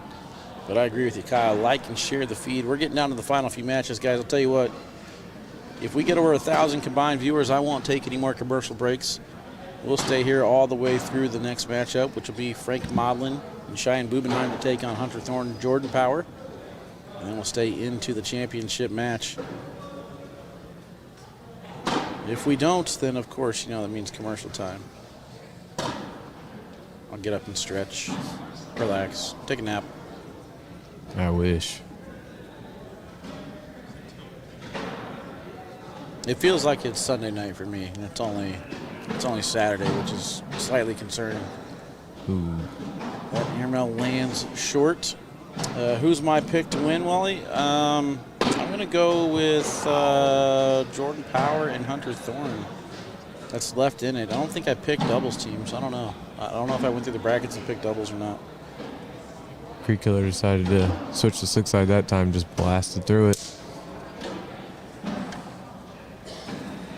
17-14 as we enter into round number 14.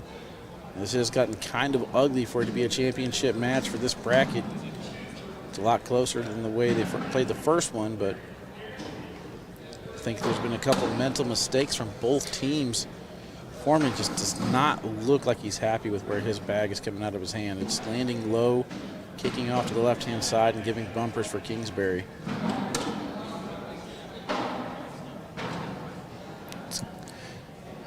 It's grind.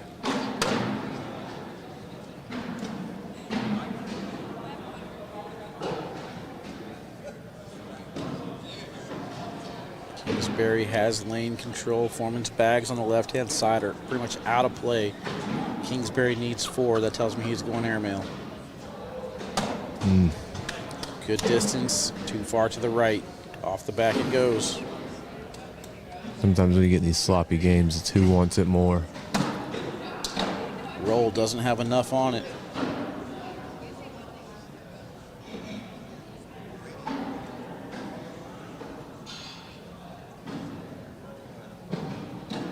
Need canine patches and toss sauce? Probably get Canine through there. patches are on caninecornhole.com, bro. Shameless plug. Kingsbury, 2 missed airmails. Just I think the that, mental battle is visible over here on the left-hand side. Kingsbury and Foreman are just not yeah. happy with the way this game is being played out. yeah, the body language is not good right now. I think he should have stayed up the middle on that last one. And then if he misses short, he blocks that push right there. He could have another 6 on 6 as that one rolls over the board onto the slick side on the back of the ACL red zone. There's a slim possibility for an and 1 for 1 point, but There he you go. elects to slide in to reset the round, 6-6. They keep their lead, 17-14, so I ain't mad at it. That's the shot he wants on that third bag. Can't bet against Find a Way Frank, says Matt. And I ain't doubting you on that one.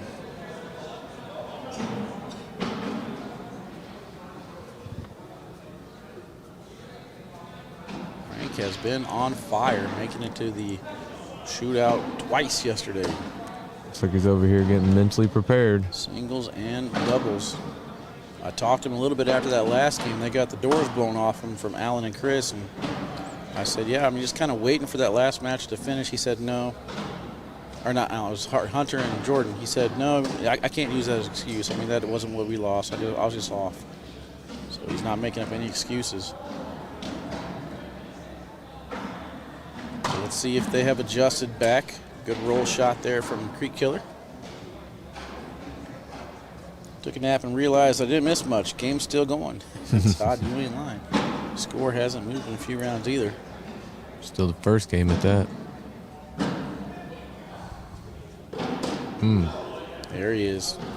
This is the game I want to see out of this end over here on the right. Creek Killer's roll against Alan Rawls' airmail.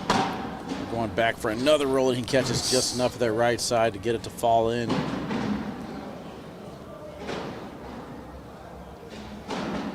This is new. I don't know if I've seen Alan flip his bag before. And that airmail's deep, and we're tied. 17-17.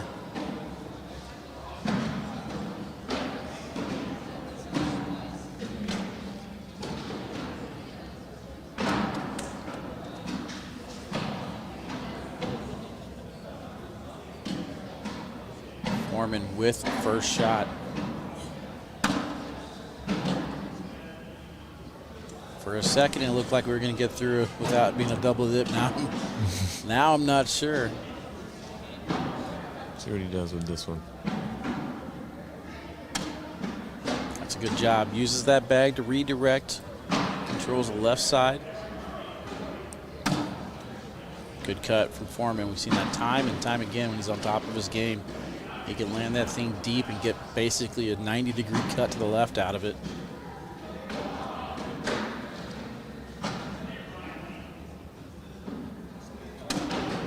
Very nice. And now here on bag number 3, I expect Foreman to kind of tap the pile and replace the block. Try to, too far to the right, though. Nothing falls. Kingsbury should go into it. Yeah. Allen's sleeping. They didn't move a ton either.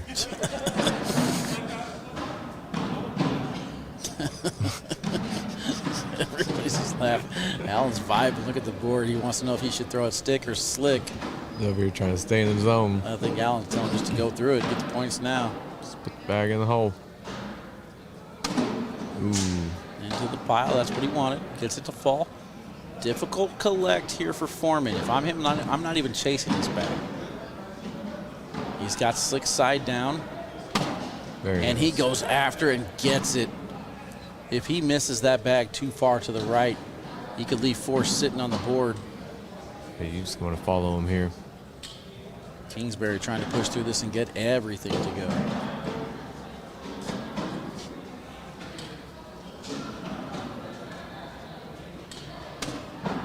And he will miss 19-17.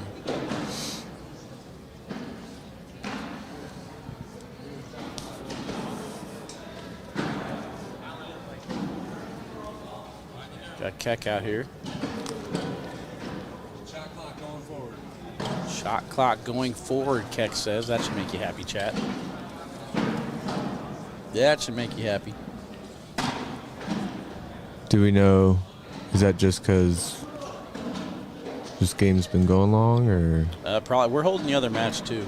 Yeah. So if this goes to game number 2, then we might be in a little bit of trouble. But Yeah. we did want to make sure that we bring you guys as many championship matches as possible. So Keck has intervened. I don't think anybody went over to get him. Just one of these things he did on his own. Tony says about time. Kyle says, let's go, Keck. Alex Ball, MVP for Keck. Alan Rawls and Chris Kingsbury are sitting in the king seat. Score being 19-17. Man, I can't stop thinking about that round where Kingsbury went up for that airmail with it being 3 on the board. Big airmail there from Alan Rawls. Leaves that bag sitting in front. And that is a huge shot because it's going to force Creek Killer to go in, and he misses. He says, I'll give you your shot clock. There's a slight push here if he wants it. I think he's going up again, though. Why wouldn't you? He can drag that bag for the win. Lands on top of it, only gets 1 to fall. We're tied at 19s. No. Yeah, but I don't know how many. I want to say 1 and 1, but I don't know. I know since I've been hearing 0. Wait. You've been here from No. the beginning, I think. I think it's No, 1 and you're 1. right. Keck just pissed off Allen. Watch him go crazy.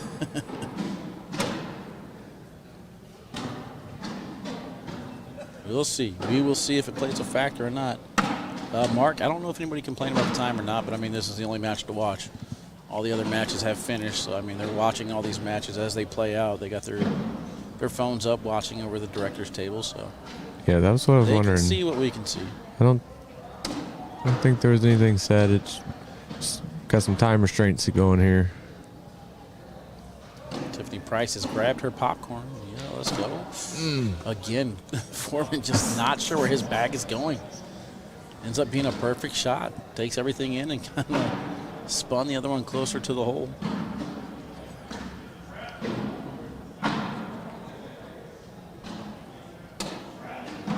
Back block. Kingsbury not happy about that bag off to the right. Slick side here from Foreman. Big shot. Drives through, collects it. Kingsbury has to go in here.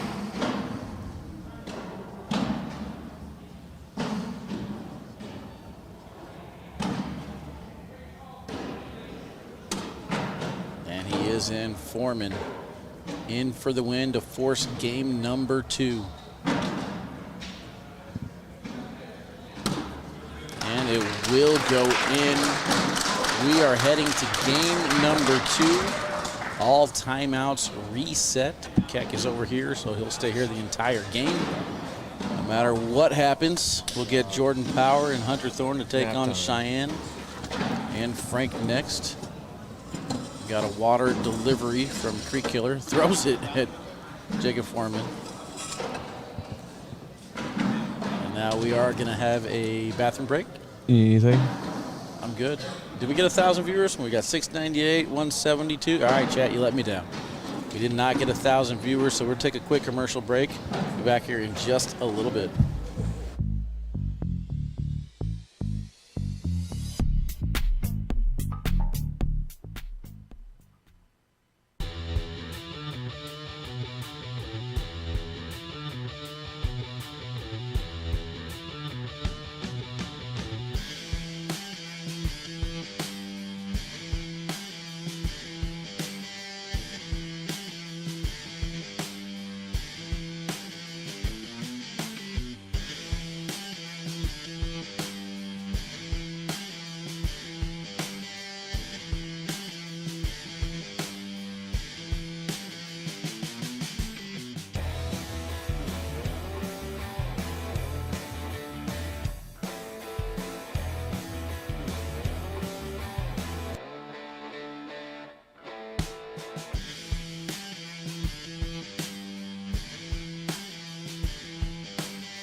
ACL Pros and Joes 2, coming to Fort Worth, Texas, May 12th and 13th. Register now at app.iplayacl.com.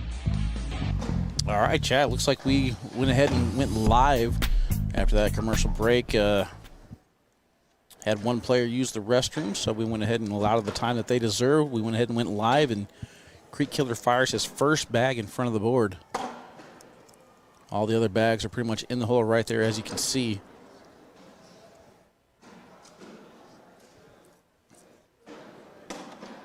So all players are on the same page as far as how timeouts are going to work going forward.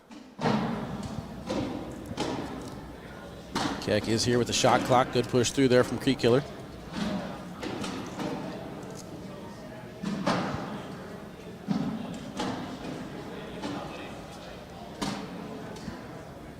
Nicholas Thompson, he's here. He ain't going nowhere. This is the last match in the building. I believe we got some cash games going out there in the court, but I believe all the other brackets have played themselves out.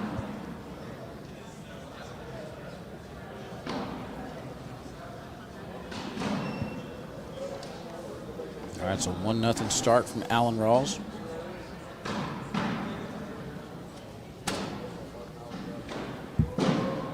One block there from Kingsbury. It's off to the side just a little bit, but still should be pretty easy to collect. At this stage, I pretty much just expect him to keep pushing the pile. Now you got a bumper. Tiffany says, just want to say, Wall, you're doing great. Thank you, Tiffany. I am trying. I got a little nervous there whenever Facebook started 2 live feeds. Like, I've never been to a championship match where I only had 86 viewers, so it's really weird that Facebook would create 2 different live feeds. It scared me. But now that I see we're right around the 700, 800 mark, it makes me smile a little bit on the inside.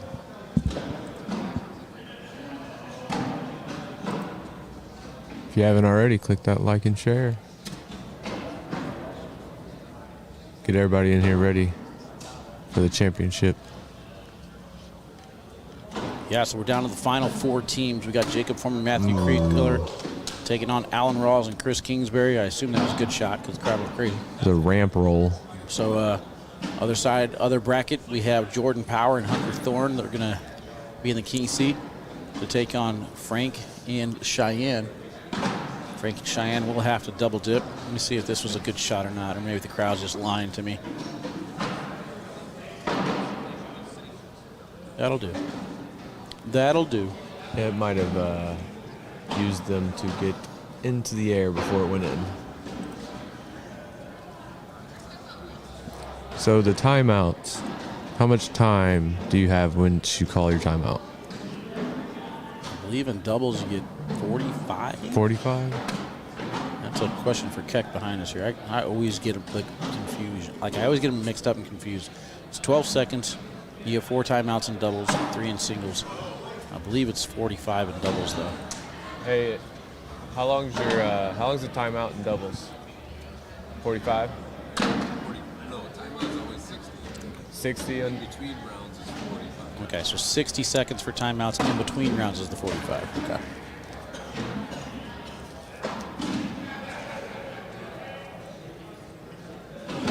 I need to create a little video from Josh Keck explaining the timeout stuff, and every time you guys ask a question, I just kind of play that in the bottom corner of the screen. I think it is by far the biggest change to the rules that I've seen. There's been a lot of players talking about, people talking about stepping over the line after the throw. I mean, you kind of watch Allen's throw. He does it. Frank Modlin, obviously, we know, does it. A lot of these carpet throwers, though, when they go for a hard push, Gavin, Fisher, they kind of all step across the line. I just feel like that would be a rule that would just change way too drastically. And it doesn't really affect the game. Now, coming across the lane, like if Allen were to step across and end up in Creek Killer's lane, that'd be one thing. That's different. That's already a rule that's in place.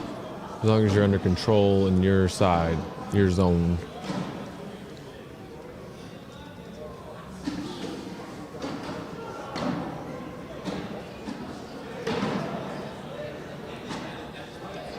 That's correct, Tiffany. It is considered a throw in the backswing once you start your motion.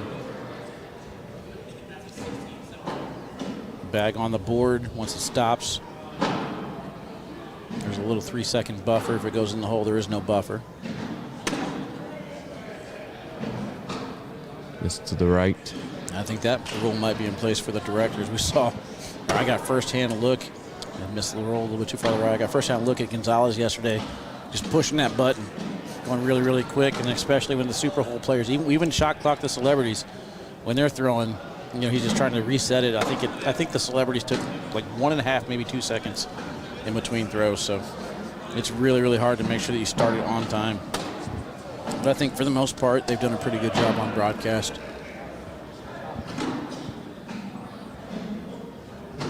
Over the top here. Block behind. Go through.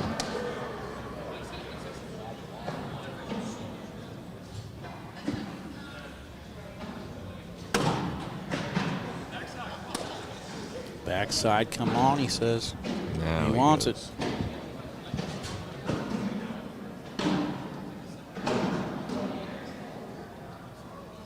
It was short. Playing short. Kingsbury's airmail has been off. We usually don't see this out of him.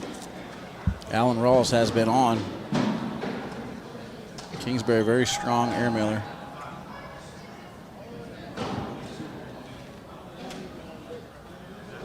Just confirming the score real quick.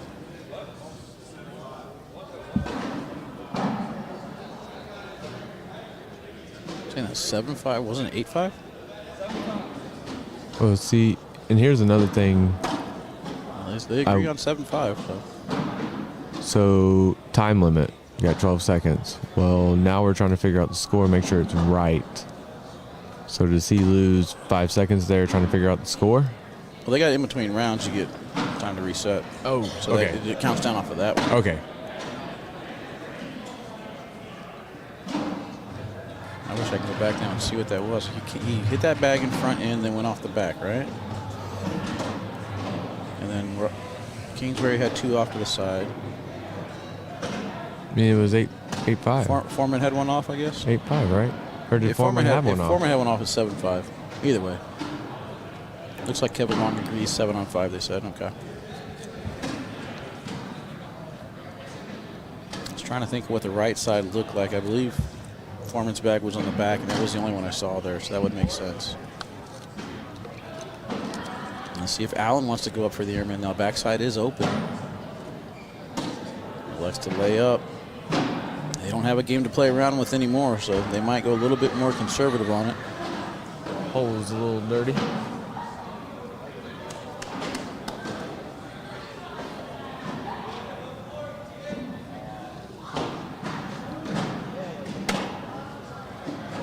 Good blocker to start the round. This is kind of what we saw last round. Kingsbury's going to step all the way out. Try and use that bag to spin his closer towards the red zone. Just like that. Take away the left side of the lane. A little side-by-side action. Foreman's cut landed too deep. Stays behind the hole. Same shot here out of Kingsbury. If he does it like he did last time, it'll kind of create a wedge. Nicely done. Now this is a situation where we saw Foreman come with the back block, but and it's airmail time. So this round's playing out exactly the way it did last time. Kingsbury's got a chance to go up top, get that drag, take control of this round, and force Foreman to collect the push on the right-hand side without taking Kingsbury's bag. And another missed airmail from Kingsbury. Just slightly off. Unbelievable. A little defense first.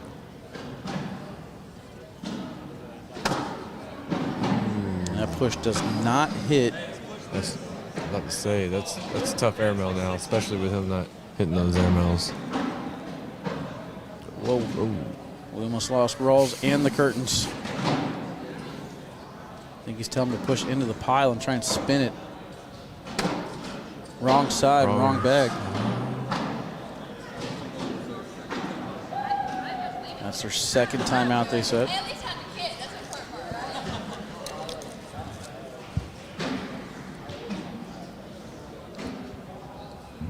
Score is 7-1. Okay, didn't look like the tablet was updating, but 7-1.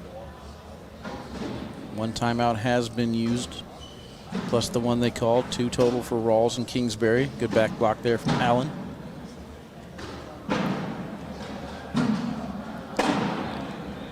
Rolls into the pile. I like that shot there from Creek Killer, forcing Allen's hand to go up top. Up and over. Allen has been lights out with his airmail, but it's very, very hard to stay this consistent for this long, and that one is off the back.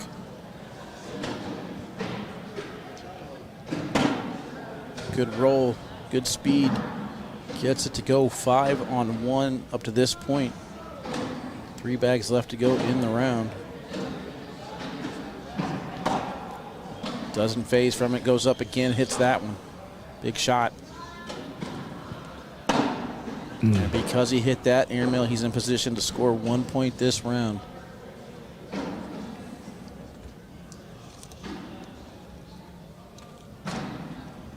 And he will get it backside. 2 for 3 ain't bad. Put one on the board. Needle moves 7-2. Hard backside, great shot. So they've used 2 now because of the time. You get 4 each. 4 total. And once those are up and you have a time penalty, now what? And, I believe it's a dead bag. If it hits like the pile, I think they got to put it back. There's a whole bunch of messy situations that I do not want to see happen. Now, for the most part, we will not interfere in the middle of the throw. So, for example, if he were to use a timeout right there, Keck would inform him after the throw that he used a timeout. Now, if it comes to a situation where they're out of timeouts, I'm pretty sure that we jump in and stop it right away. Yeah, don't let them throw so it doesn't affect the bags on the board already. But again, I hope we don't find out. It's a level of chaos that I don't know if I want to see.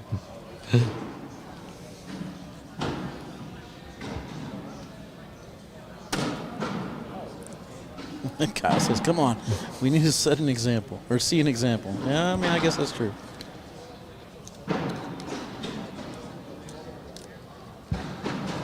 Yeah, Yeah, it's all you guys in the chat. You guys have spoke up. Now you guys are all There he tuning in is. just to see drama. Finally hit one. As a matter of fact, why don't you guys all go, and Tiffany, I'm right there with it, gives me anxiety. Why don't you guys all go to Facebook right now, hit the share button, and caption it, "Will we see a timeout violation on live feed?" And then just see if we can get over 1,000 viewers that way. Were you guys live on the bag dilemma? Was that a year ago? Where you had Richards and Harbaugh. Baggate? No, that was a different court. That was a different court that ended up being actually a non-story. But Yeah, right. since it was a non-story, it made it a story. And then who knows what happened to get it into the media from a TV company 6 months down the road that doesn't even know what they're talking about. Yeah, 6 months later, all the news stations. But we've all moved on. The game is better. There are processes put in place now, but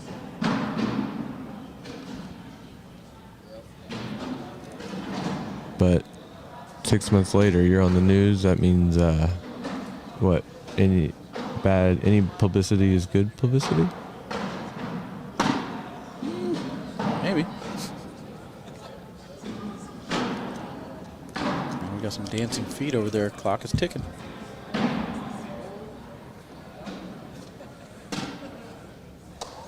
Looks like that one was under the time limit. I don't see Keck moving, so we will see.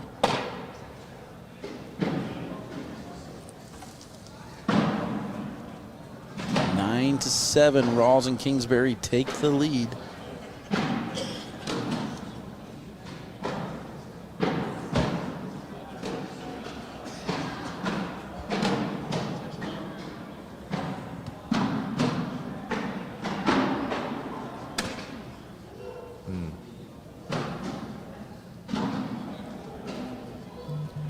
Chance to tie it back up here.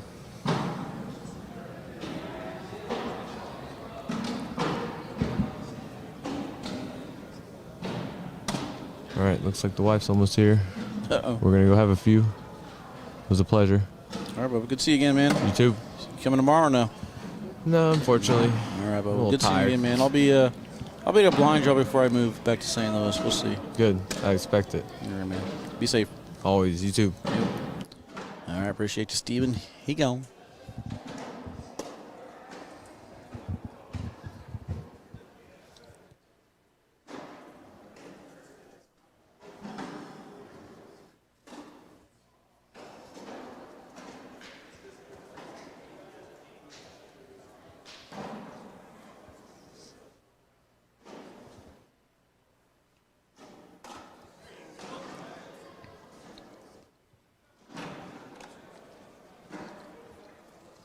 Got a lead change, 11 to 9.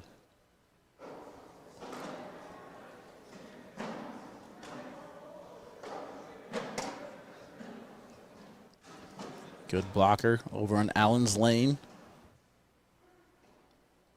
Allen's going to want to attack this. Probably going to go back block here. I think that landed a little bit deeper than he wanted to, unless he was trying to go in. He does have that, as he calls it, a saw blade reaction. Weird bounce out of Creek Killer right there. It goes off the back of the board. I think that bag on the left is out of play. I don't believe there's a way he can collect it without getting some help from Creek Killer. But Creek Killer does have that right to left motion, so I think if anything, he'll sneak around it.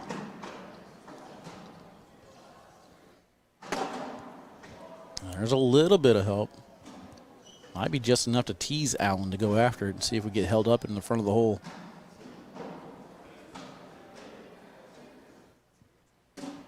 And he will go after it. Almost got it to go. Does a great job of lifting up that corner. They are going to agree that it does not move anymore. Keck was keeping a close eye on it. It is 1 point, makes it 11 to 10 as we enter round number 12. Chris Kingsbury will have first shot.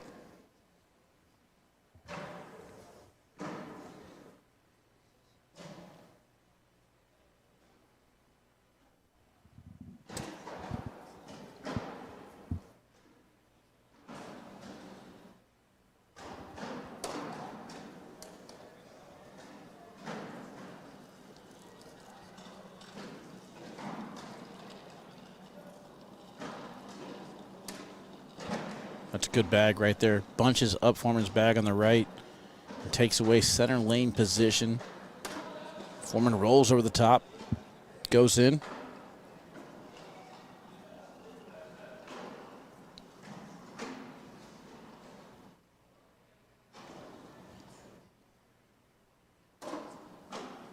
Pushes right into the pile. And that back block is way too low on the board. Kingsbury has had this lane before. He's going to have to put a little bit more on it. Slick side to try and drive through it. Might be able to get all three of his bags to fall and bully in the same time. Into the pile. Gets one to go. The other one's sitting there. But he did get the bully action out of it.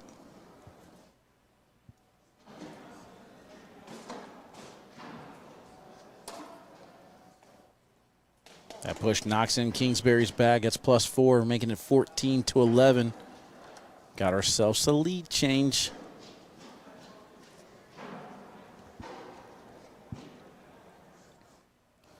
Talking to Steve-O, they said that they stopped selling at 8:30, so maybe Alan and Chris need some more social sauce to get things going.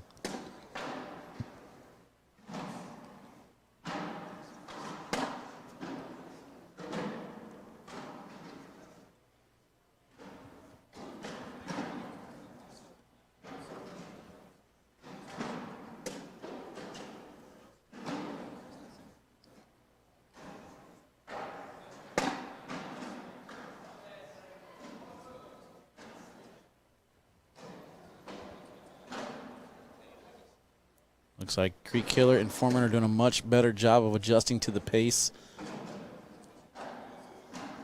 But again, they still actually just get up there and fire the bag. See him stepping off the line, resetting. He knows it's going to be a little bit of a break, and I think that's the right play to do it. You don't want to keep yourself in there and get stiff.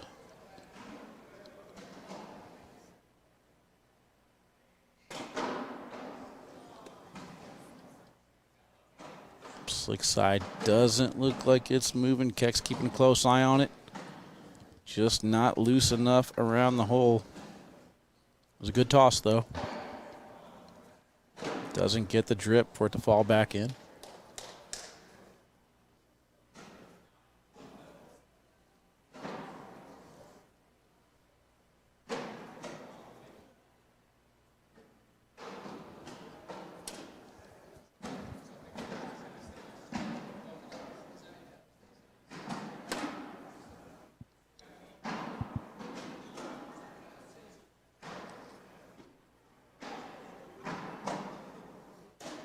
Needs some BG boards for the ESPN broadcast.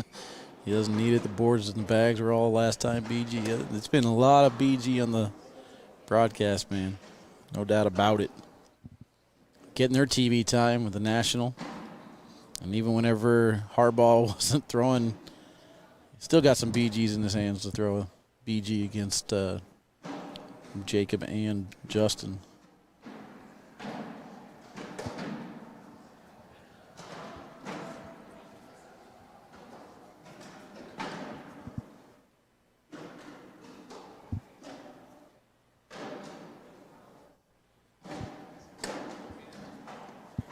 Bag 4 stops just a little bit short. There's enough here for Foreman to roll over it. Wants to land right on top of that Stevie. Ooh. Didn't get the reaction he wanted to as Kingsbury's back kind of scooted up on it. Only 2 points, 14-13.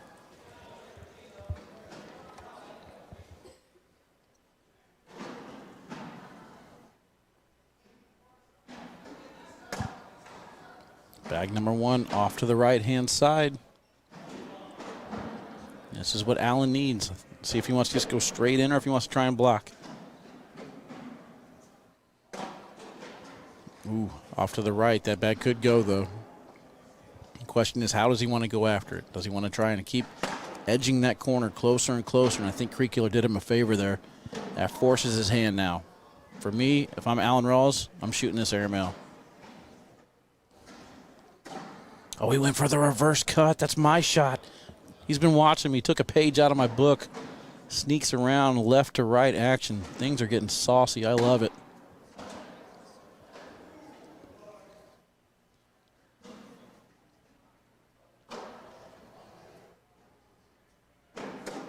Tries it again. That time stays center lane. That's what Anthony Owens said. A little better there than in. He's one of the best at doing it. And then Creek Killer saves the round with a roll.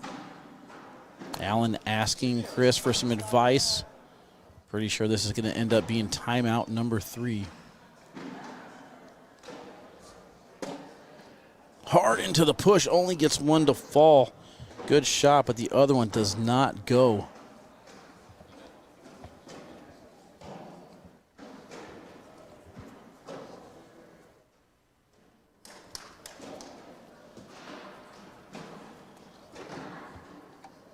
Allen doing his best K9 impression there, getting left to right movement out of that bag. Again, he does not like to throw a flat bag. And on the same boat, you can do more tricks that way that you're not expected to do. Gives you some left to right action out of it. Devin switches bags. They weren't ESPN approved. You got to have the same color bag on each side, and I believe it's what, 50% or 80% or something like that. I think he knew going in that they weren't going to be approved. And then he switched bags twice because the bags he was going to use against Justin Burton Jr. I'm sorry, he already knew he was going to use the Windsor bags. But then Jacob Foreman selected the color bag. Because not Jacob Foreman, come on now. I'm trying to talk and pay attention to this match at the same time. Gore had a bag that was the same color, so he had to switch bags. So he actually borrowed Justin Burton Jr.'s bags. And then, of course, he had to play Justin Burton Jr., so he had to give those bags back. I don't know if you guys understood a word I said, but that was my best explanation at it. Holy, that was hard.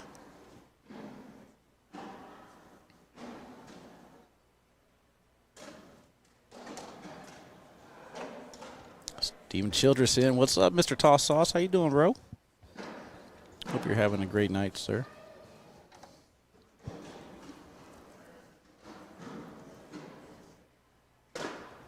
Doing great, man. Doing great.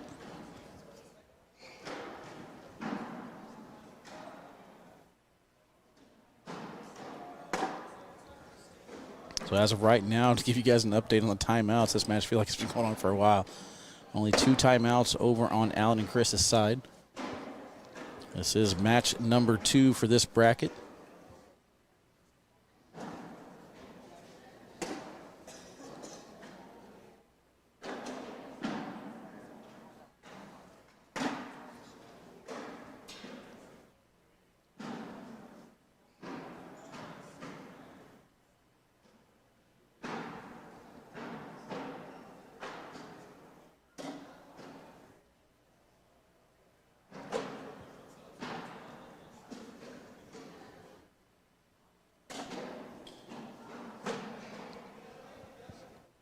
Steven, I'll be in South Dakota, man, but I'm down to game whenever I get home. I'll be on Monday and Tuesday. Other than that, I won't have much time. Up top for the airmail. I can't really tell. Did he clip his? He did clip his, but he didn't get it to go. Hey, guys, another wash. I know. Shocking. Shocking. Meanwhile, waiting patiently, Jordan Power and Hunter Thorne will take on Frank Modlin and Cheyenne Bubenheim. Jordan and Hunter are in the king seat. Looking around the room, I don't see Hunter throwing. I have no idea where Jordan's at.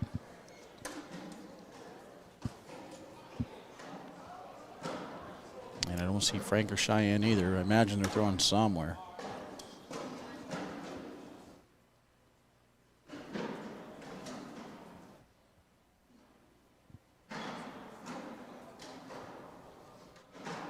Okay, Cheyenne's down there throwing with Berkeley Pear.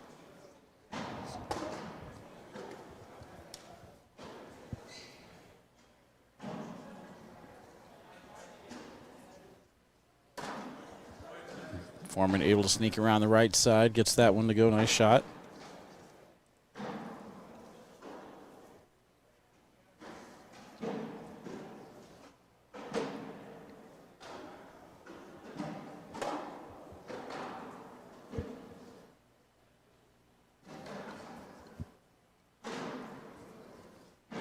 Staying sticky side. He's going to try and cut around again. He's not even going after that front bag, and smart play. Just goes a little bit too deep on that landing spot. I don't know if there's an airmail possibility here for it. I think he's telling Chris to go board, give up some points. So we'll see the needle move here in just a little bit. No more washes.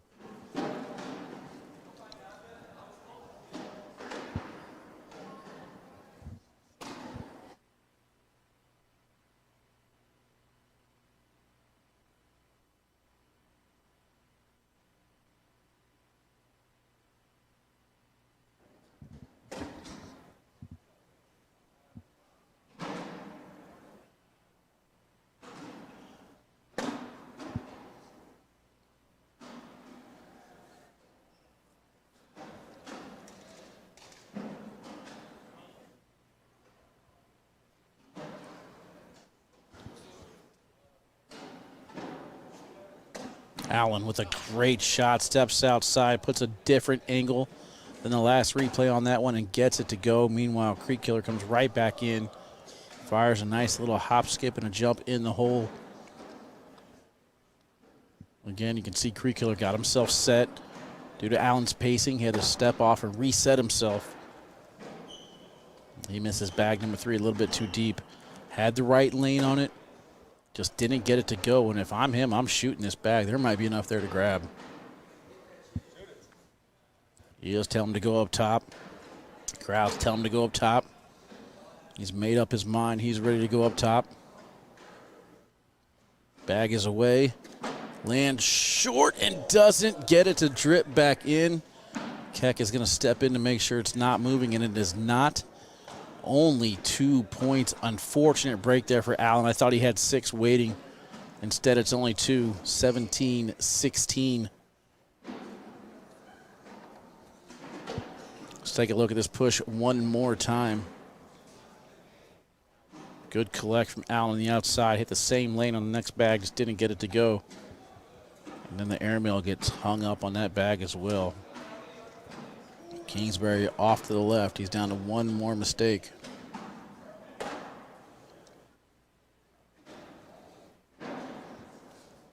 Somebody asked for a clock call. Josh Keck has been here the entire match. Only had the 1 violation so far in this match. Good job there by Chris as he's able to bring it a little bit closer.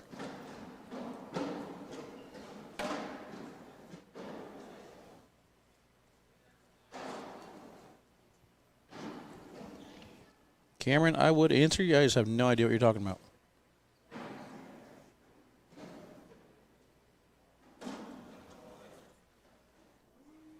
That one's hanging on the side. This could be trouble.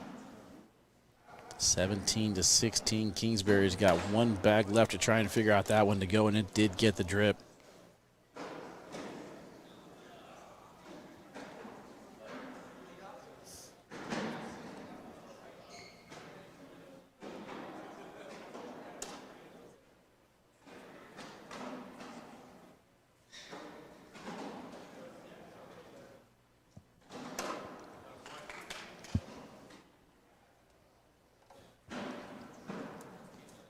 When Allen is sitting there flipping the bag, he is actually thinking about how many bottles he has left at home.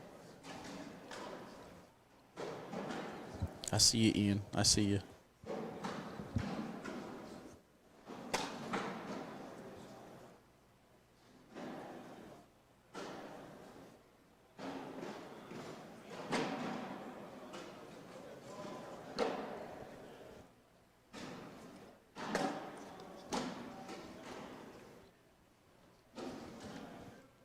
.669, Wally? What? We getting there. 683 on this page, 159 on the other. Not sure what's going on YouTube. Sure, we got a bunch over there. Allen's got a chance here to get to 18. 21 rounds in.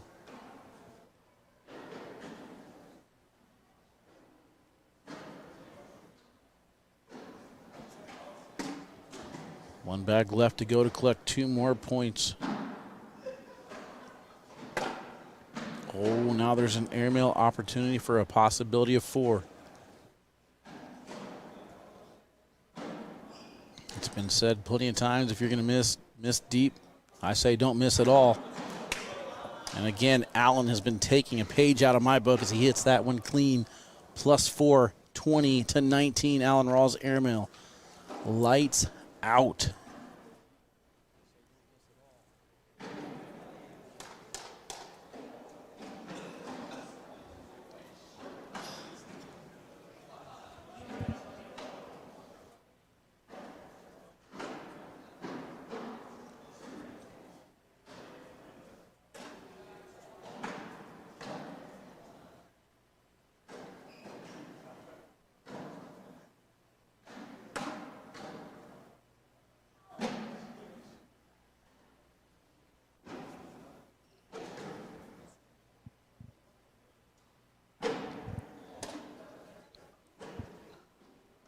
Off to the right-hand side. That could be the miss that he could not afford to give.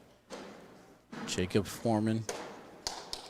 Back block. Allen's happy with the placement on that one. Chris is stepping out, but he doesn't look happy about it. I think this is the right call. Want to have a deep landing spot. Hit that BG. Get it to redirect closer to the hole.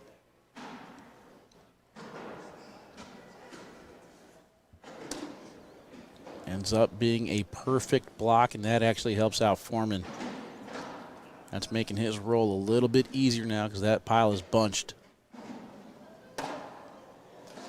And now he will take away that lane. We're going to get a timeout. Woo! This is so good. I would like to have game 3 just to see what would happen, chat.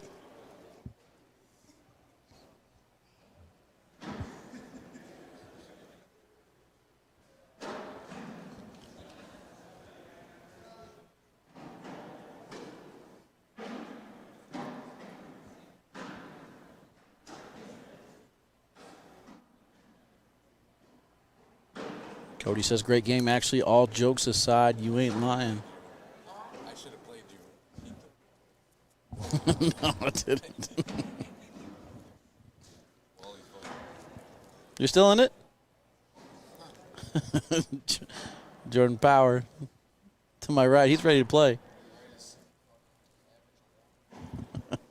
Look a little tired, though, bro.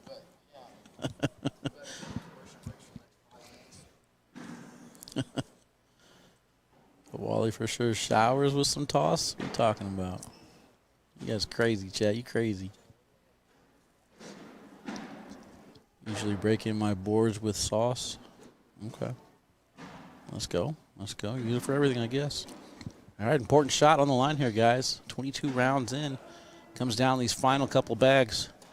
Kingsbury up top with the airmail. He hits it, but he does take in Foreman. One roll, push, or airmail to win. Might as well take another timeout. Kingsbury not happy, but he did hit the shot that he needs to, forcing Foreman with one big shot for the win. The new app in the App Store to follow every tournament across the country. Trey posted earlier about it on Twitter. It looks cool, but I haven't figured out how to find stats. That I don't know. I haven't seen anything, but maybe reply to that. We'll see. Doug Neal, Wally is easily a top 28 cornhole announcer. Thank you, Doug.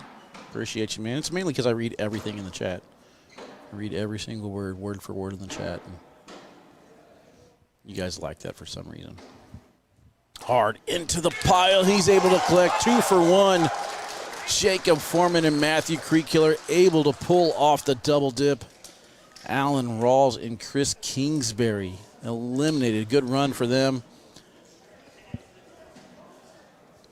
Jordan Power already making his way to the court.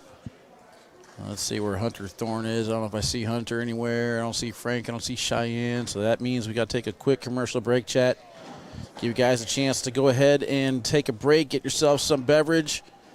Make sure you get your social sauces lined up and ready to go. Be back here in just a little bit. See you in a few.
All right, chat. Welcome back here to the main broadcast court, brought to you by Corn Nuts, Bush's Best, Ultra, Seagam 7, Johnsonville, and All Cornhole.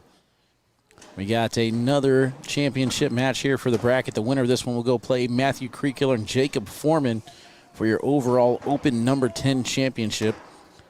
Frank and Cheyenne will have to pull off the double dip over Jordan and Hunter. They're finishing their second down and back. Hunter had to use the little boys' room. He's back. Then he had to go get a chair. And he's back again. And I think they are going to start things off over here on the left-hand side. Cheyenne and Frank won the toss. Alejandro Sparky checking in. What up, Spark Apparel? How you doing, brother? Got your package today. Delivered a whole bunch of jerseys, so thank you very much for that, my brother. Look forward to the next time that I see you. And here we go, chat. We are underway. Go ahead and place your bets in the chat. Let me know who you guys think is going to win. Nick Williams checking in and says, let's go, Hunter.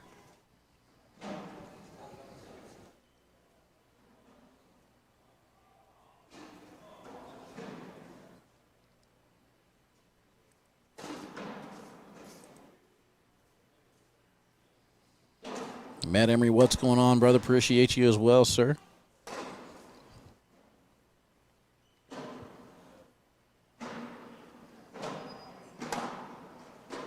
Airmail cannon should be going out this week if it hasn't already. So, or I guess it's Saturday, but here in the next few days.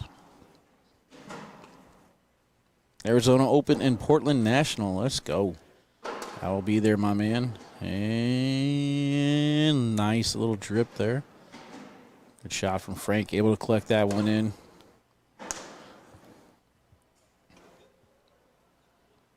And something about getting those bags nice and melty around the hole to drip in like that.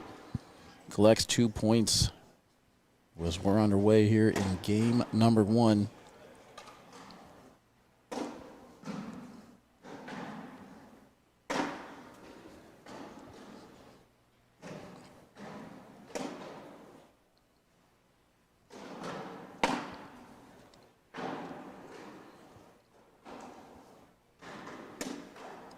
Jordan Power hits his bag, trying to get it to fall back in. Cheyenne's going to do him a favor as it goes in.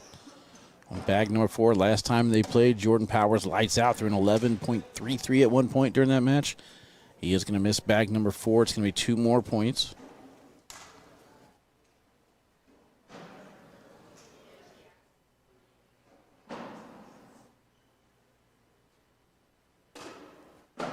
Yeah, just for the record, Josh Keck is not over here with the shot clock. I don't think we're going to have to worry about that one this much. These 4 players were all chomping at the bit, ready to get things underway here.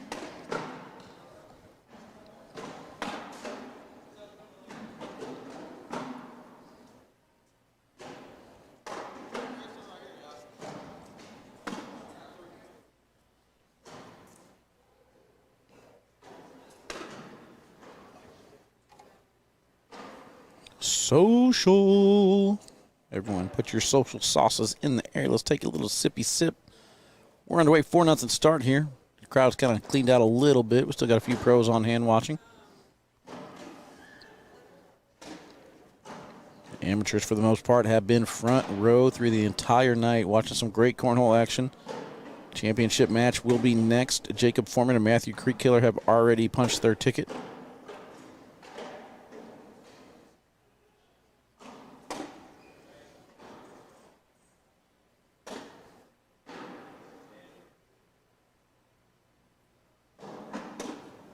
Appreciate that, Matt. Jeff says, who do I got with me in the booth? Nobody. Nobody. Me, myself, and I. That's it.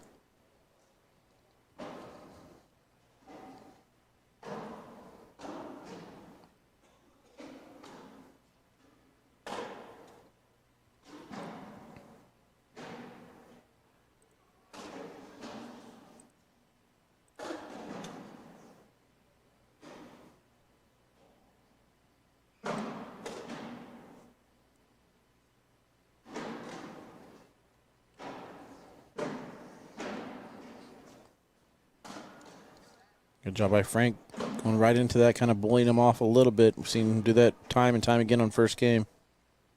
Hunter, however, has had some great right to left action, and that one's off. I think he knew it right away that something was in trouble there, and Frank fails to collect. I think Jordan just told him to go board.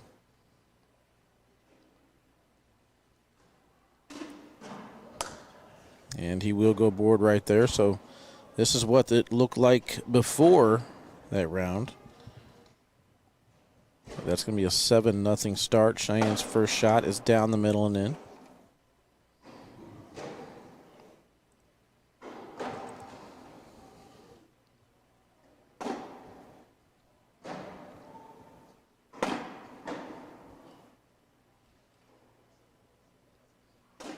Cheyenne makes it look effortlessly. She can close her eyes and throw them in the hole. You ain't lying, bro.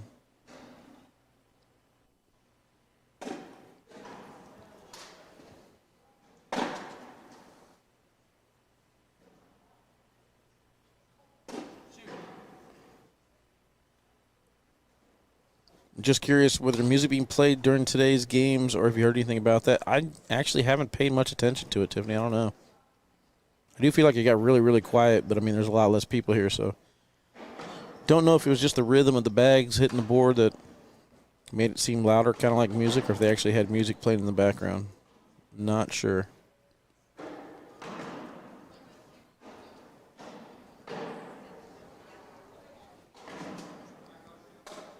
Frank decides to go up top. He's off the back.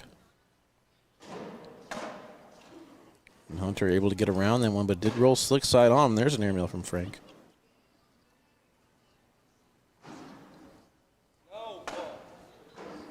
Hunter struggling just a little bit.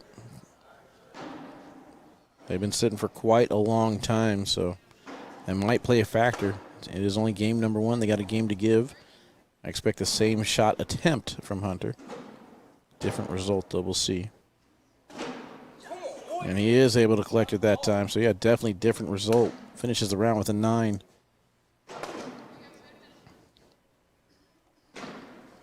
Fires himself up after that one. 7-4. Big shot.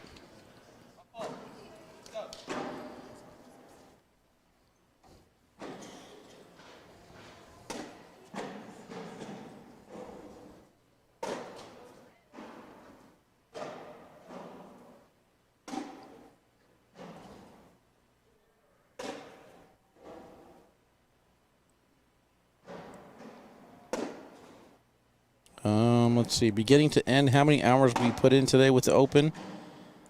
Let's see, I drove home at 7:15. It's an hour out of the way. Got back about 9:30. I'd probably say about 10:30 today. So what are we at right now, 12 hours? I'd say about 12 hours is where we're at right now. Jordan shot down, time to wake up, baby. Let's go. Hunter Thorne acknowledges him. 8-7. So we enter round number 9. Yeah, 10 hours I think is where I was at.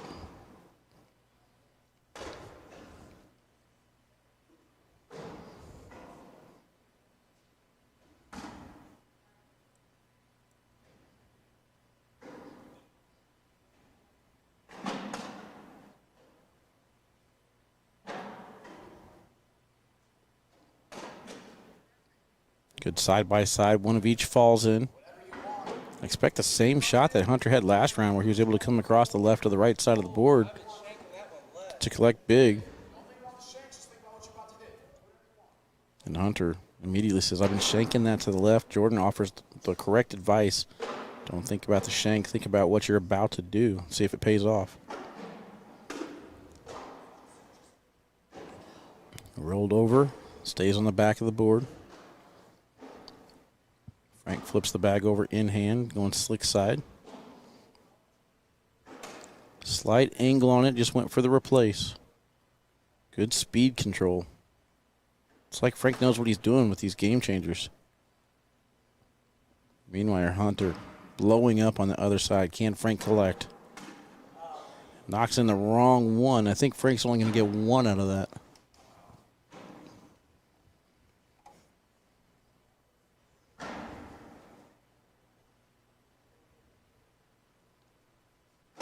Social sauce is the best seller. Let's go, Ryan. That's what I'm talking about.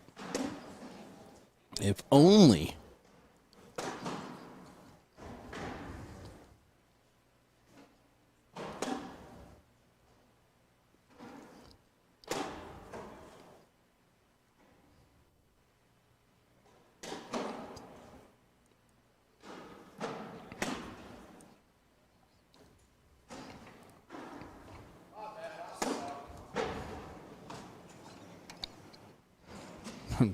Tale of two different rounds. Last round, Jordan fired up. This round, my bad, I suck.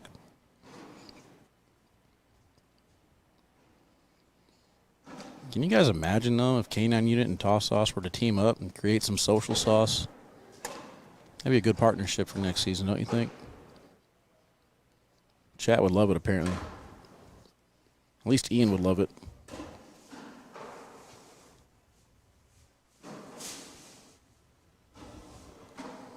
10-8. Modlin can use those as bumpers. Hunter kind of blowing up a little bit. He wasn't wanting to bring that one in. I think he was wanting to use that bag on the right instead. He did Hunter a favor. Double checking to make sure he's out of bags. He does not. He has one left. And Frank will finish it. Cano, not at all, man. They quit serving everything at 8:30. And it's 10:09, so definitely not hydrated.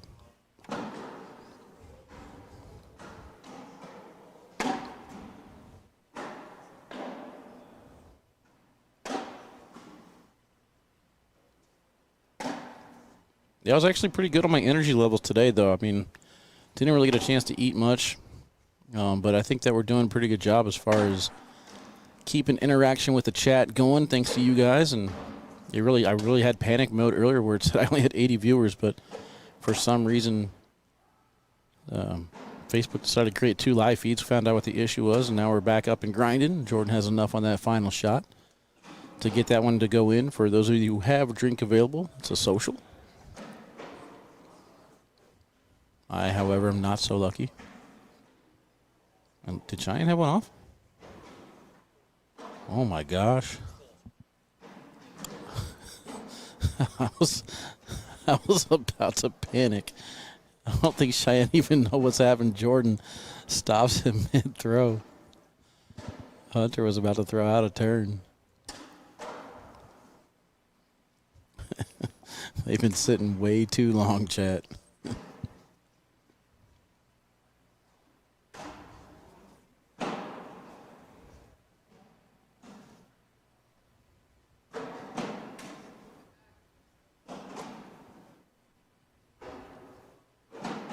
K9 drool sauce. I'm about to start drooling at this pace, man.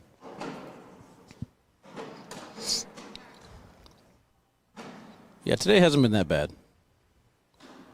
I've had some streams that lasted 15 hours, so it happens. That one skips over the whole unfortunate break there for Hunter. Could have been a lot worse, though. He could have thrown bag number 1 out of turn, and things could have been catastrophic. 14-8. I mean, why not go to game number 2 here at this point, right?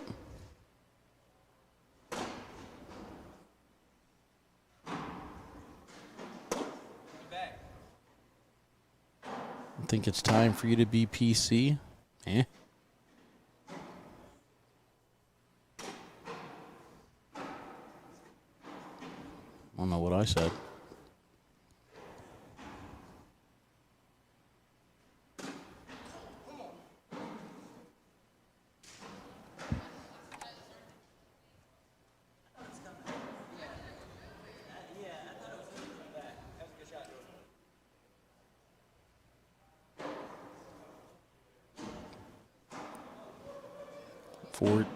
to 10, Hunter's first shot. It's a little bit low of a block. I think he'd have been fine with the placement if it was over in Frank's lane. But Frank can kind of go right into it and sneak around. He's done it so many times before, just like that. You basically want to force Frank to shoot an early airmail.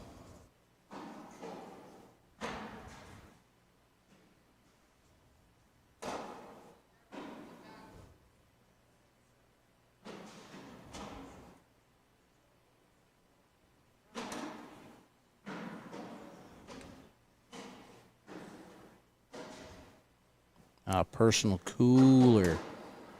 I thought you were talking about politically correct. I'm like, have you not been listening to my live feeds for like a year and a half? Ain't exactly my style.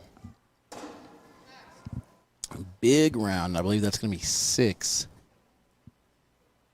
20-10 here in game number 1. Cheyenne trying to finish it off right here in force game number 2. Cheyenne throwing a 10.86. Frank a 10.13. Jordan Power, though, an 11.43 PPR. He's just throwing absolute gas right now. That one off the back is going to lower it.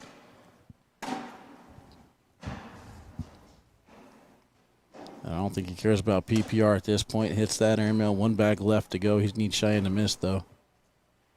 And Cheyenne's airmail goes in clean out the back. Jordan's got to figure out how to collect that.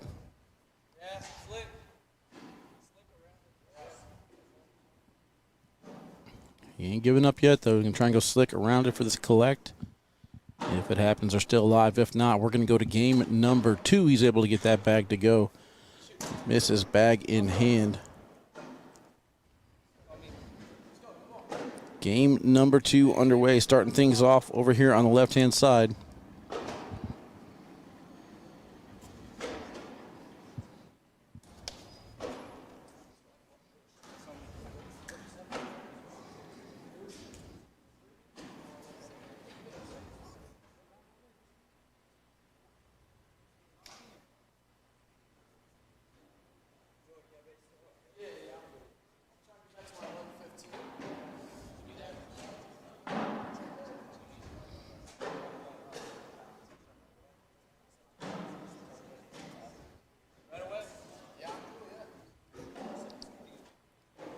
All right, they are going to spin.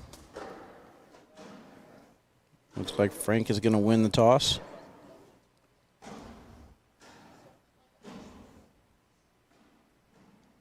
And here we go. These bags are live. They're starting things off right away. No down and backs. Championship match up next.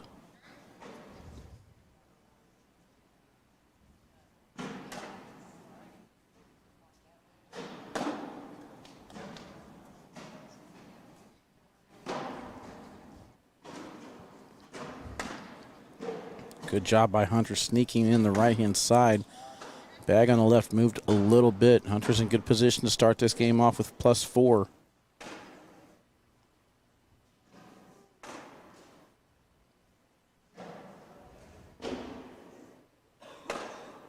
And Frank will finish bag number 4 in, but Hunter does the same. +4, 4-0.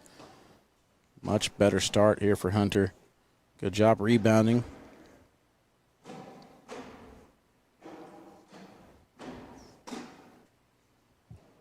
Jordan Power has just been lights out pretty much every single time we've seen him on the broadcast court, though.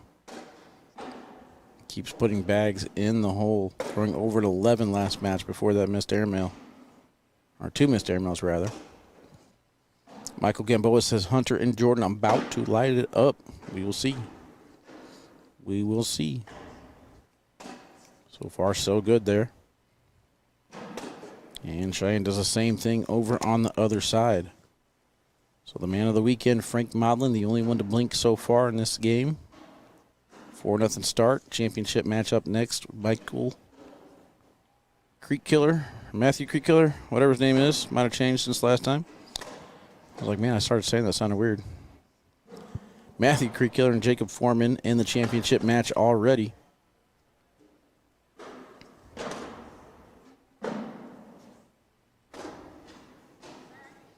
Joey Wood, Alyssa Calvey, what up, what up? Welcome in.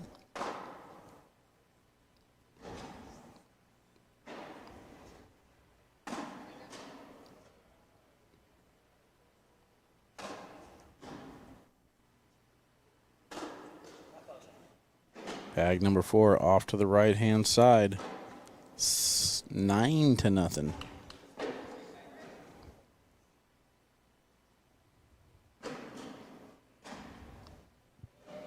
I missed Frank having a bag off there.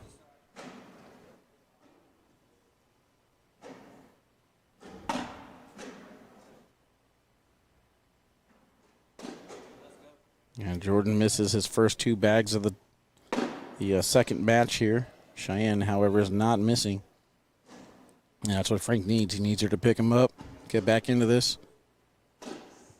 Excuse me.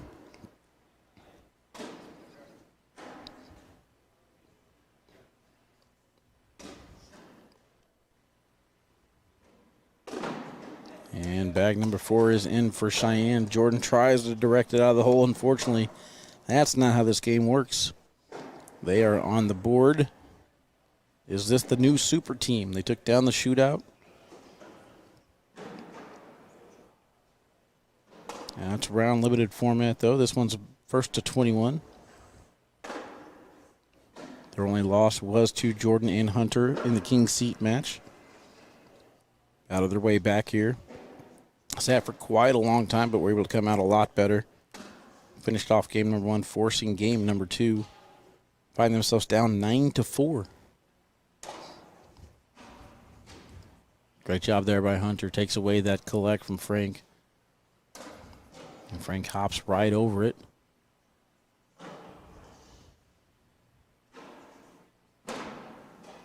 Stops just a little bit short.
I've been watching cornhole all day and starting to feel like Wally. It gets a little repetitive at times, doesn't it? You guys should see how I feel after I go back and watch these highlights. Try and find some highlights and some clips to watch. That's watching pretty much 15 hours in a row sometimes. I found a loophole now. There's a way to do it without me watching nonstop, but still can get a little tedious at times. But I appreciate you guys all tuning in with me. Getting ready to see a pretty good one here if I can get my energy levels back up without having anything to sip on. I will try. All right, A game coming at you right now. Here we go. Here we go, chat.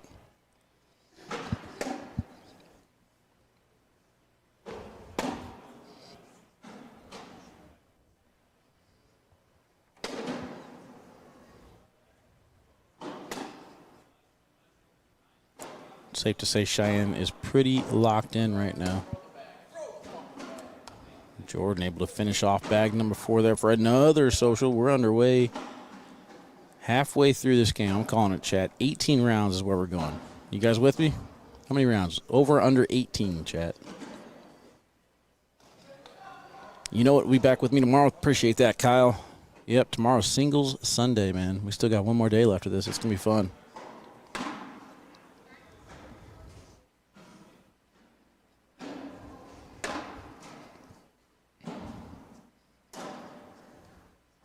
Gets the drip on the right-hand side. I don't think that bag on the left moved at all.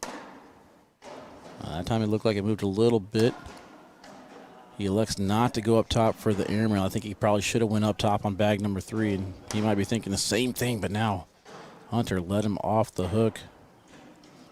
Simple play right here, just go in.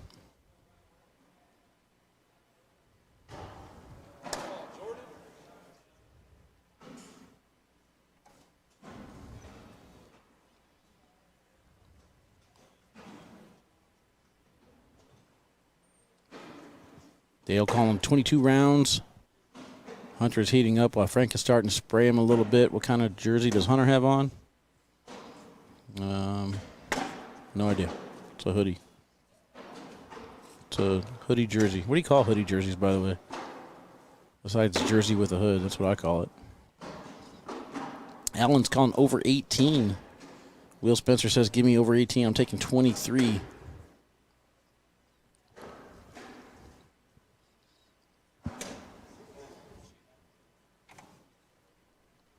Cheyenne is using every single opportunity to prove me wrong about not putting her in my top 20. She is a beast. 24 rounds, Scott Smith says.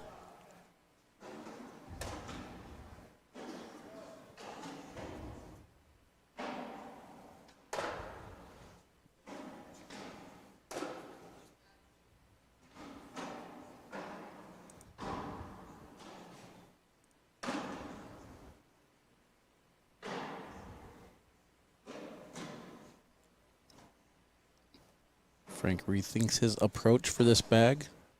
High release point. Box center lane.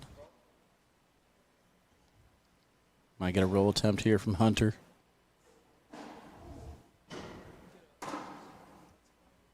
Landed a little bit short, but he tells himself that's fine. Does take away Frank's push at that bag on the left side of the hole, forcing him to go up top for the airmail. Clipped it. Now Hunter's got to go up and shoot an airmail of his own here. Let's see what he can do. Landed short on the pile. Frank is going to get one out of that. And we are tied 9-9.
You ever notice none of you guys ever ask what the DPR is? I'm just saying. In this PPR versus DPR debate, nobody ever asked what the DPR is.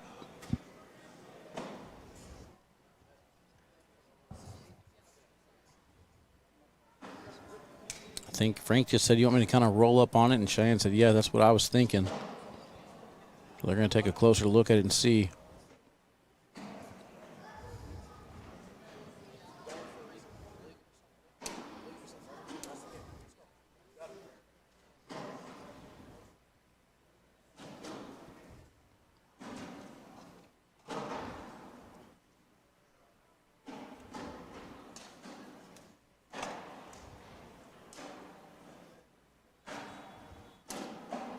And just like he called out, he does roll up on top of the pile. So excellent execution right there from Frank.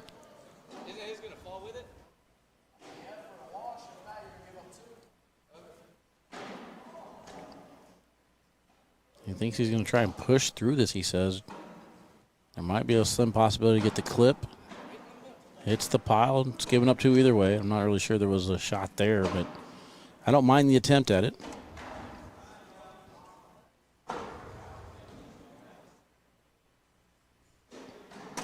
Yeah, I found Caden Allen.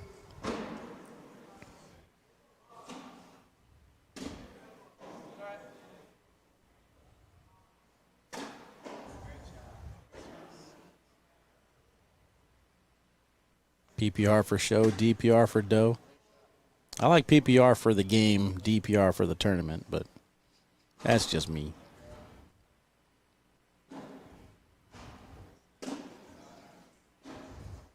Nope. No, Devin. I'm not telling you, Devin Harbaugh. You got to find out on your own, man.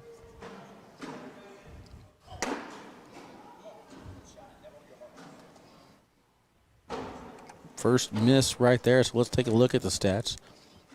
Let's see if we can get a little DPR here, right? Currently throwing 11.71 with a DPR of .86. Frank Modlin on the top with an 8.57. Hunter throwing a 9.14. First bag from Hunter. Oops, wrong side. Sorry. First bag from Hunter there is in front of the hole. Frank does a great job of sneaking around that one.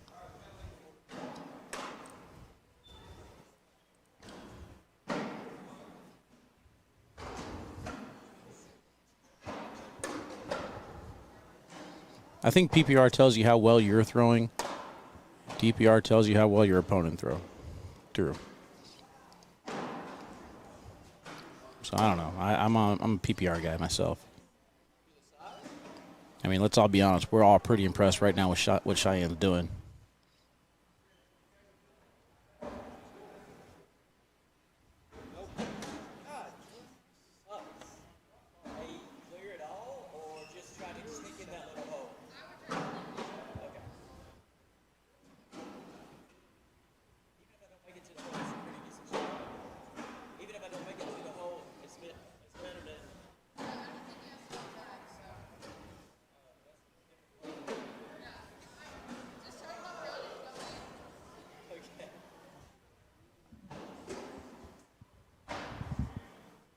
A little miscommunication right there. I couldn't hear the exact words, but she's telling him to use that bag as a bumper just like that to go in. I don't know what he was talking about before. He said, yeah, that's a different plan. So he is able to hit that shot, making it 17-11 right now. What's up, John? How you doing, brother? First shot is down the middle and in. Michael, why you got a tagger in that, Michael? Like you're calling me out. Cheyenne Bubenheim, ACL Pro for top 20. Here we go, chat. Here we go. These are open standings, though. This doesn't matter. This is just open.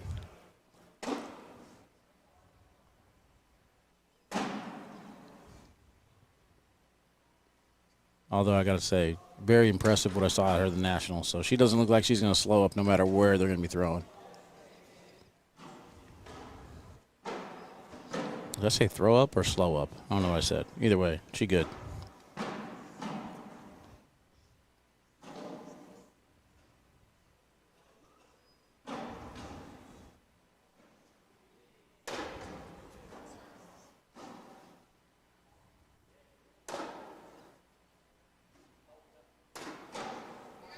Frank didn't like that one.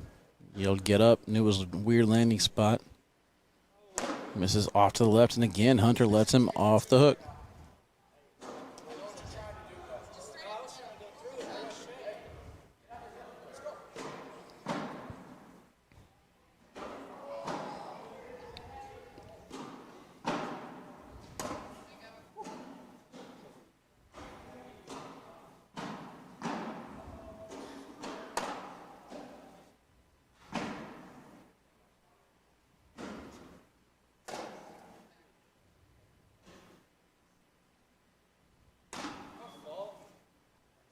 Finishes off 10 on 10.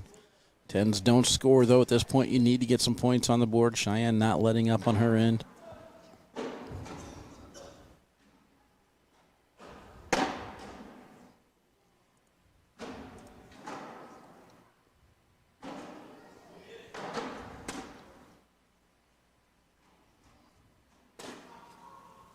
That one kicks off to the side. Pretty sure it's out of play. Jordan could use this opportunity to get a couple more points. He's got 2 bags left to do it.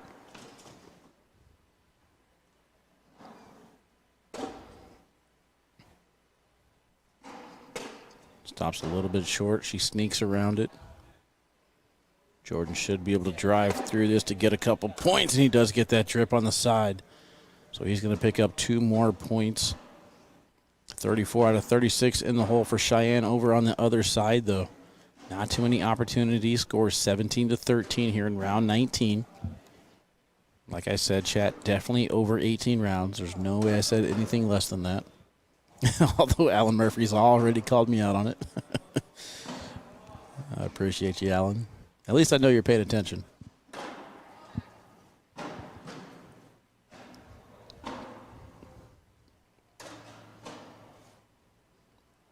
One bag off to the side. Hunter with a block. Might be blocking himself, though. There's enough there for Frank to sneak around. Slick side on the back of the hole. More than likely going to fall in off a vibration alone. There it goes. Slick side into the pile. I expect a back block here from Frank.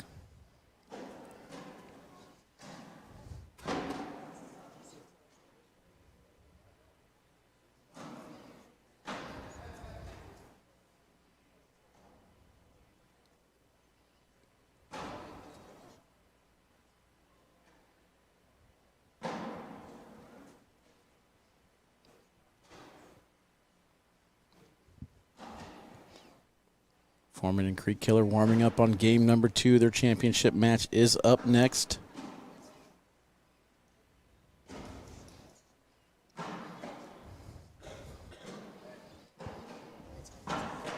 I think this is their second. I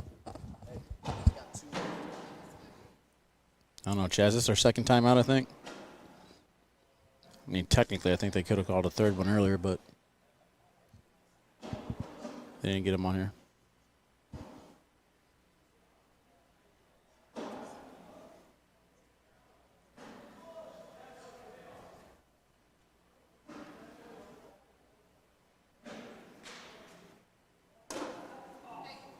Frank able to sneak around and goes in with bag number 3. Hunter's got to collect one of these.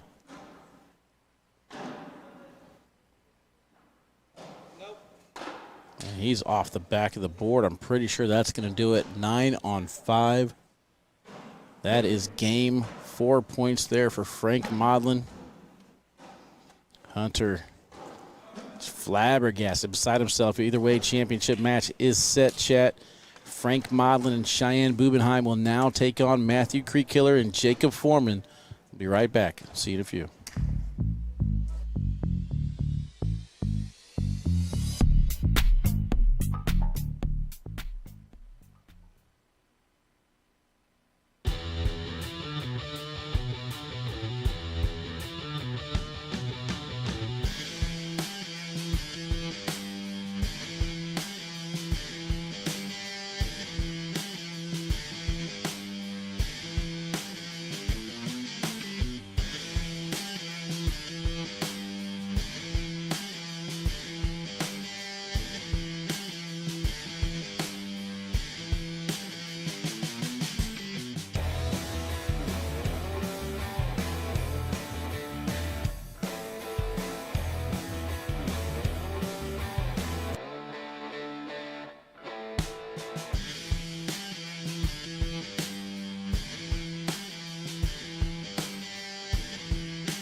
right, chat, welcome back. We are set and ready to go, ladies and gentlemen. This is for all the marbles. Your open number 10 doubles champion will either be Frank Modlin and Cheyenne Bubenheim or Jordan Power and Hunter Thorne. This is it, one and done. No double dip situation will be needed to crown your champion. Can the weekend continue for Frank and Cheyenne? Or will this be the matchup that we need for Creek Killer and Foreman to get their season started in a big way?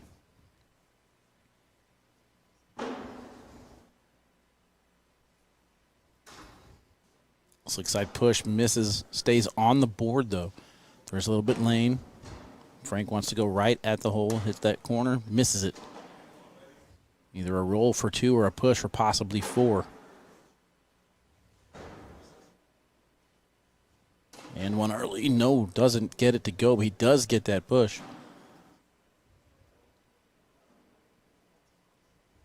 Rich says, all those awkward knuckle clips, oh, you know it, brother. I'm keeping them all. You got to know what those BG boys, Frank and Shane, already had their day, Cano says. We will see. Find a way, Frank finds a way for a reason. But somehow BG always in the finals. There's a little conspiracy going on, I'm just saying.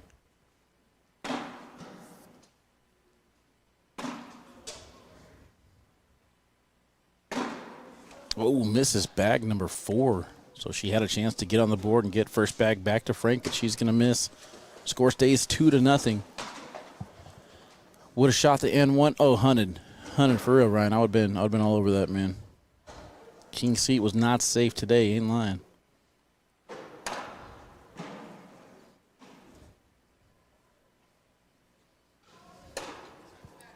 Takes away center lane. See if Jacob wants to go for that cut. He does. Clips the back of the hole. Gets the drip as it falls back in. Frank's push. Kick bag in hand off to the left just a little bit. Not out of play yet. Dead duck coming out of his hand. Stays on the board. I think Frank is looking to get out of this with 10s.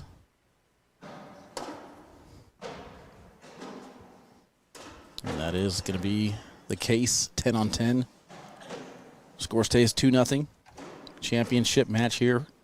Topeka, Kansas, open number 10.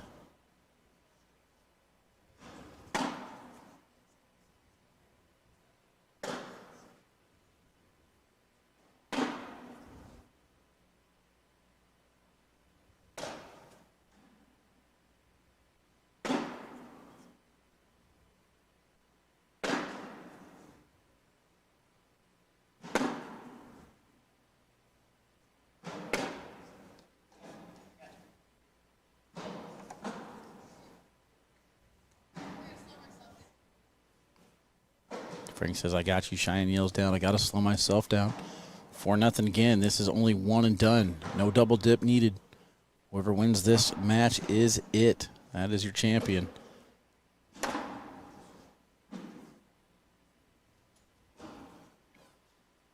Jordan Power and Hunter Thorne after that last match were not happy. I feel like they let one slip away.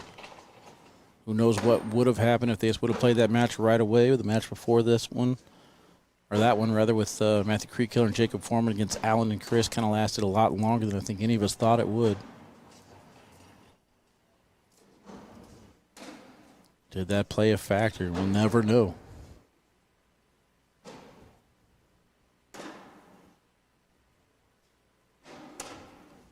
And Frank finishes off that round. They are on the board now, 4-2. Cheyenne will have first shot. Let's see if she can get that streak going again. She put in, what was it, 34 out of 36 bags, chat? Something like that. Starts with 1. That could be the one right there.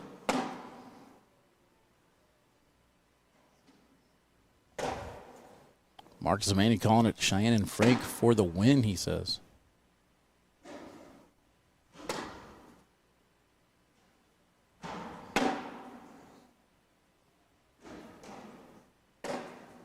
And there it is. Cheyenne finishes off her 12-pack. Meanwhile, Creek Killer's going to miss a little bit too far to the left.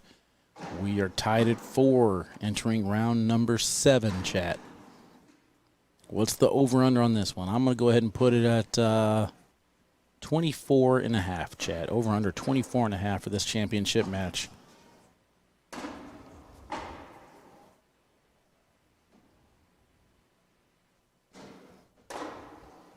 Just seems like there's just a different level of Frank Modlin. When he gets these situations, I think if you're going to hit Frank Modlin, you got to hit him earlier in the brackets. When he gets this far in, he's just a whole different animal. It's been there. It doesn't look like he gets nervous at all.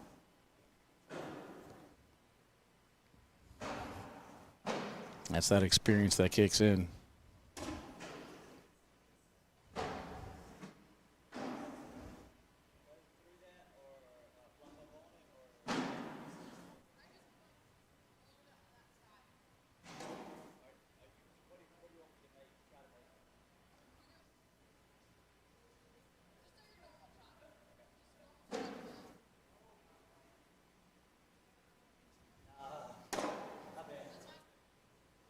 I think it might have been overthinking that one just a little bit. I think Frank's intentions were to make that bag in front of the hole and leave the other one in place, making it difficult for a collect for Jacob, but overthought it. Kicks off to the right-hand side. I think Cheyenne wanted him to kind of go slick side to kind of angle and collect that bag, but she said just normal shot.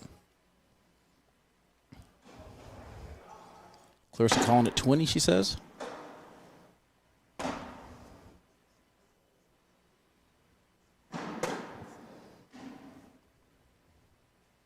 You guys calling it under. Okay, okay. We will see, chat. We will see.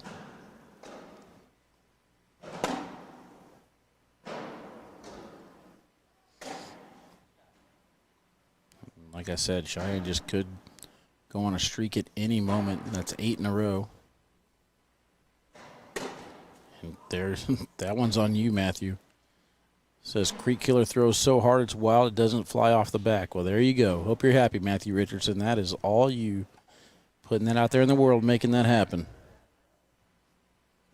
9-4. Cheyenne picks up 5. Yeah, keep getting 5-point haymakers like that. We're definitely not going 24 and a half rounds.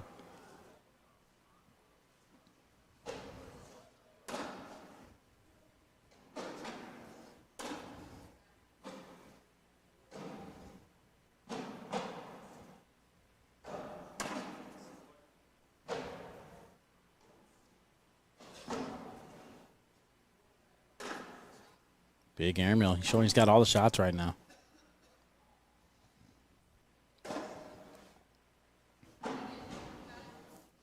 What's the longest doubles match? Not sure on that one. Brandon Decker so says 22 rounds, 23-17. Frank and Cheyenne. It is 10:47 here in Topeka. Had some internet issues, but rebounded very well. Kind of burned through the bracket. The only thing that held us up was maybe holding both championship matches at the same time. But we want to make sure you guys get extra content, extra things to look at here. And I hope it was worth it for you guys. Kept you guys entertained as best I could. I think I had good energy levels for like the first 9 hours. Then once I hit hour number 10, whoa, I hit a wall. I'm getting right back into this one, 9-5.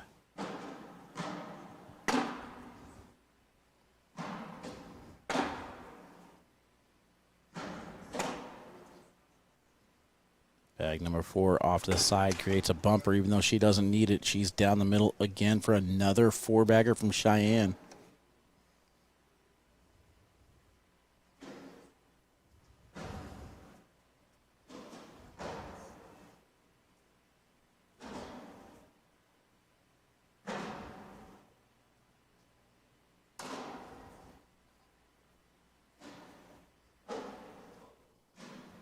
One's off to the side a little bit with Frank stepping out early. I was going to say I expect a block out of Foreman. Doesn't really have the bar or soap in his arsenal. See if he wants to kind of muddy this up even more, though. Oh, he went for it anyway. Proved me wrong, but just misses a little bit too far to the left, so I guess technically proved me right. Can't really tell what happened. I think one went in and one went off.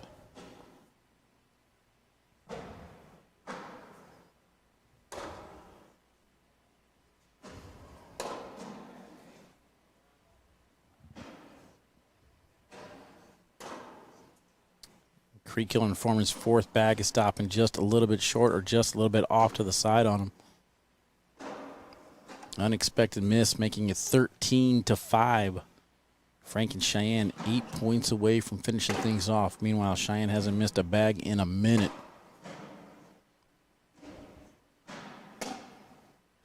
That one's on the right-hand side, but it does have two legs in the water. It's walking its way in. And that push drives all the way through, and she will get them both to fall. Off to the left. And Creek Killer again. They are unable to finish their fourth bag. Let's take a look at Baby Goat and Zockline there for no reason because the replay didn't work. Out of storage. No more replays.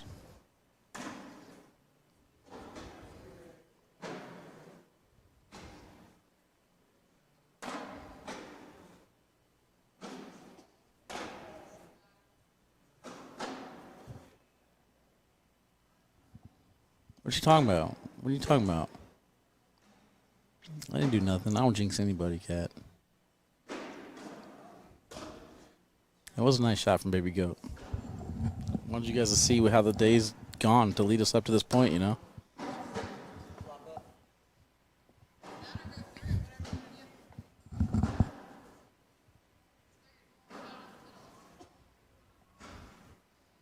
Second time she said, just throw your normal shot up the middle. That time it worked. I would never say anything like that. You guys, all right, chat, you guys are mishearing me. Sometimes my Spanish accent gets in the way of what's actually happening. And you guys go off on these little tangents and think that there's such thing called an announcer jinx. Nah, man. That's fake. That's fake news. Or as the youngsters would say, that's cap. 15-5.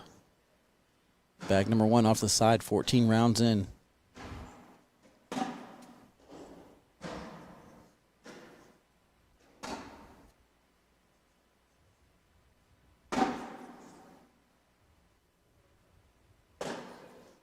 Oh, she got a little corner of that one, but it shifted on the back part of the hole instead of on the side. And Creek Killer takes away center lane. She still went after the pile. Can they finish on bag four? Finally able to get bag number four to go in. That's going to work for 4 points, making it 15-9.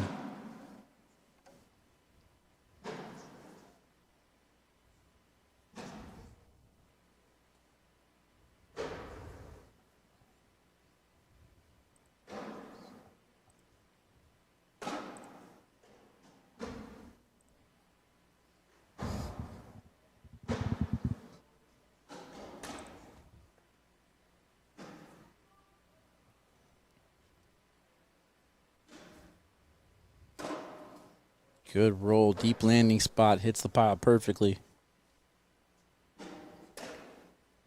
Anthony, we can't call it. It's not a Frank rollback. He specifically said to call it not a rollback, so I guess we call it a hopper.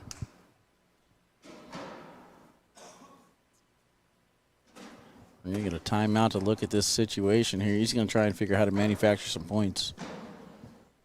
Oh, man. Meanwhile, the tablet's dying on the scoreboard. 1 second, chat. Be right back.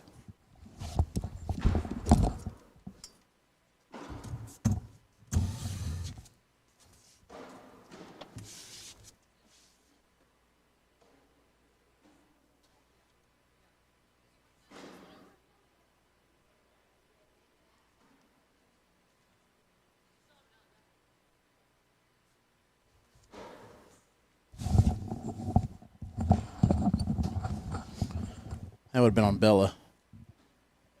Bella had to borrow the phone charger, never plugged back in the tablet.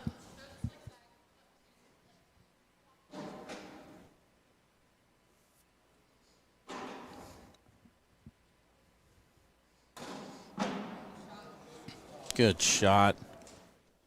Uses that bag to redirect. Doesn't even touch the main pile.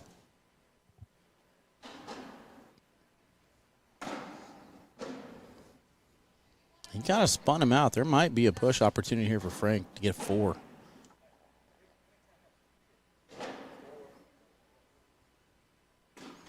They're going to take another timeout to look at it. He wants to make sure he's attacking this properly.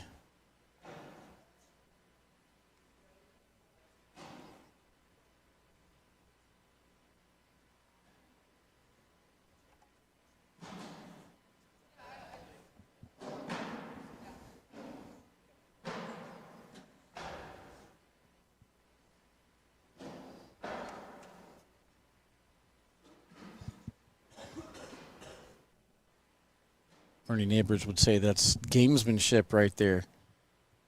Shaking his hand in the middle of a round or something like that. And that slick side hits the bag and spins to the left instead of going right through it.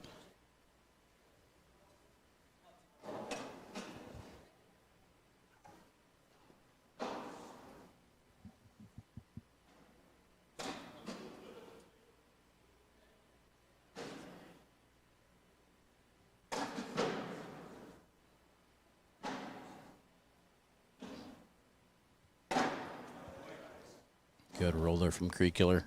Going about 3 levels on that one. Stayed true center lane. Cheyenne's airmail is deep off the back of the board. I think it was off to the left just a little bit. Meanwhile, Creek Killer's roll starting to heat up at the right time.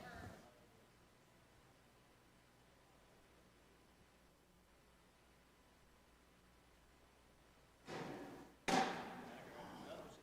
to stick with it.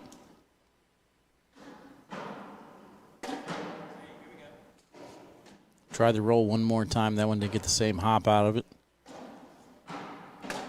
And that airmail hits the right side of the hole. So she hit left side, hit clean, then hit right side on her airmails, all off by just a fraction. Score is now 15-12, though.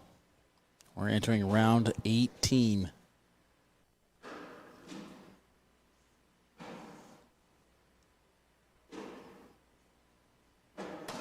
Anthony, this is the championship match. Low blocker.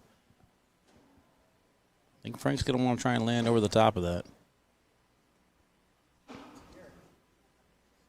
I would technically say it's timeout number 3 if Keck were here, but he's not.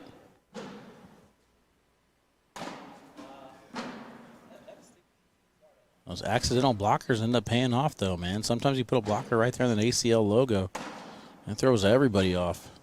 Foreman came in hot, but catches just enough to slow down the speed at the right time.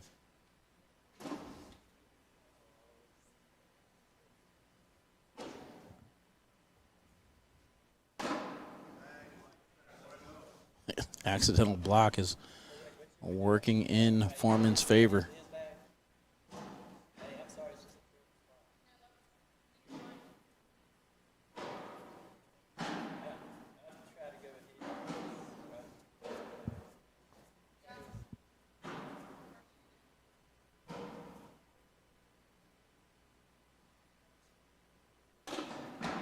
Able to go up top with that one. Good shot.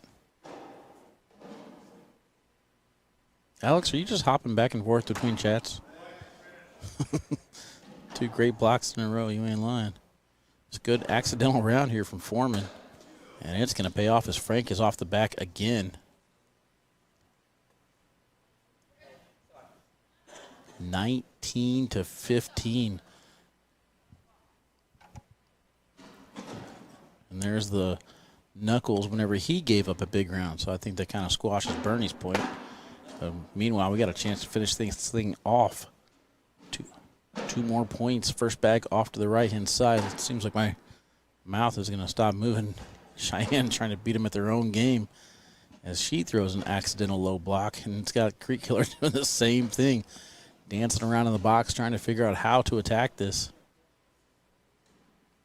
Seemed like it was all Frank and Cheyenne there for the most part, and then that accidental block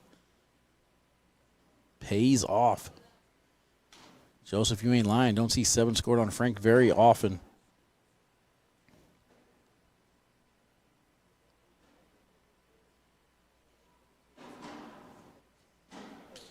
All right, so it looks like they got their shot decided and how they want to attack this. I personally think it's a step-out situation. Step out, try and have a deep landing spot. Get a little bit of action going towards the hole, but Creek Killer does have a hard right-to-left cut. And he does the same thing. Lands on top of that bag. Cheyenne wants to know if she should push this. Frank says, I'll do it. You only need to get one of them up there. And I think with Creek Killer off to the right-hand side, she should be able to get it this round and actually get points. Instead, she's reminding us that she's the best pusher in the world. Gets one bag in and gets the other one all the way up on the red zone. Frank hops out of his seat, looks rejuvenated. I'm expecting a block here from her.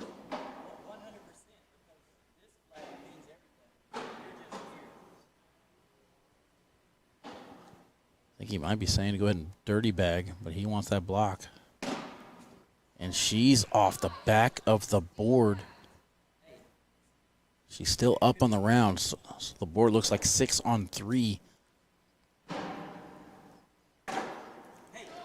Rolls in.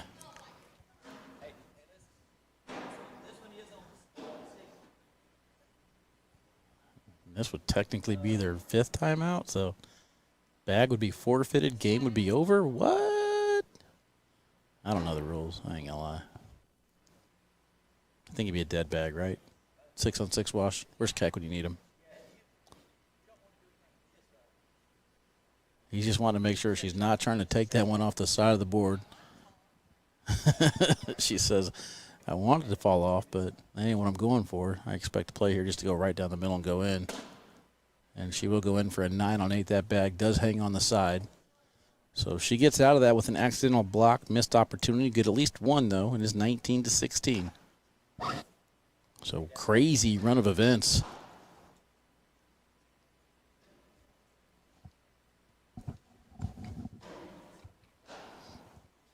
All right, Frank Modlin with his first shot. It's down the middle and in.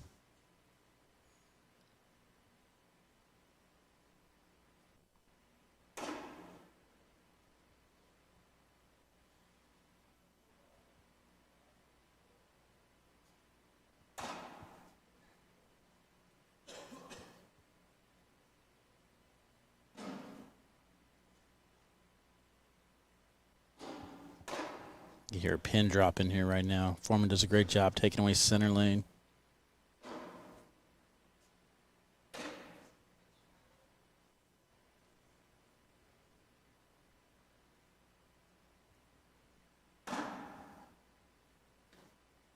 Left-hand side. He could still collect that. That bag's not as far out of play as you may think. And now we having a chance for an airmail drag for the win. We're going to get a timeout here from Jacob Foreman. I think more than anything, he just kind of wants to regroup and relax. The shot is right there. Cheyenne not happy with her last round. I feel like there should be an official at least broadcast games or final game, says Tiffany. Frank took 2, then sat and talked about a shot for 30 seconds, and then one shot later. 130 timeouts in championship matches. We want to make sure we get it right. All right. So here it is, chat. Simple situation. Airmail drag. You're the champ.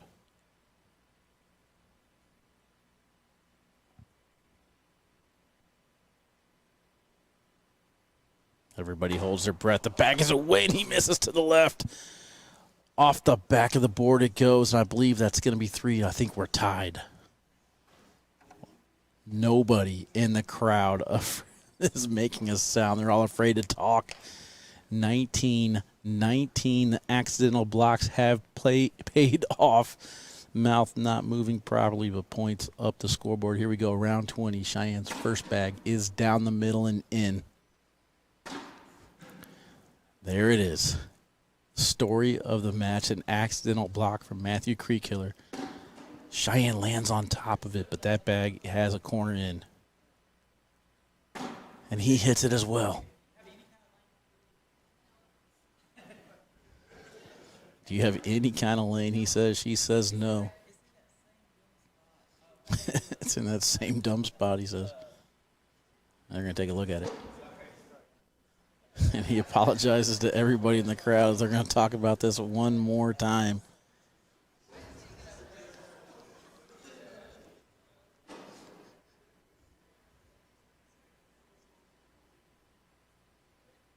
I think Frank wants to take the bags and take a shot for her.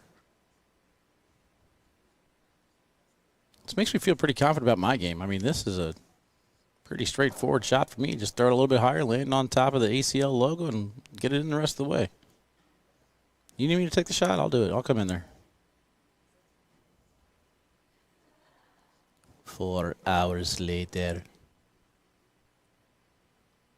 All right, bag is away. Deeper landing spot, just like that, down the middle and in. Showing 7 on 2. Creek Killer went slick side, trying to save that bag up the board. Same shot from Cheyenne, should win.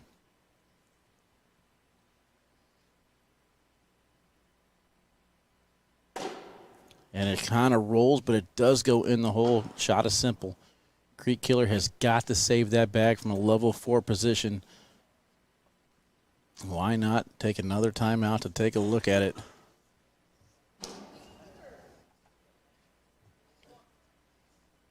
Nick says, go get it, Wally. I have faith in you. I would have done it, man. I would have been just like this. I would have won. We would have slapped hands. I probably would have done a cartwheel at some point.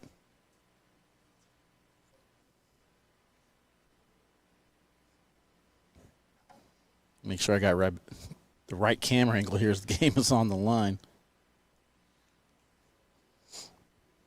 All right, Matthew Creek Killer, one chance to save the game alive. It's not going to happen.